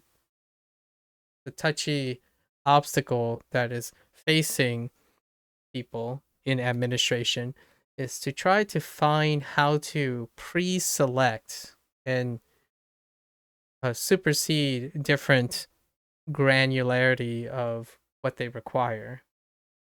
And it really does show. It checks out quite a bit with the psychology, in my opinion. Or if enmity is already prevalent among the student body, are we addressing their concerns promptly enough? I believe the key is prevention. Stop bullying before it starts. That's pretty much summarizes like the intent and my motivation on that digression that was like 2 hours long. The intent is to try to prevent by understanding the source, not what the cause and the after effects are, in my opinion. Like what I mean is specifically a cause that is stigmatized, that inherently does not look further up enough or for something that can be practical or applicable to a school, in my opinion. And you're hiring detectives to help? Oh, yes. See, as this thought was dawning on me, I happened across a sign. Yokohama 99, it read. I visited your webpage, actually, and I discovered just how well-versed you were at this very matter. At that moment, I knew fate was guiding my hand. Sounds like you walked right out of a commercial. In most situations we've dealt with, we knew who the problem was beforehand. All we needed to do was get the evidence. But in this case, we don't even know if there's a bully in the first place. Hence why we called in the reinforcements. Okay. We know the context of this discussion, but you know, in that beginning scene earlier today, I said it was a big flex when the pre-render screen showed Yagami actually eating and chewing the object. So whenever we're in game, you can see that they cleverly cut and frame showing the interaction of rendering of the object, like the shumai in the chopsticks, but immediately when the dialogue changed pace, it cuts away, which is generally what you see 99% of the time so far. And that's why I was highlighting that it's kind of a flex that in one of the pre-render screens, the very first pre-rendered scenes in this game shows an attempt to show one of the characters like move their mouth, chewing with their mouth closed. It's really difficult. It's so subtle. However, most people can probably see it being uncanny immediately. So usually you just cut away from it. So, I take it you have some sort It of happened plan? 3 times already. Of course. We're going to start by spreading hidden cameras throughout the school, anywhere that bullying is most likely to occur. This footage should provide a detailed snapshot of student interaction that would otherwise go unnoticed. Okay. Then, after a 2-week test run, we'll compile our data and present our initial analysis. All right. Nothing beats a good old-fashioned spy cam. Yes, but if one of these spy cams were found, the whole operation could be compromised. Oh, sure. As such, our pair of experts are intimately familiar with the complexities of human behavior, ensuring these cameras remain hidden. Damn, you make me want to hire us. This secret stays between you and us, Chairman. Not even the guards or teachers can know. Do I have that correct? You do. I believe the more people who know, the more likely it is this would get out. At any rate, I've heard Yagami-san here has tackled many a difficult case in Kamurocho. I'm glad to have such a reliable detective on the job. You have my full confidence and backing. They just keep raising the bar on us, don't they? So, Yagami-shi, if there's anything you'd like to ask the chairman, now's your chance. Okay. Real talk right now. The chairman gives me Genda and Matsugani vibes, right? the chairman really does. I please do not have a warped sense of justice. Do not be one of those people. And what I mean by that is a lot of times the characters that are in power tends to be the ones that have some dubious nature, and oftentimes it's like a bait and switch. And you get someone who's immediately likable at first. I think they've done this less and less lately, but there is a potential chance that this chairman might not be telling the whole truth. So, oh, Pizza La, and you know what? Gindako. I wouldn't mind going to Gindako. I feel like Gindako would fit quite nicely in, at least in the cities, the United States cities. Like a casual tavern, takoyaki with like it could probably be even hybrid and fusion with like French fries and karage, right? Karage, French fries, takoyaki, and then libations. It's really well with westernized culture. But I don't think I've ever crossed anything. I'm not even sure if they're international, but yeah. Gindako Highball Tavern. Yeah, the real villains are among us. There was a real villain though in Judgment. Oh, nice. What'd you call it? Judgment was the first time there were real villains. Like what I mean is, Kuroiwa, one of the quote unquote bad guys in Judgment, he was irredeemable. So it was, and I'm not sure if Lost Judgments can continue that. Generally speaking, RGG has written more like anti-heroes or conflict of interest heroes, right? Or victims of abuse that led to becoming abusers, which bullying is very right down their alley. I think I think it's not a coincidence that they're tackling the idea of bullying, as it's very similar in the way how organized crime and corruption works. So it's a nice take. I enjoy that they're taking this brave step into more or less a proverbial elephant in the room for adolescents in any country, because it's part of the human condition. Hey, good idea. We might learn a thing or two from watching the master at work. Way to put me on the spot, guys. But might as well.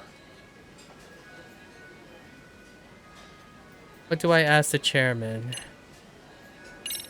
Could you elaborate on why you're going the detective route for this? Like I said, my goal is to nip any bullying in the bud before it can grow any worse. And it's not enough for the teachers to be on full alert? Unfortunately, no. I'm afraid I can't fully trust whatever they jot down on some report. What happened to make the chairman doubt the teacher's credibility? That's a great thought. Okuda-san, you mentioned you couldn't trust your teacher's reports. Why is that? Human error, I suppose. Behavior can be ambiguous, and it is difficult to notice every little detail. Your first response seemed to hint at something else. Yes, I suppose it did. Can you tell me what's going on? Where should I begin? Poor guy. His voice and his demeanor just strike me as someone who is stretched thin. Like he has so much wisdom and baggage and experience with a situation in his life, right? He's the chairman. So the chairman, it just sounds like an incredibly exhausted person who's trying their best to find a solution and stay strong and present a united front. However, it just sounds like he has experienced a lot of baggage. That voice and demeanor checks out pretty well. I kind of greatly sympathize with him. Obviously, I'm not that old, so I can't necessarily empathize to the extent of being in such a position. See, folks, it has been almost 4 years since the suicide of one of our students. There it is. The poor boy hung himself at home. You mean because he was being bullied? Not on paper, at least. We established a committee to investigate, but they never turned up anything. Yep. Neither did the court. Wait, you were taken to court? Yes. One of the students' parents filed a lawsuit. Now, there were online postings that may or may not have hinted at bullying. But the prosecution never found substantial evidence, and the court ruled we were in the clear. If I can ask your honest opinion, was there really no bullying, Chairman? I would like to believe there wasn't. But I may have been too far removed from the classroom to say that in good faith. Every day I watch our students come to school, and what I see are young, happy kids. They're all so full of life, with bright futures ahead of them. However, around 2 months ago, we lost contact with one of our student teachers. Everyone assumes it's a mental health issue. The hell? Don't tell me he got picked on too. That could have been the case, but I didn't get enough details to say for sure.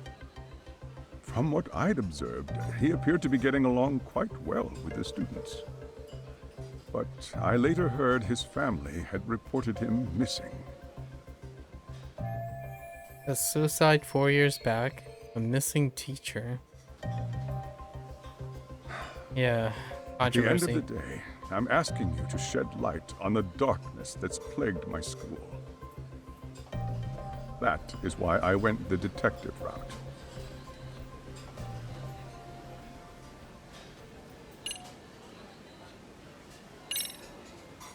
In the event we do uncover bullying, what action would you take? Of course, we would provide appropriate counseling, in addition to notifying the local authorities. Wouldn't that mean increasing the teacher's workload? Interviewing students, filling out paperwork. That could lead to making people not want to bother reporting it. Sad to say, I can't rule out that possibility. The teachers have so much on their plate as it is. I doubt they'd volunteer to look for any extra trouble. That is why we must strike at the root of it. What if you offered your staff a bonus for catching any bullies in the act? I know that'd motivate me. Oh, no, no, no. I understand where Kaito is coming from, but man, incentivizing self-selection into persecution. Ooh, that's a slippery slope. That is a very slippery slope. If you're the idea is it would be all right if the problem didn't exist already, as in if it was a healthy environment where there aren't any controversies and enriching for opportunistic behavior already, like a scandal or something, or maybe a conflict of interest, any indicators of conflict of interest, incentivizing that will breed more, in my opinion, will lead to greater opportunistic behavior. If you're already having strife and stuff in a staff, further introducing a way to incentivize specific behavior, that can lead to something even trickier. But then you would have opportunistic motivated incrimination. That's kind of like paying someone to do something and expecting that they won't behave accordingly to get the payment. Me? You don't think that'd backfire? Oh, there we go. Actually, it might be worth considering. I think Sugiura is hinting at what I was just mentioning. But the fact of the matter remains. Bullying has no perfect solution. Absolutely. Absolutely. Oh, and I just realized one of the choices is mind if I order Peking duck? That's a reference.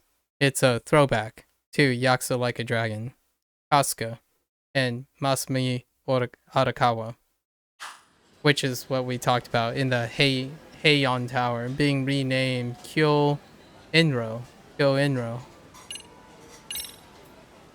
So, we never actually resolved this, but we did get into a scuffle with your students. No one got hurt, but how do you feel about that? Well, I'm afraid I have to remain ignorant of that. Fine. But let me tell you one thing. Next time I see your students harassing someone, it's gonna be lights out. The kitty gloves are off.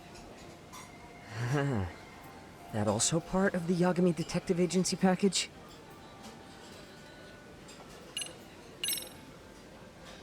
Hey, Chairman. You a big fan of Peking duck? Hmm? Oh, it's very tasty. Isn't it? It's one of my personal favorites. Nothing like biting into warm, crunchy duck skin. Oh, and it's gotta be slathered in that special sauce. Are you eating okay, Yagamishi? You could place another order. If you could get back to the case, I'll make sure to keep your plate full. Oh, and he tells me to keep it professional. Oh, he was doing an icebreaker. Dude. Man, that is such a deep cut. So Yagami has eaten Peking duck. What was Yagami? He was 35, so he's almost 36 years old, right? But Kasuga is older than him. Right? Kasuga's in his 40s. Don't know Peking duck on Kasuga's table. I'm expecting a payout. I think wild card bet, Like a Dragon Infinite Wealth, Kiryu and Kasuga is gonna share a dish of Peking duck together. That's the payout, alright? That's the payout. Anyways. I think this conversation has been enlightening. Any thoughts, Tsukumo? What else is there? I suppose we'll have to see when we get there. We may have more questions then. That would be fine. All right then. Time to dig in or what? Are you really pretending you waited? You've been nibbling this whole time. True. You call this nibbling? Hey waiter, I want to place an order. And tell your chef, I hope his kitchen can handle this heat. I take it this place isn't exactly cheap? Don't you worry about that, Yagamishi. The bill's on us. It's Dang. a welcoming party, remember? When did they become such high In that rollers? case. Excuse me. I'm ready to order too. Ew, where does Tsukumo and Sugiura get the cash? Yo? Okay, so we got access to case files. Alright. Okay. Cool.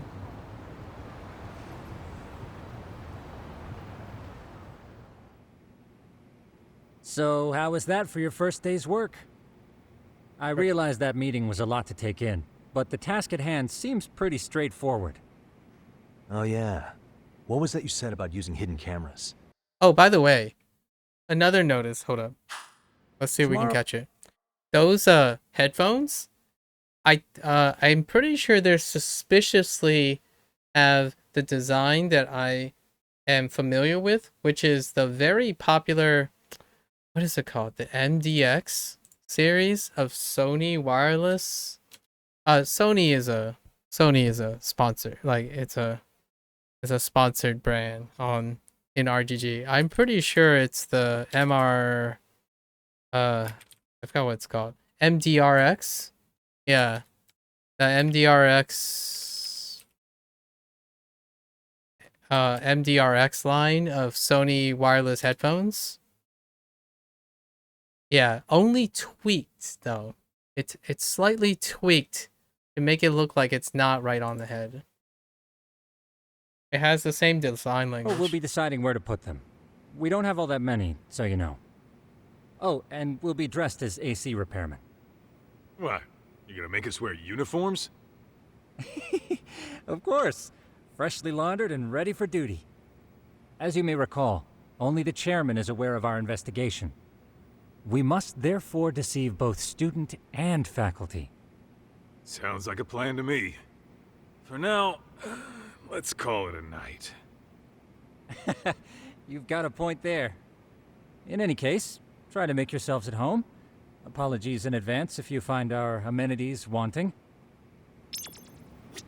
Just imagine Kaito dressed as a janitor, and you're going to school and suddenly someone like Kaito just walks around. It's like, that could be a little intimidating. Not so much Yagami, more Kaito. Alright. Okay. Wow, you guys even have a kitchen? Oh man, I'm really done it now. Oh no, what'd you do? Skateboards. Okay. What's up, Shigiura?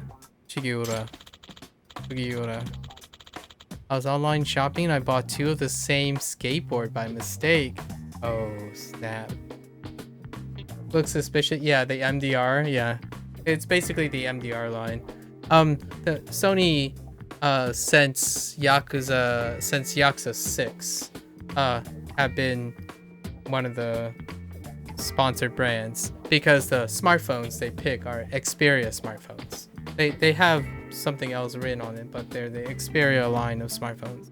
It even featured a tablet that was made by Sony, and one of the Shiro from the orphanage had a Xperia tablet. Very appropriate because Sony, right? Can't really have Japanese electronics without Sony. Also, video games. Alright, skateboards. Did we get skateboards? How'd that happen?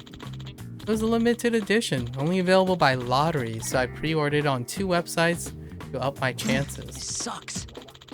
But then I was selected by the lottery on both sites. The second skateboard got delivered today. How lucky can you be, man? That design really screams like... My first inclination is that design screams Samoan tattoo, but fine.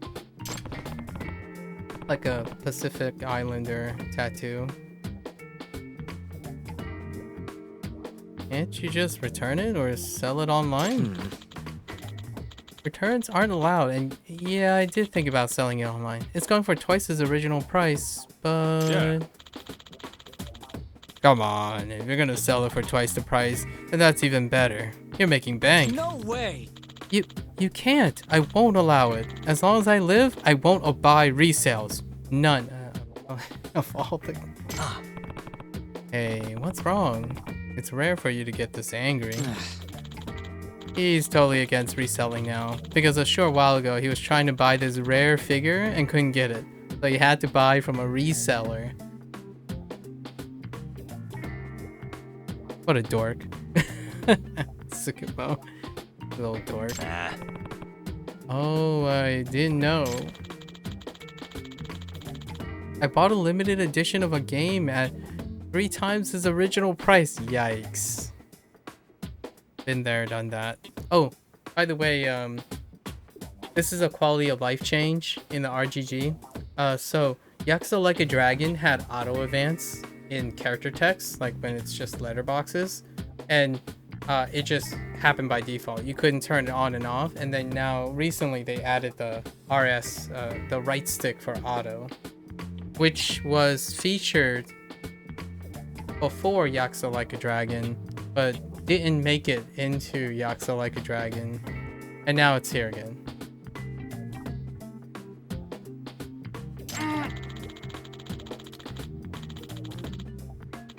Yeah, the earlier games, like Yakuza 5 and so on.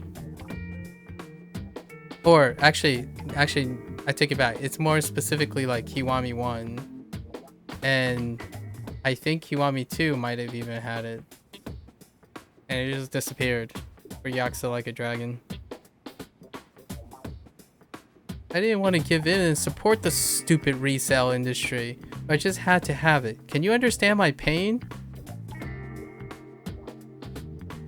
Huh. No, sorry, I don't get it.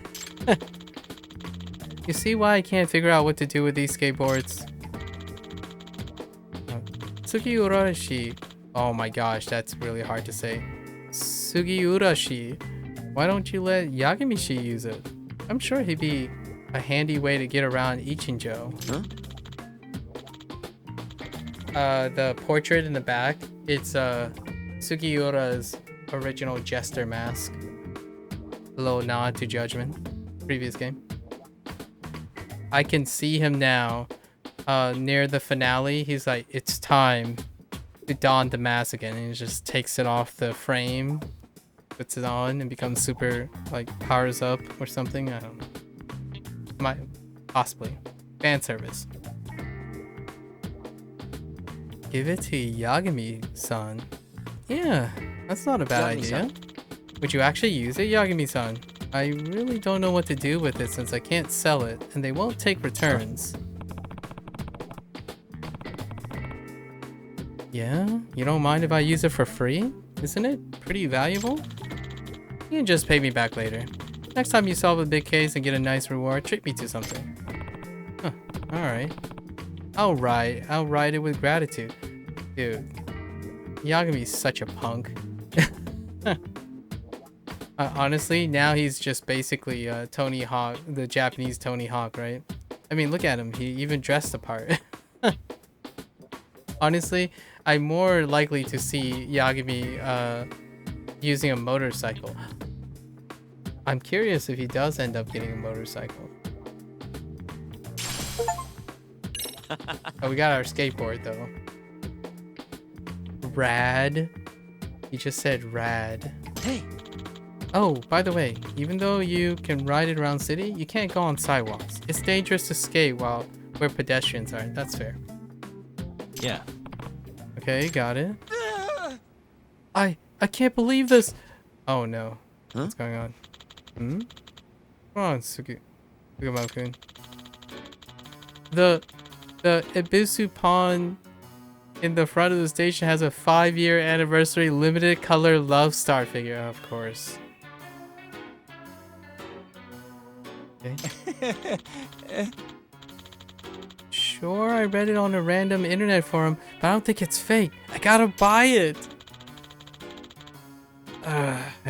There's a reseller already closing in on it. Let's... Huh? Hey, wait.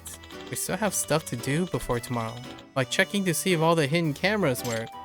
But I have to hurry. If I let this opportunity slip by, I'll end up buying from a reseller again. No, we need to make work our priority. Well, maybe... Oh gosh, that face. Nah. Yeah, okay. You want me to buy it for you. Again, this is a throwback to Judgment 6 months ago. Oh, please. The reseller is already on his way, so you can get there. So can you go there now? I guess that's what the skateboard is for. Sure, I might as well use my skateboard right away. Skateboard detective, activate. Alright. Gotta learn how to skateboard.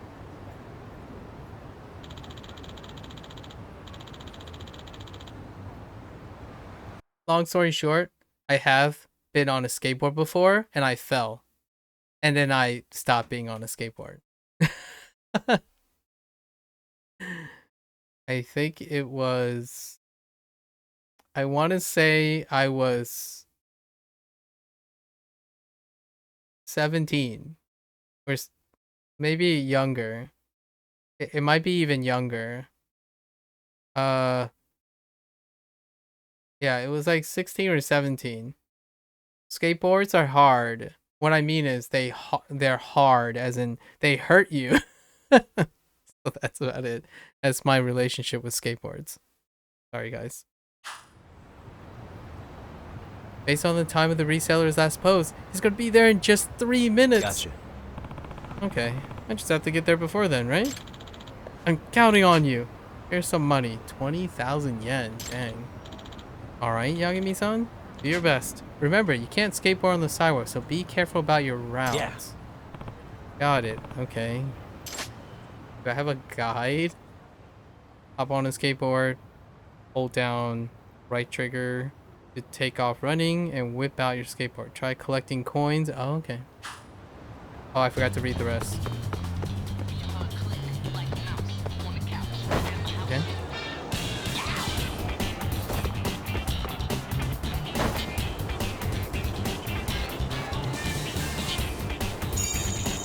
Can you get more speed? Oh, that's how you do it. Okay. Oh, okay. This music, though. Dude.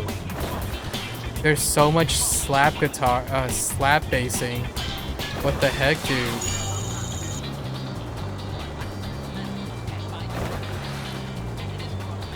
Wait, am I going the right way?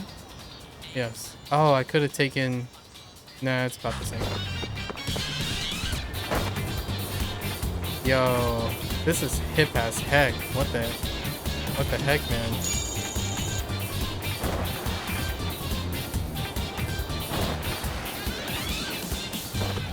Oh no, this way.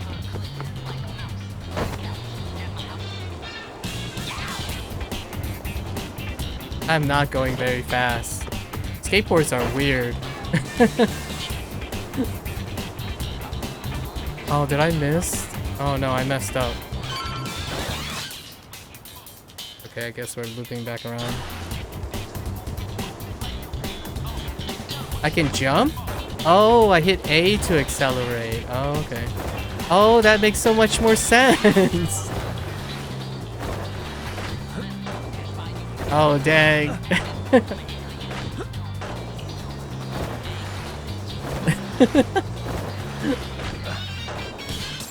Good. I'm as incompetent of a skateboarder in video games as I am in IRL, you know? Good. It checks out. Excuse me. Excuse me, I heard you had a limited edition Love Star figure. Yeah, we got one. But it'll cost you 20,000 yen. Still interested? Wow. Can I rotate this? That's a really cute figurine. Sure, I'll take it. Pleasure doing business. Alright, we did it. Oh my gosh, it's a Yakuza that wanted. Guess I'm late to pick up my figure. Are you the reseller Tsukumo was talking about? Give me that figure and go. Oh, okay. Well, first come, first serve, man. No way. Absolutely no way. Oh, wait, I can disarm. Hold up. Oh. Ah.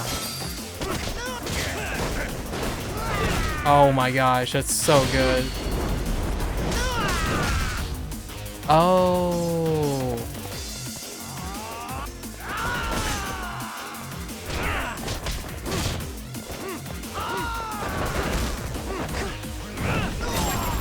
Dang. I love this. I love this new style. Oh, so it does land on the face. If it doesn't, like, cause them to surrender. So if it's a lethal, he'll miss the face. I see. Thanks to you, Yagamishi, I got an amazing collectible. I didn't have to fork over money to a reseller. I mean, Ibisu is a pawn shop. Doesn't that sort of... Okay. Hey. I think they mean... I think he means, like, gougers. Like, the peeps that gouge, I forgot what they're called. Scalpers. He wanted it so bad he attacked me. Is it really so in demand? Yep. Oh yeah, I guess the Ebisupan owner wasn't in the know, but this is a very rare color sample whose production line was cancelled. Yeah, I'm sure it was. So this color has never been available to the public. There are only 2 of these in the entire world. Whoa. Okay. Oh. Oh, that's pretty unique. On the market, it fetches a price of, around 300,000 yen. Nice. Are you serious? For one figure? Seriously. So you were why a reseller would be desperate for it. Such a splendid item does not belong in the hands of a reseller, but someone who truly appreciates it. I owe you one. It just goes to show it was a fantastic thing that I kept Sugiorishi from reselling his skateboard. It enabled me to buy this. With this, I'm free to focus on work. I'm sure the Seiryu I mission will be a success. Nice. Skateboard tone. For success. Alright, time to call it a night. We learned how to skateboard. Amazing. Kaito? Can you, Kaito, could you get off the couch so I could, Yagami could rest, please? Heck off, Kaito.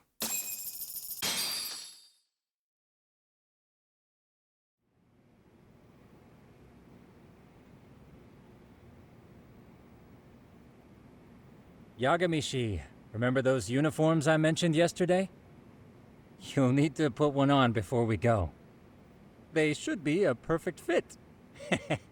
After all, there's no information I can't find, body measurements included. Yeah, I don't doubt that. You've never been one to miss a detail. Okay. And back reintroduction of disguises. The same work disguise. Yep.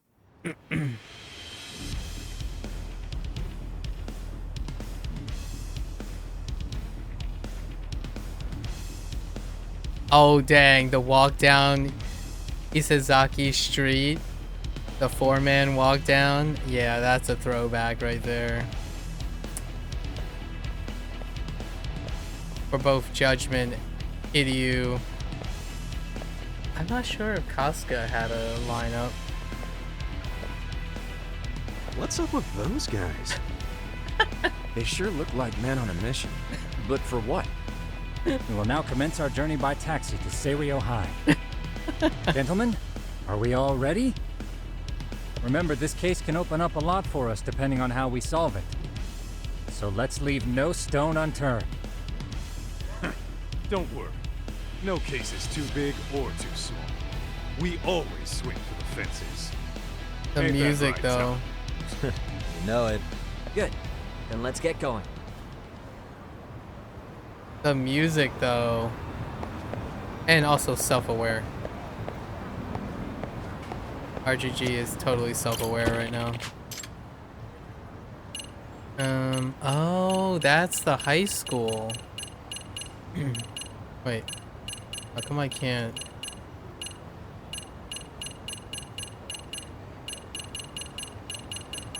Okay. The new location is the high school. Let's see. Or the middle school. Or high school. Yes, high school.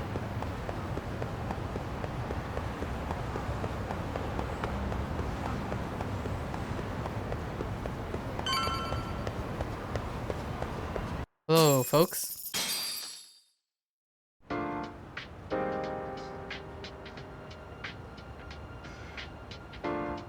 Man, so much Persona vibes.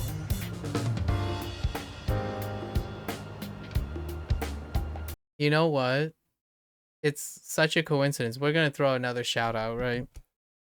Sega is another the publisher for Atlas Games, right? High school, it's another school setting, and you have this like hip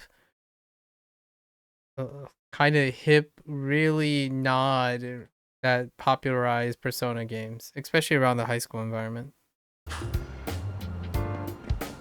It's very fitting. It's almost normalized at this point. Ah, you must be the repairman.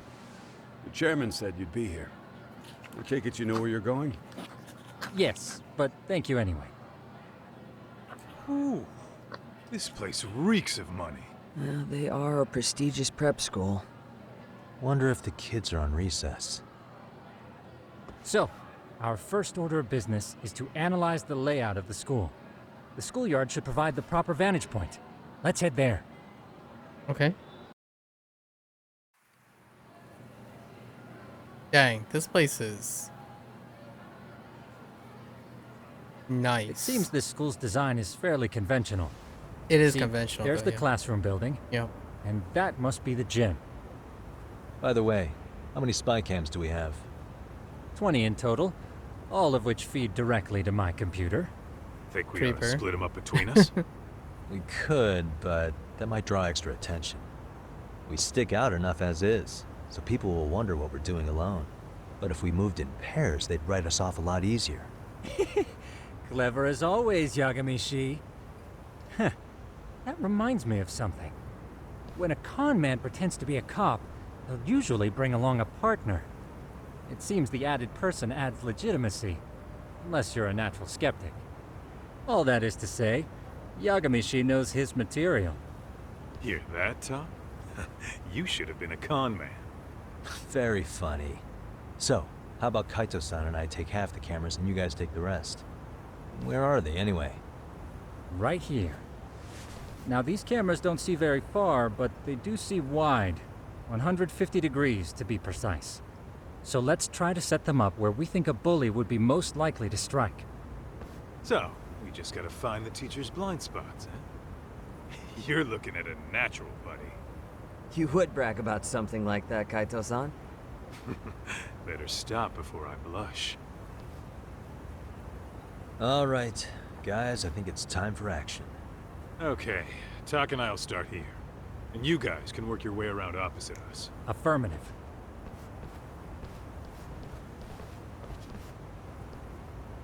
I like the character Only got 10 archetypes. cameras, so we gotta use them smart.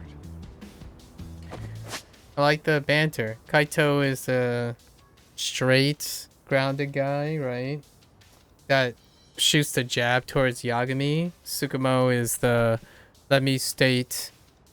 let me explain everything guy, right? And then Sugiura is the quiet people.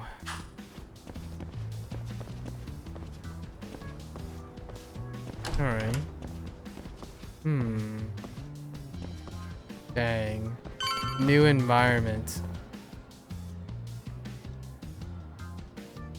Oh. Yeah, of course. The shoe lockers. Bet all kinds of teen drama goes down here. Oh, yeah? Yeah. That's where you drop love letters to your crush. Or challenge your rivals to duels. Dude, what century did you... I'm like, Kaito? Are you secretly a boomer?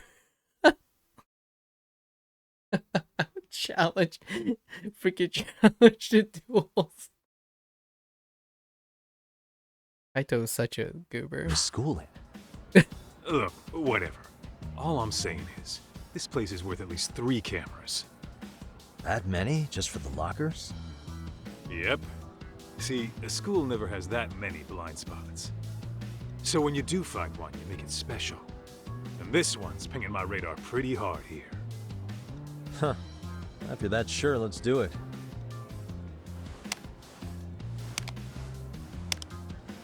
I love it. The cut. Like the... Tsukumo reporting in. I see you've set up a few cameras already. Feed is coming in nice and clear. You guys are doing awesome. Thanks. How's things on your end? We just finished with the back of the gym. Next up is the classroom building. Copy that. All right, Tak. Just follow my lead. Starting to feel like a spy, you know? He even had the spy cut. Like the cinematography.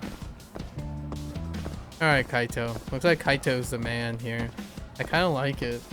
You're just here to see the character development. Look at this place, though.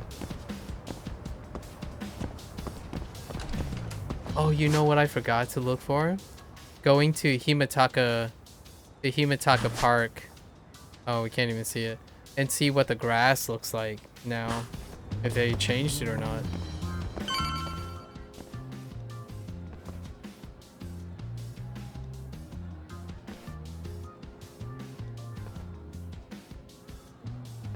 The boys will handle this floor. So let's go up one more. Gotcha. Every bully loves a good pair of stairs. Pushing someone down them ruins their day pretty quick. You think it's really that often? Still, it is a blind spot. Yep. Close corners make for poor visibility. Making this a #1 choice among assholes. You don't say. Kaito is very well versed. Alright. Then let's get a camera here.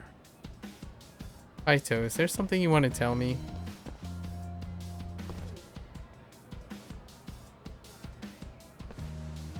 Alright. Let's move up to the next floor.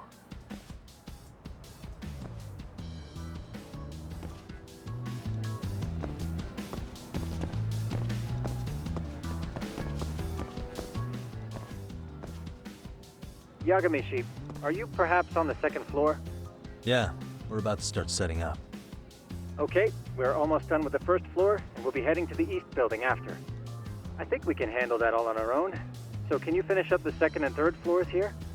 Sure, not a problem. Splitting up for a bit shouldn't hurt. How about I take the second floor and you do the third? Works for me.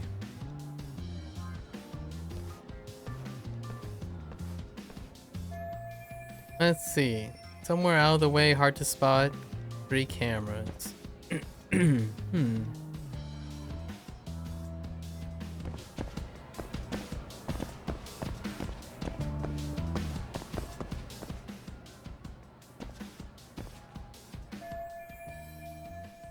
Yep.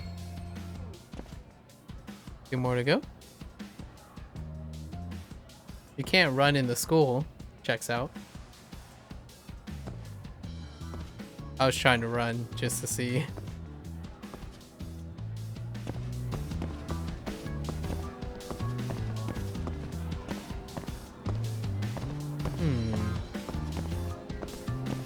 Dang, look at those. I can't even look around. Men's bathroom. Yep. I could just avoid the urinal. True. Ethical concerns, for sure. Ooh, sliding bathroom doors.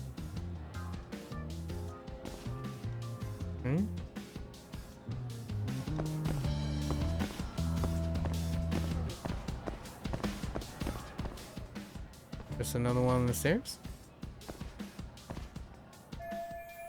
Is he a janitor? Looking for something, pal? Yeah, I'm kind of busy, in case you couldn't tell. They're busy smoking, though. Nice if he stepped away for a sec so I could install the camera.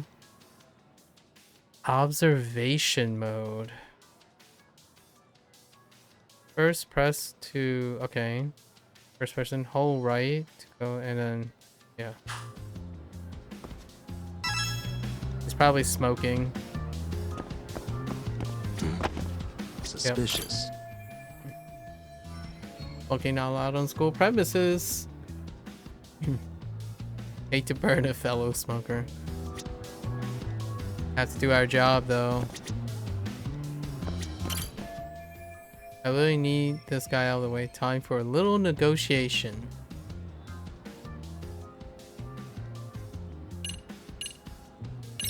I'm pretty sure smoking's not allowed in school. Should you really be doing that here? Oh, you saw that, huh? Could you, keep this between us? I can. But in exchange, I'm gonna need this area clear. Yeah, sure. No problem. Just don't tell anyone, okay?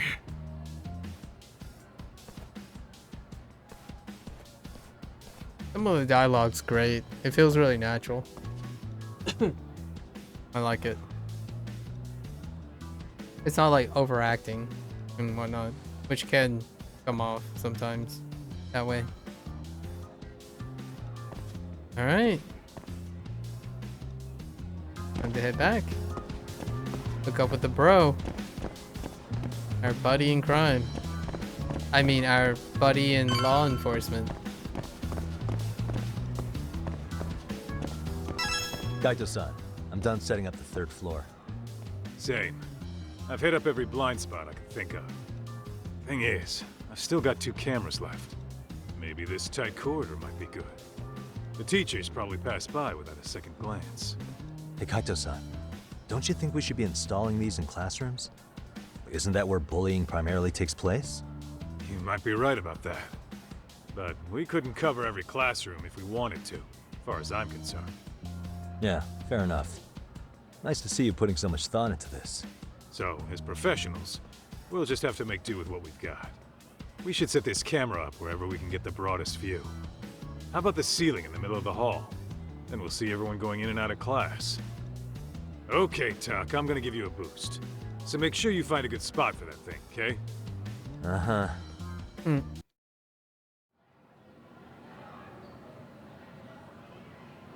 Not suspicious at all. Definitely not You know, inconspicuous. we totally could have done this during recess. Everyone's just staring at us. Too late to whine now. Just do what you gotta do and be done with it.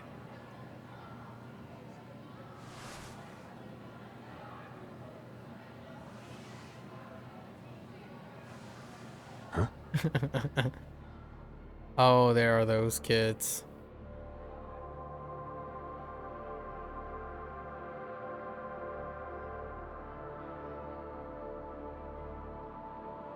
Hey, you saw them, right? Those kids who started trouble at the restaurant. You noticed too, huh? Classroom 2-2.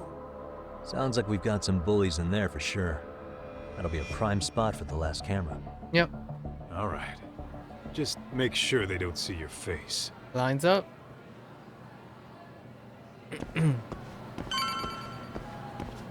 What is it?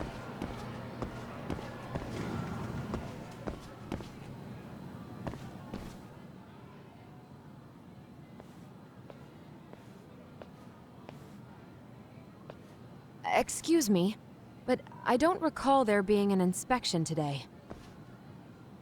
Whoa.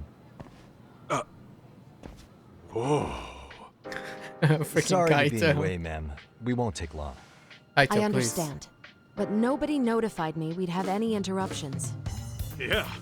And nobody notified us this school hired such gorgeous teachers. Whoa, Kaito. Harassment. You know what? I don't seem to recognize either of you. Probably because our usual repairmen were here just last month. Can't say I know anything about that. We're just here doing our job, ma'am. You can call me Sawa-sensei, not ma'am, and you're in my classroom. Forgive me, but who may I ask called you here? Dang, I think she's on to us. Remain silent. It was the chairman who called us in. I had assumed all teachers were notified. Oh, the chairman. Well, I suppose I should leave it at that then, hmm? Well, when you say it like that... Did he make this appointment with you directly? Yep, sure did. So, thank you for your business. And I'm sure our chairman gave you his name? His name? Oh, no. Well, that would be... I don't remember his name. Oh, Okuda-san, of course. How could I forget? I literally Okuda-san. thought that. How could I forget? Yes, of course. I'm sorry for being so rude. No problem at all, Teach. By the Thank way, goodness. Thank goodness for context clues. would ever tell you how stunning you are. I'd say you're just my type. My dream gal, even. What? Ignore him, Kaito. please. Like I said, we'll get this done quick and be out of your hair. Freaking Kaito. Get old pep.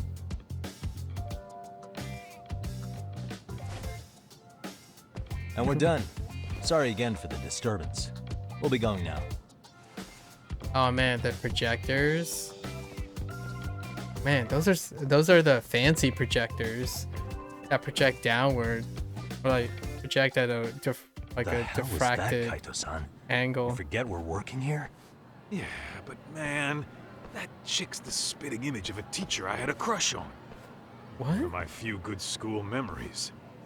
Even What, so that makes me the bad guy? Dang. All right. Back to work. I get it.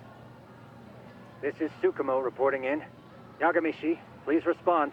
Hey man, we just finished setting up the cameras. Good, so did we. Could you and Kaito-san meet us at the gymnasium then? It's empty at the moment. I thought we might as well check the camera feed and discuss what to do moving forward. Got it. Then we'll see you at the gym.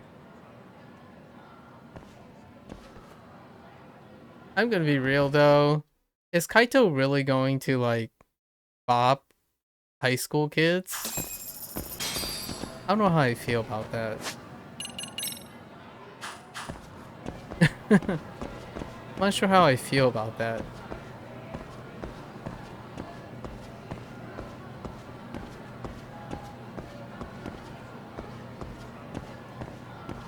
Give me this. What is this? A pebble.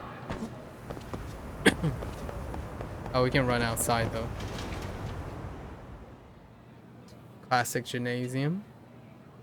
Excellent work, gentlemen. All cameras are fully operational.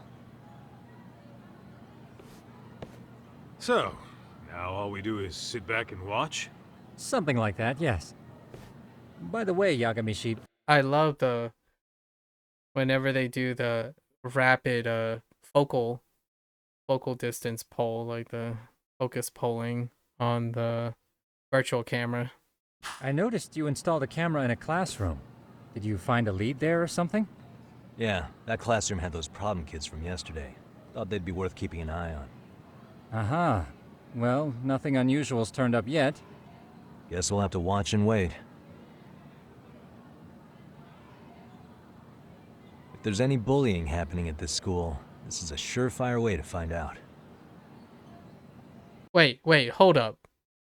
Does that mean is Yagami gonna participate in blending in school activities? Are we gonna do stuff like sports?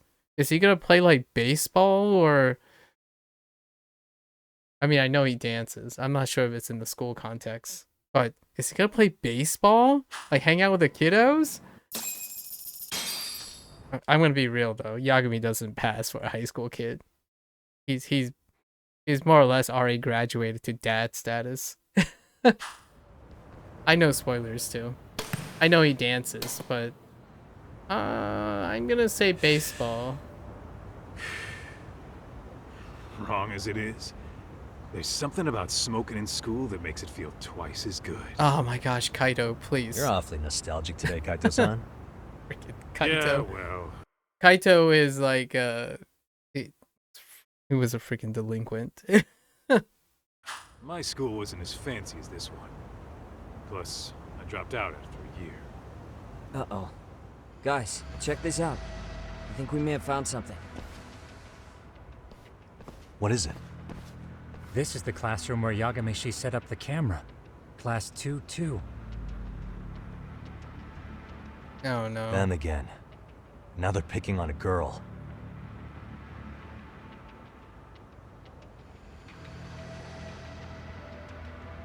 Whoa, did you see that? Yeah, the gamer laptop. The gamer laptop, I already made the comment about it. It uses the same design language as like Asus, MSI, and Alienware. So Alienware does have that design, but mainly Asus, like Strix. Not necessarily Tufsters. It's generally Strix or the MSI where MSI logo is about in the correct place. It's a little lower. Alienware tends to Lenovo. They don't make laptops like them anymore. Lenovo has the Lenovo Legion series, and they don't ever have the like chicanes, or not the chicanes, but the little angular thing. They're usually over on the white side, and then they have a Y. A lot of times, Lenovo tends to use a Y thing, kind of like in the right in the middle of the thing. Yeah. So most of the time, it's either Asus or MSI. MSI checks out more. MSI's emblem is closer to the middle, to the upper half middle of it. Alienware is a higher up. It's generally higher up in the upper 1/3, but they do use those like arrow things, chevrons. Also, that also gives it away too. So you already have the screen, right? The bezel, and then there's an emblem at the bottom, and the cam in the center. Quite a big bezel, I would say, probably MSI. MSI, or maybe like a low tier. But yeah, it's probably MSI. It's a low tier budget, like it's a budget laptop, a gaming laptop with some bells and whistles. No, they're writing something on her? With a permanent marker? Yo, Talk, let's go kick the shit out of those punks. No way I'm letting that slide. Yeah, this is a problem. Hold on, Yagami-san. What now? Looks like they got what they came for. They're already leaving the classroom. The free tattoo. Why's nobody helping her? It's like they don't even want to see it. Kids think this doesn't involve you? Let's go, Kaito-san. Yeah. I want to see what happened with my own 2 eyes. Yeah. I suppose we should report this to our client. I didn't expect to find anything this quickly, though. But now, we have irrefutable evidence that... Yeah, that's what I mean by the pecking order. The disparity. So, the disparity in status. That is actually kind of unique to a culture that has the emphasis on those types of disparity. Generally speaking, there's a lot of infighting if the whole like testosterone thing and whatnot is true. However, when you have a more equity in distribution of student body, you tend to have infighting instead, where you have another group pit it against another group. So there's representation for different groups. But in this case, it's almost exclusively ordered by pecking order. So if you're at the top, generally speaking, everyone below you is submissive to you, or subverting, or avoidant. And that's the bullying narrative that Tsukumo is supporting when he's talking about science and looking for patterns in behavior and whatnot. Bullying is real here at Serio. We'll have to take this up with the chairman and see how we should proceed. It's to the point, even if the teacher is below the pecking order of the majority, the students even supersede the teacher, right? And then the teacher themselves is on the pecking order as well, which can become incredibly unrelenting and cannot submit to pushback. So you have to go higher up the pecking order. So they have the chairman, right? The chairman's at the top. So you always go to the top.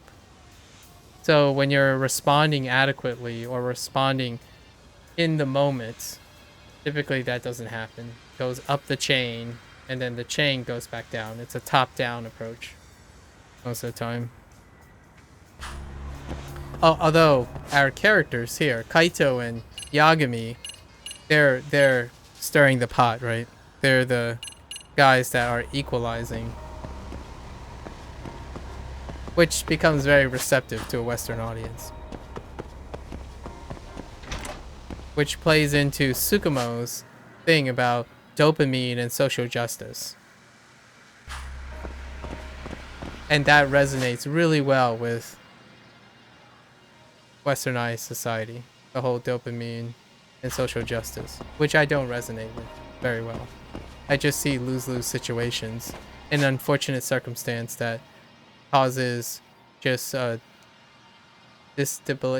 instability in an otherwise alright system.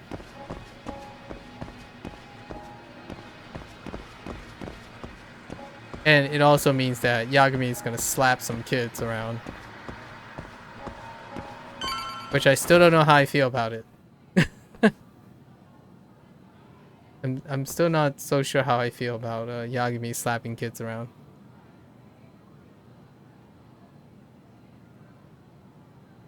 Tak, that's her. The girl we saw on camera. Let's get a little closer and see how she's doing. As a role-playing gesture, I will only use the snake. I will try to stay with the snake style. But violence is only... So I'll use the snake style. In the story, in this role, like the role, he developed this style, the snake style, as a way to like cause submission as opposed to you know, violence or like unnecessary roughness. LT, press and hold and think? What does that mean? Oh, is that a hint system? I didn't realize they added, huh? So how do I get closer? Hey, I'm not weird. You're weird. Stop looking at me. What the? Hey. Someone wrote slut on the back of her hand in permanent marker. Suspicious. What the? I couldn't see her face on camera, but I don't want to wake her up either.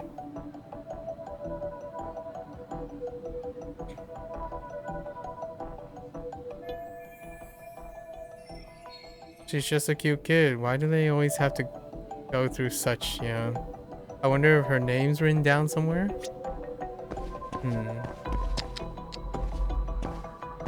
Just walk by her. Maybe on her book. Hello World? Wait, is this a CS class? Oh no, Hello World as in English course. Sorry. That's so funny that the book is called Hello World, but it's an English course book. Sorry. I'm taking out the immersion. It says English course 2. There's her name. Again, maybe. Communication and speak. Mami Koda. This is Tsukumo, paging You Yagami. compile the human code to make yourself speak English. That's fair. And English is a language. So yes, Hello World teaches you, it's likely to teach you a language. Just saying. I mean, you know, no one said it wasn't a computer language. Just saying. Yeah, what's up? I've just reported our findings to the chairman. Could you meet us here? His office is on the 3rd floor of the east building. On our way.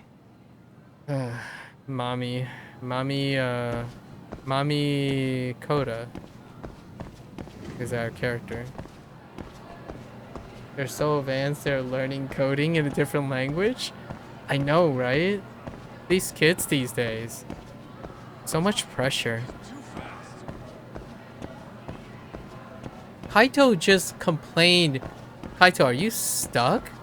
Where are you? What? Holy, how'd you get over there? Kaito just complained I was too fast. You can't even run in here. You can only walk, Kaito. He got caught on a, like, he got caught on a door or something. At least there's some overlap since a lot of keywords are English. That's fair. That is fair.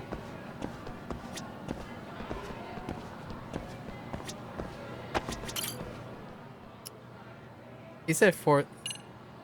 He said fourth floor, right? I'm totally distracted. Oh no, it's third floor.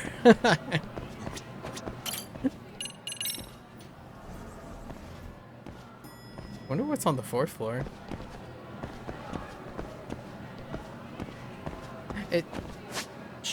I know. It says in the top right. I just wasn't paying attention, okay? It literally says, go to the chairman's office on the third floor. I know. Calm down. Don't at me. Oh, I can run in here. Wait. I can run in the school. What the heck?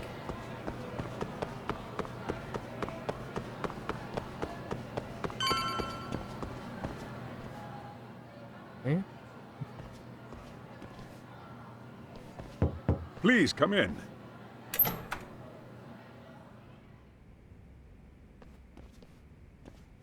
Huh? You're that teacher. Sawa-sensei, wasn't it? To what do we owe the... It's her class, I think, right? It was her class. Fourth floor is probably the official slacking off place. Oh, yeah, that's fair. You know, here's a meta. Is Japan the place where the fourth floor is actually the fifth floor and the first floor is the ground floor? So they only wrote floor 1 through 4 because of the English translation, and it's actually G 1, 2, 3. So there's actually only 3 floors in the school above the ground floor. I'm pretty sure they probably accommodated that. So what I mean is, when we were, you know, doing it, I don't know if they have G's, because I only read the English, right? The English version. I'm not sure if they use G for ground floor. I'm not sure if I remember Persona's thing. I'm pretty sure Persona was translated to be first floor and second floor. However, it is an important note in detail because there are very specific countries that prefer to use G for ground floor. And obviously, in the United States, it's a mixed bag. There are G's and there are not G's. Yeah, it's everything. U.S. system is everything. So there are places that have first floor, second floor, and then there are places that have G. The lobby. The U.S. sometimes use L for lobby. So the lobby is the ground floor. So instead of using G, it could be L. Yeah, so there's there's also yeah, so it's weird. So I love these little details. So okay, so Japan don't use, they just go first floor, say okay, fair enough. Pleasure. All of these men are detectives? Yes, and I'd like you to keep their identities a secret. These gentlemen here are Yakami-san and Kaito-san. I like Sawa-san. She's very strong, and there aren't too many in, like, when they travel back in time in Japan, there are fewer strong female characters, and it's kind of nice to, in my opinion, it's a little refreshing to get a bit of contrast with like a stronger female character.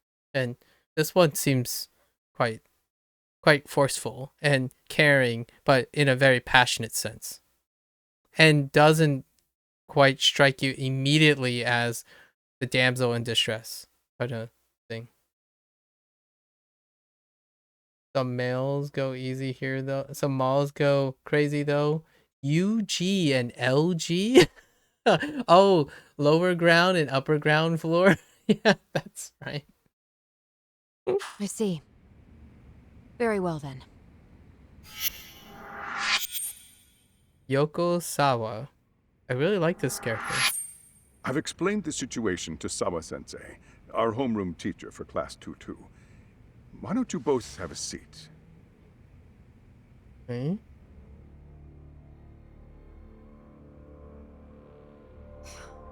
I knew something was wrong, but I could never put my finger on what. The girl No. being bullied. Her name's Mommy Koda. Do I have that right? Yes, she's in the basketball club, and so are all those kids surrounding her.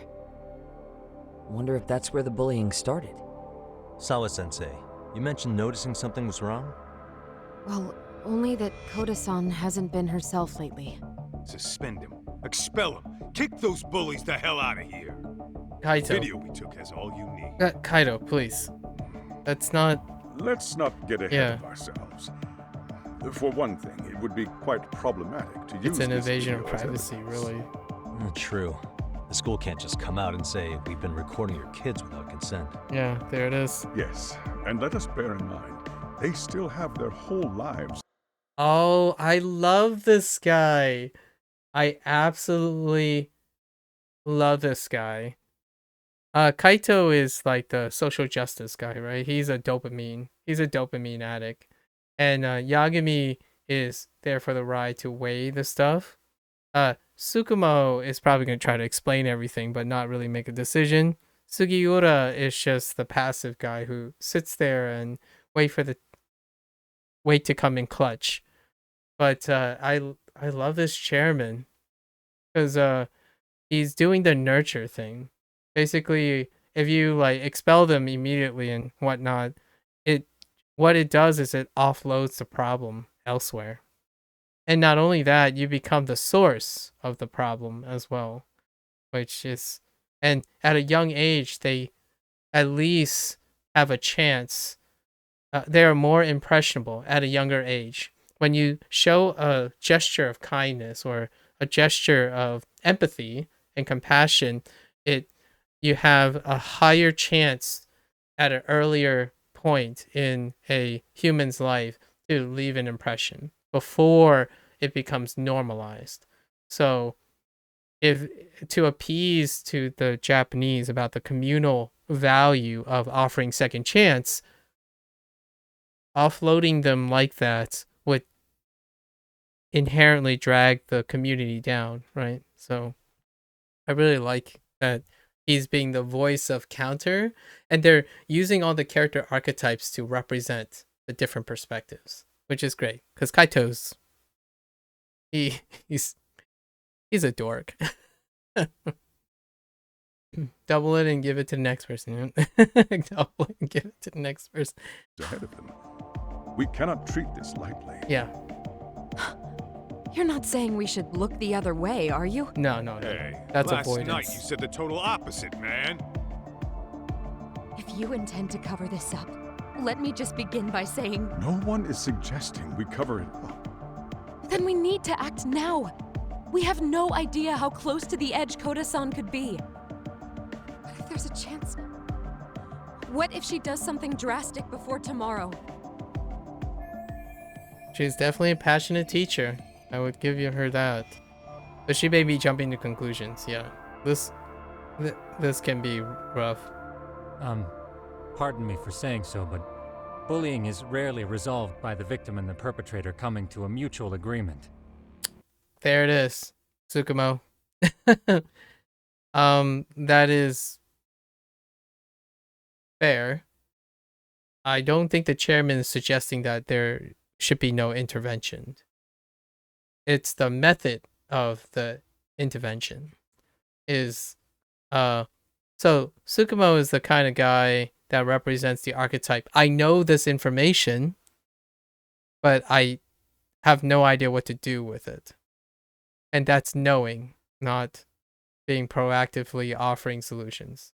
So he's that guy that states the things. Kaito is the other way. Take action first. Kaito takes action first and then think about the consequences later. Tsukumo is the entire polar opposite. And you're playing Yagami, who's in between, right? He's a witness of these. And Sugiura is... He's just the guy that's tagging along for now. He has been for most of the time. So we don't know if he's going to get another role in this party of 4. Thus, a third party must intervene. There you I go. presume you read that in a book somewhere. Yep. I can tell you from experience that no victim finds it easy to open up about their situation. Not to family, friends, anyone. It takes a tremendous amount of courage for a bullied child to come forth and seek help. So if we, as outsiders, are to intervene, we must consider the ramifications. That's so good. No, I think the chairman's right. Making a big scene might only make things worse for Koda-san. Yep. Oh, come on, Talk. That's not like you. Someone's drowning right in front of your eyes, and you're just gonna watch him sink?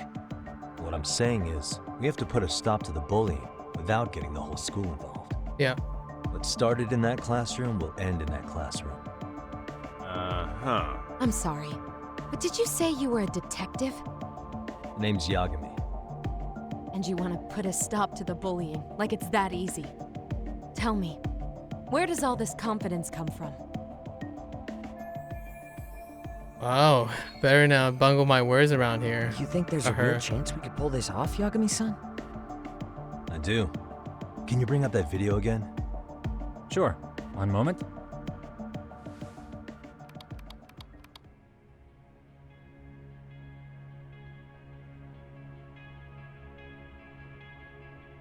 I think the secret to stopping the bullying is right here in this video. Really? Then by all means, detective, enlighten us. Is he gonna collectively encourage all the onlookers, move all the onlookers to support her, to create a equal counterforce? I wonder where. Oh man, this is so good. It can go so many ways. I could think of 2 or 3 different ways this can go. My most favorite would be to create shared responsibility, but without implying or forcing guilt, right, from onlookers. More like a proactive community support. You don't have to be so condescending. Nope, she's got a point. You gotta back up that claim. So what's this big secret you're talking about? The secret in this video on how to stop the bullying. There are more onlookers than there are the bulliers. The bullies. Bulliers. The bullying fully solves everything. The onlookers are the problem. Yeah. It's those students sitting idly by. They're aware of the problem, but aren't doing anything to help. Yep. Well, yeah, there's a whole flock of bullies. Get in their way, you're their next target. There are more Adults onlookers. do the same thing, honestly. Guess we're not so different from high schoolers. Then that's why the digression about when you have this type of system, it creates that system anyways. It creates opportunity for bullying, and it's not just this system discouraging bullying or creating an environment that decreases the disparity. In fact, the hierarchical system in a country like this tend to emphasize and accentuate this disparity. So it justifies, it normalizes the justification for putting, distinguishing between who are outsiders and who are the in-group. we should hold some sort of trial and get the class involved? Is that what you're trying to suggest?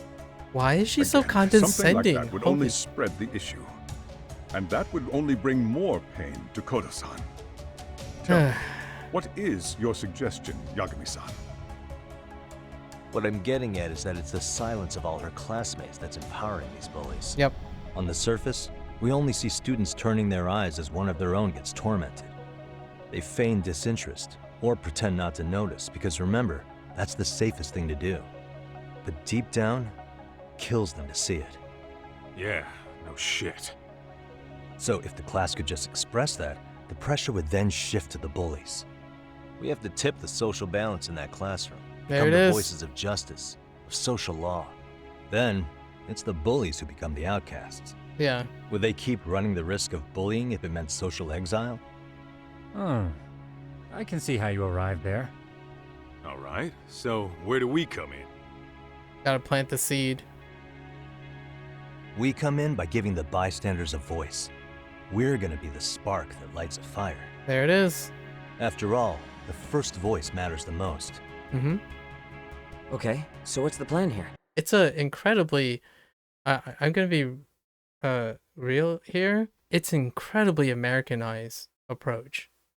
Like, people would get behind this. I mean, I can see why this game's narrative took off as like one that resonated strongly. Like, historically, right now, this game has almost supplanted the resonance of this game storyline eclipsed quite a bit the many legacy. It's only up to the lengthy legacy of the Like a Dragon series that can can compete with this type of narrative, especially in the Western audience. I could definitely see that Yagami comes out on top because he has a very westernized approach, which the thing that he failed to highlight is though that he's not he didn't highlight that empowering the voice and making them outcasts hopefully doesn't cause the student body to be the people that bully as well in return. And my counter argument to that is likely that one that have already experienced adversity, as in those who are bullied that become empowered to be the ones in favor, they tend to have perspectives of both because they have experienced it. The bullies have not necessarily experienced being outcast yet. So to equalize that, you create exposure to both situations. And that creates an empathy, right? And creates compassion. And to really get at the heart of these things, equity or the perception of equity, it doesn't have to be literal or objective or pragmatic. It has to be developed to create an environment that just doesn't naturally lead to bullying. Is often kind of a way to muddy, sort of, not necessarily intentionally, to create equity in a way that isn't necessarily logical, in my opinion. It's more subjective and relative. Creating mutual respect and value tends to deal with a little bit of muddying, because if things are logical and pragmatic, it provides clarity on discerning who is more valuable and who isn't.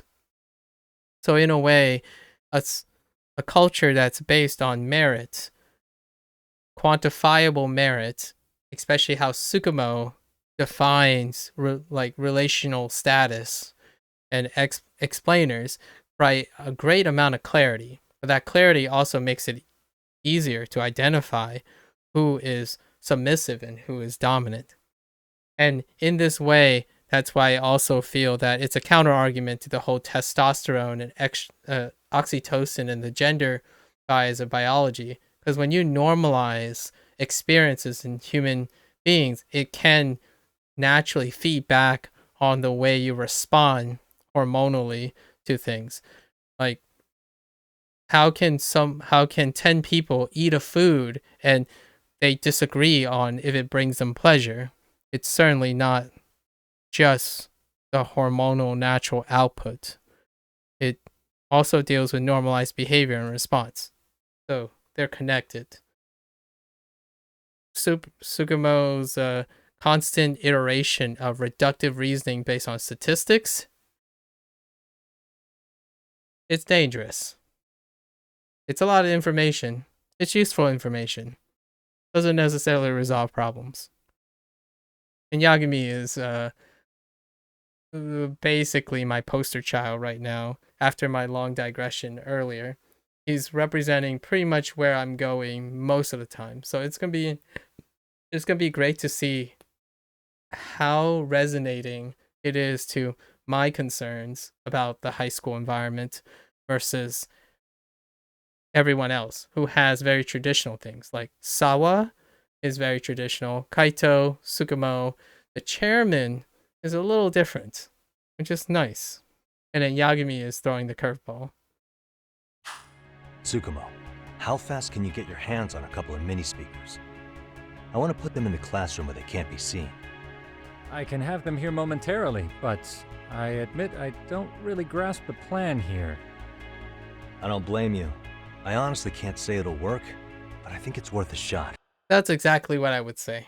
Like, that Yagami just basically said the exact phrasing I would say. I don't blame you, Tsukumo, for not understanding, and I myself am not confident that it is going to work or not going to work.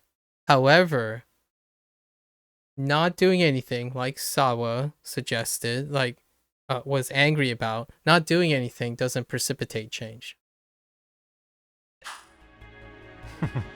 I see.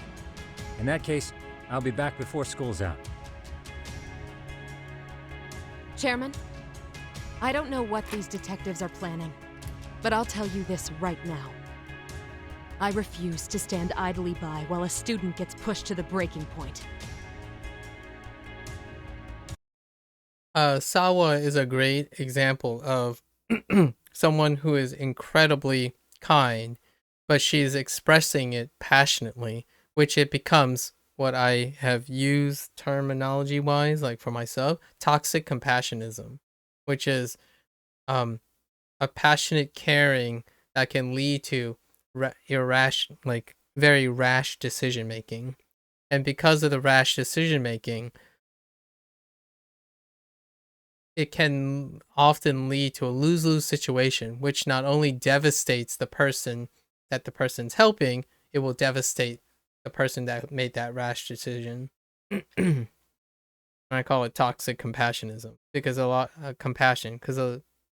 of times it deliberately creates conflict of interest with like-minded people who are also looking for solutions. So she literally just did this by challenging Yagami and everyone else. So she's the one that stands out as, ironically, the outcast person who is invoking a sense of higher order in her opinion, which Yagami does every once in a while because he gets emotional too.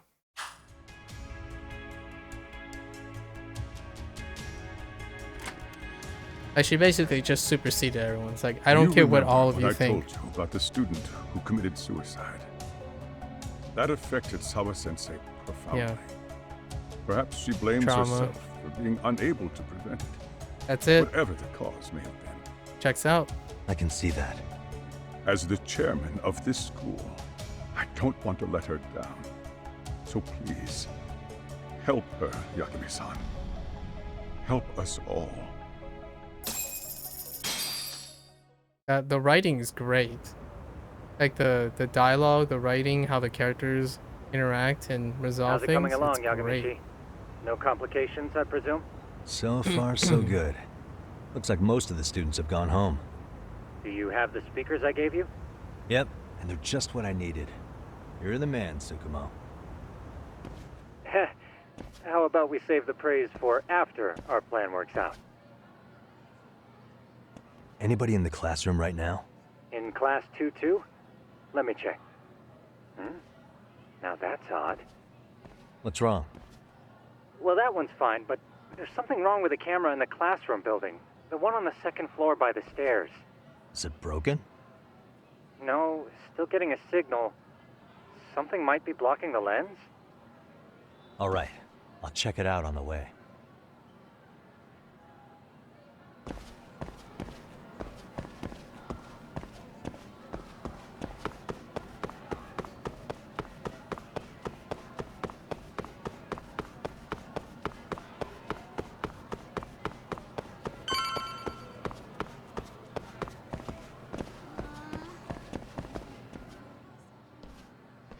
How does it look, Yagamishi?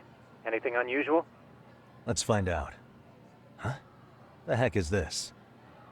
Did you find something? Yeah, a sticker on the lens. Yagamishi, behind you! There he is! That's the pervert who set up the hidden camera!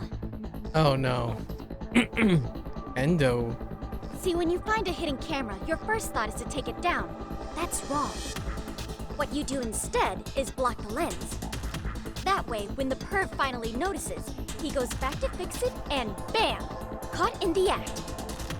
I get it, Amasawa. Just stay back. Hey, what is it you're doing over there? I told you, he's trying to peep on us. Oh, wow, that girl's pretty sharp. Sharp, but just like Tsukumo jumps to conclusions due to inexperience. Looks like we've been caught red-handed. Leap of logic.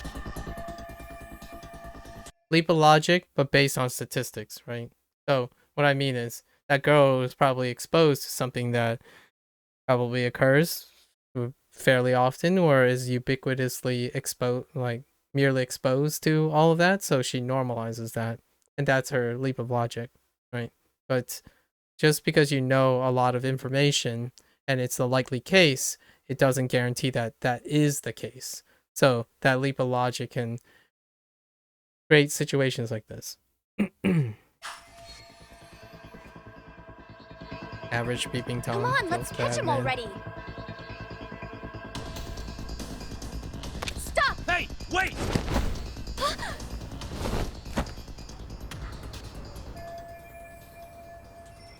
How did it come to the...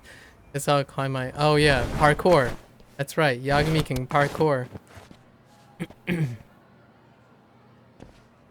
Are you safe, Yagami-shi? Seems like you're in a bit of a pinch.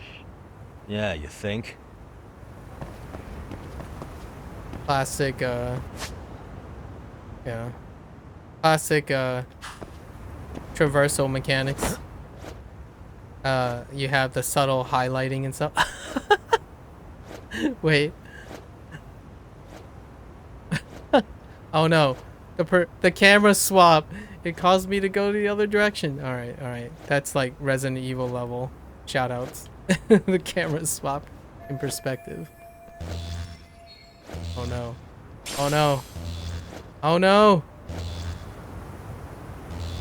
Wait. Where do I go? Oh. I couldn't drop down for some reason. Crap. Now we spotted Yagami-shi, here. you should see a ladder that goes up to the gym's roof. That's my advice. Got it. Okay. Sneaky, sneaky.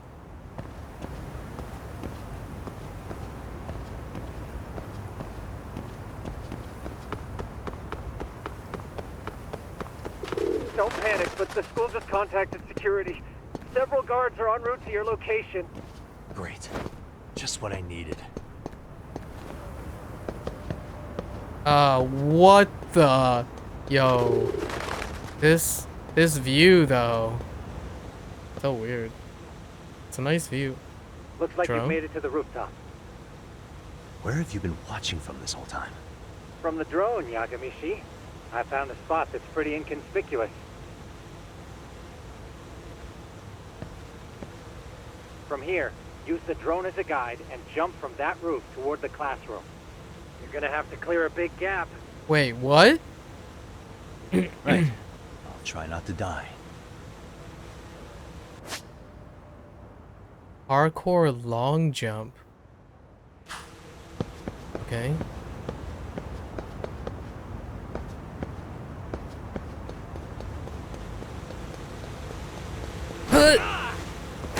Okay. Fair enough. That looked like it hurt, though. Yagami-shi, it looks like some of the guards have arrived. You think you can make it out of there? I'll have to somehow. But before that, I'm gonna need to set up these speakers. What? Even after all that? Yeah, I should be able to make a clean getaway, as long as I'm done before security gets too tight. Are you serious? It'll be fine. All I have to do is not get caught, right? Besides, I have the world's greatest hacker on my side. You know very well I'm weak to flattery. But for the glory of Yokohama 99, I will not let you down, Yagami-shi. Let's get this mission started. Better be careful here. Oh no, stealth time. And probably just as inept as tailing. Like I said, I should be able to help you get to your destination without incident. Okay. Make sure you don't lose that earpiece, okay? Got it. Counting on you, Tsukumo.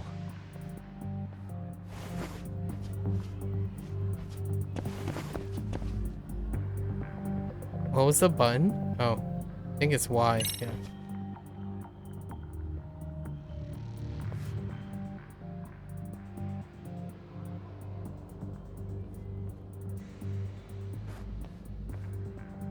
Aha.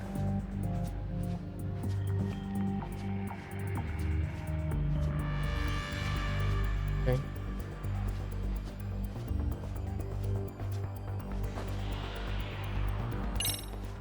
Damn. Not happening. And this was the shortest route to Class 2 too. Nothing we can do but find another route. Give me a moment. Yagamishi, it seems the rooftop might be a more viable option. Let's abandon this route and try it, shall we? Yeah. No sense waiting for the guards to just give up their posts. Let's check out the rooftop. I see now.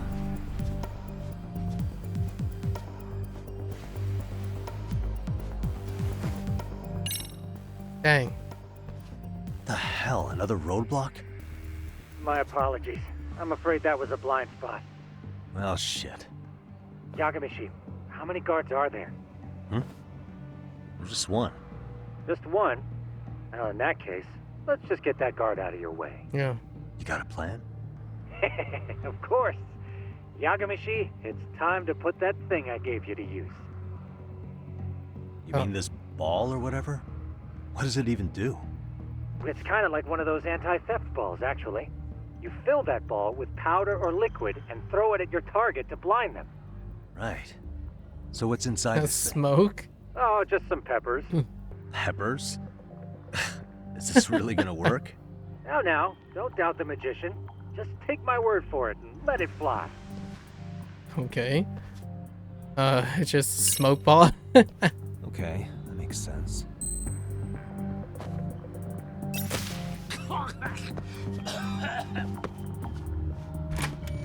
Okay. Oh, damn. It worked like a charm. Poor guy.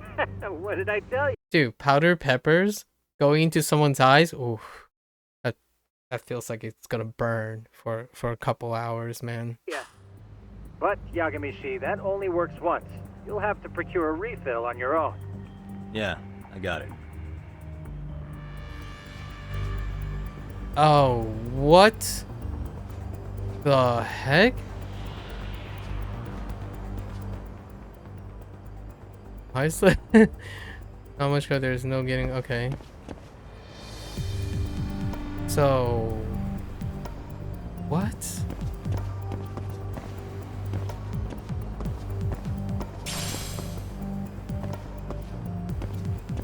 What the?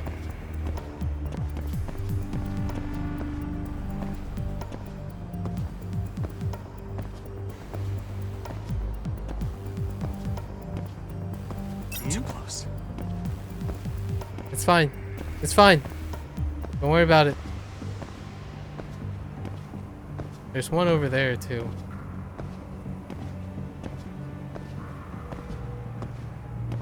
Oh. The dude turns around. I see.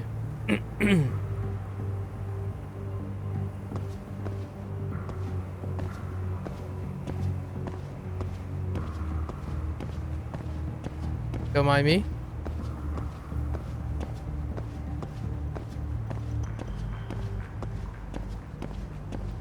Nothing to see here. Don't turn around. Don't turn around. Okay. Tsukumo, can you hear me? If I keep going down this way, I'll just end up back at the scene from earlier, right? The landing where you were accused of being a pervert? Yes, that's correct. You have any idea how it's looking right now? I'll take a look. There's no sign of that sharp girl who framed you. The onlookers seem to have dispersed too. Oh, then I'm good to go? There is one guard posted there, but I'm sure you can get past him. Yeah, piece of cake if he's alone. Do we have to spare the guy? Can we put him to sleep? Wait, is that what I need? Oh, smoke screen powder. There it is. How do I make more of these? How do I reload? Oh, there it is. Oh, I could even... I see.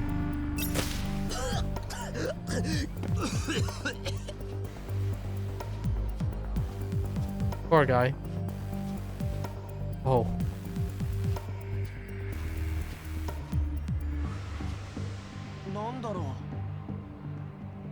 Uh-oh. Uh-oh. Uh-oh. Do you ever turn around? Or do you come this way?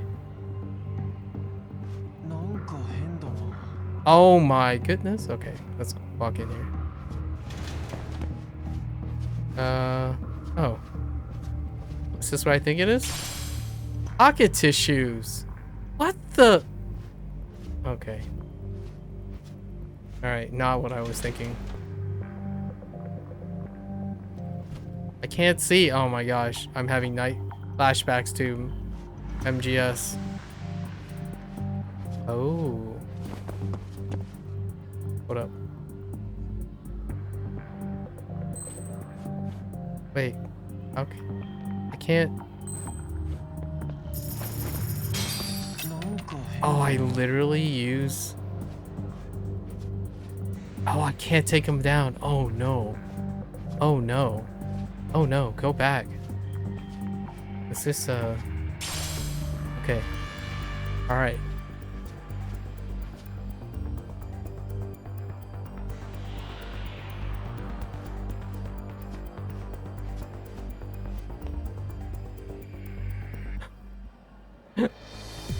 What's going on? Can you turn around? Okay. Can I do this again?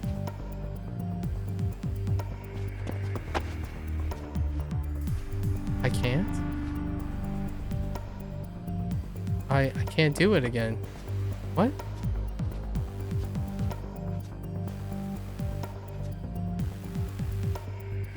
Oh, did I just screw up? Yeah.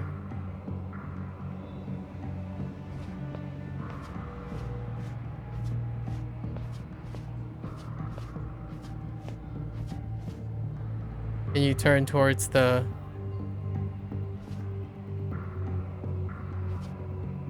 I don't know what to do! Are you gonna turn towards the...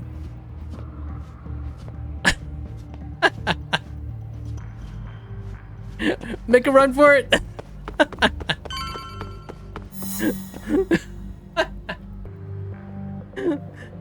Okay. It's fine. Okay, I'm in class 2-2. Nobody in sight. Roger that. Seems like those guards were no trouble for you. Yeah, thanks to you.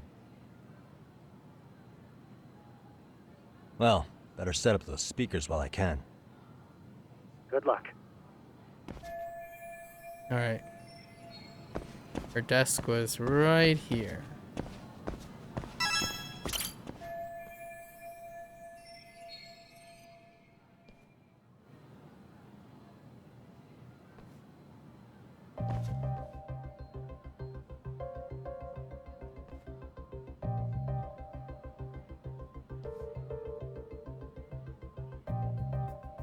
I love this split Tsukumo, cut thing. could you say something through the speakers? Oh, testing. Testing. Today's forecast calls for sunshine and heavy security. Perfect. Your speakers are awesome, Tsukumo. Almost like you're in the room. Does this mean your setup is complete? Yeah, I've pretty much done what I can.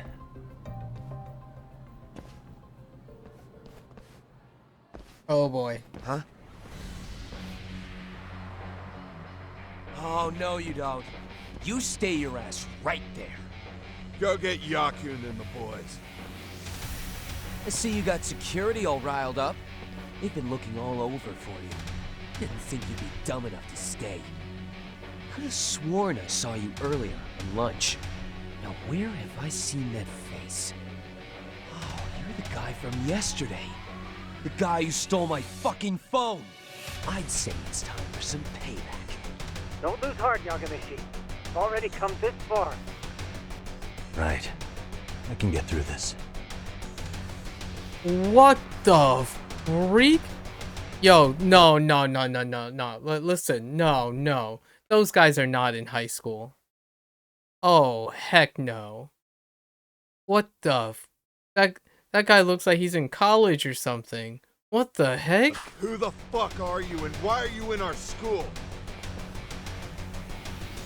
No answer? Man, they grow high school kids. Holy moly. Look at those. Are they really in high school? Jeez. Holy heck. You're only making this worse on yourself, you know? You're here to swipe some girl's gym clothes or something? Does this mean we could beat the answers out of him? Oh, yeah. We'll end up as heroes for breaking this nasty-ass pervert. Sick. I always wondered what it'd be like to shatter a human bone. Whoa. What is this shit? This guy doesn't mess around, Yakun. We all need to take him at once. Alright, never mind. We're using Crane.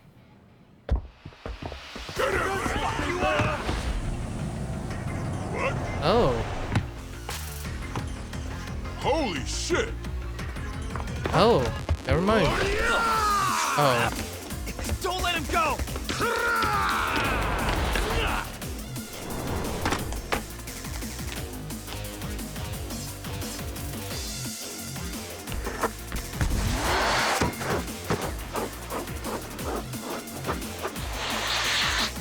Oh, dang. That's really cool. Damn! I guess he's more than just your average creeper.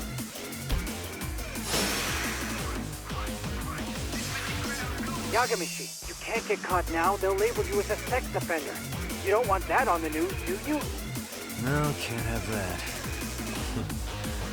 Only one way out then. Alright.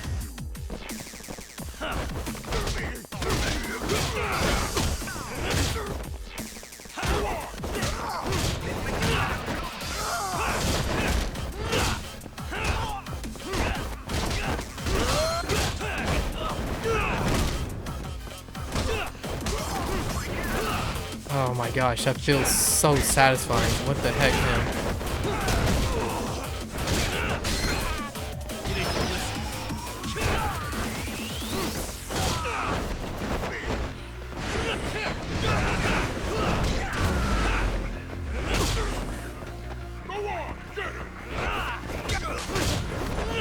Man.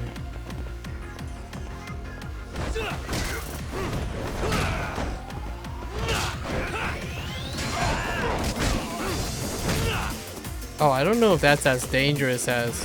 Oh no, it's not. Oh, I can't escape throws in Snake. Not yet. Oh no. Oh no, the mortal wounds thing still... Mortal reversal. Press A. This will prompt a B to counterattack. Oh, interesting. Oh, what the heck, dude.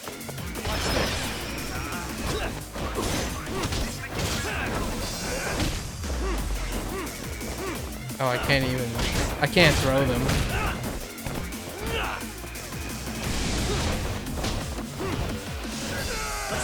Oh. Oh, that's so cool. Dude. So it's a prompt.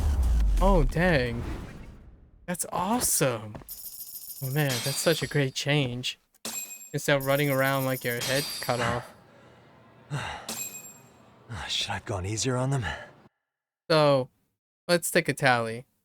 Yagami just beat up like 7 high school kids, but 2 of them are suspiciously more like 25-year-old.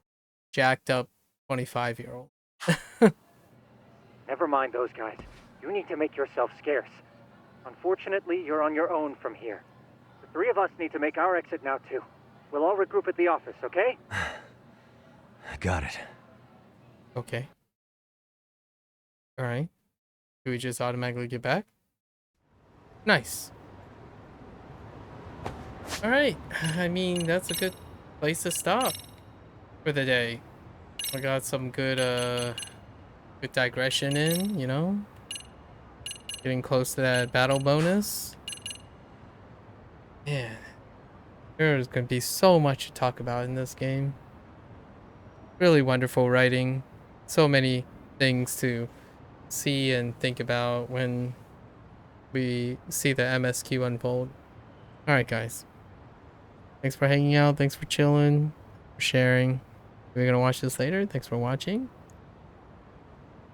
As always, until next time, stay safe, stay healthy, work on that net positive lifestyle, and I'll catch you guys on the next one. Take care. Bye now.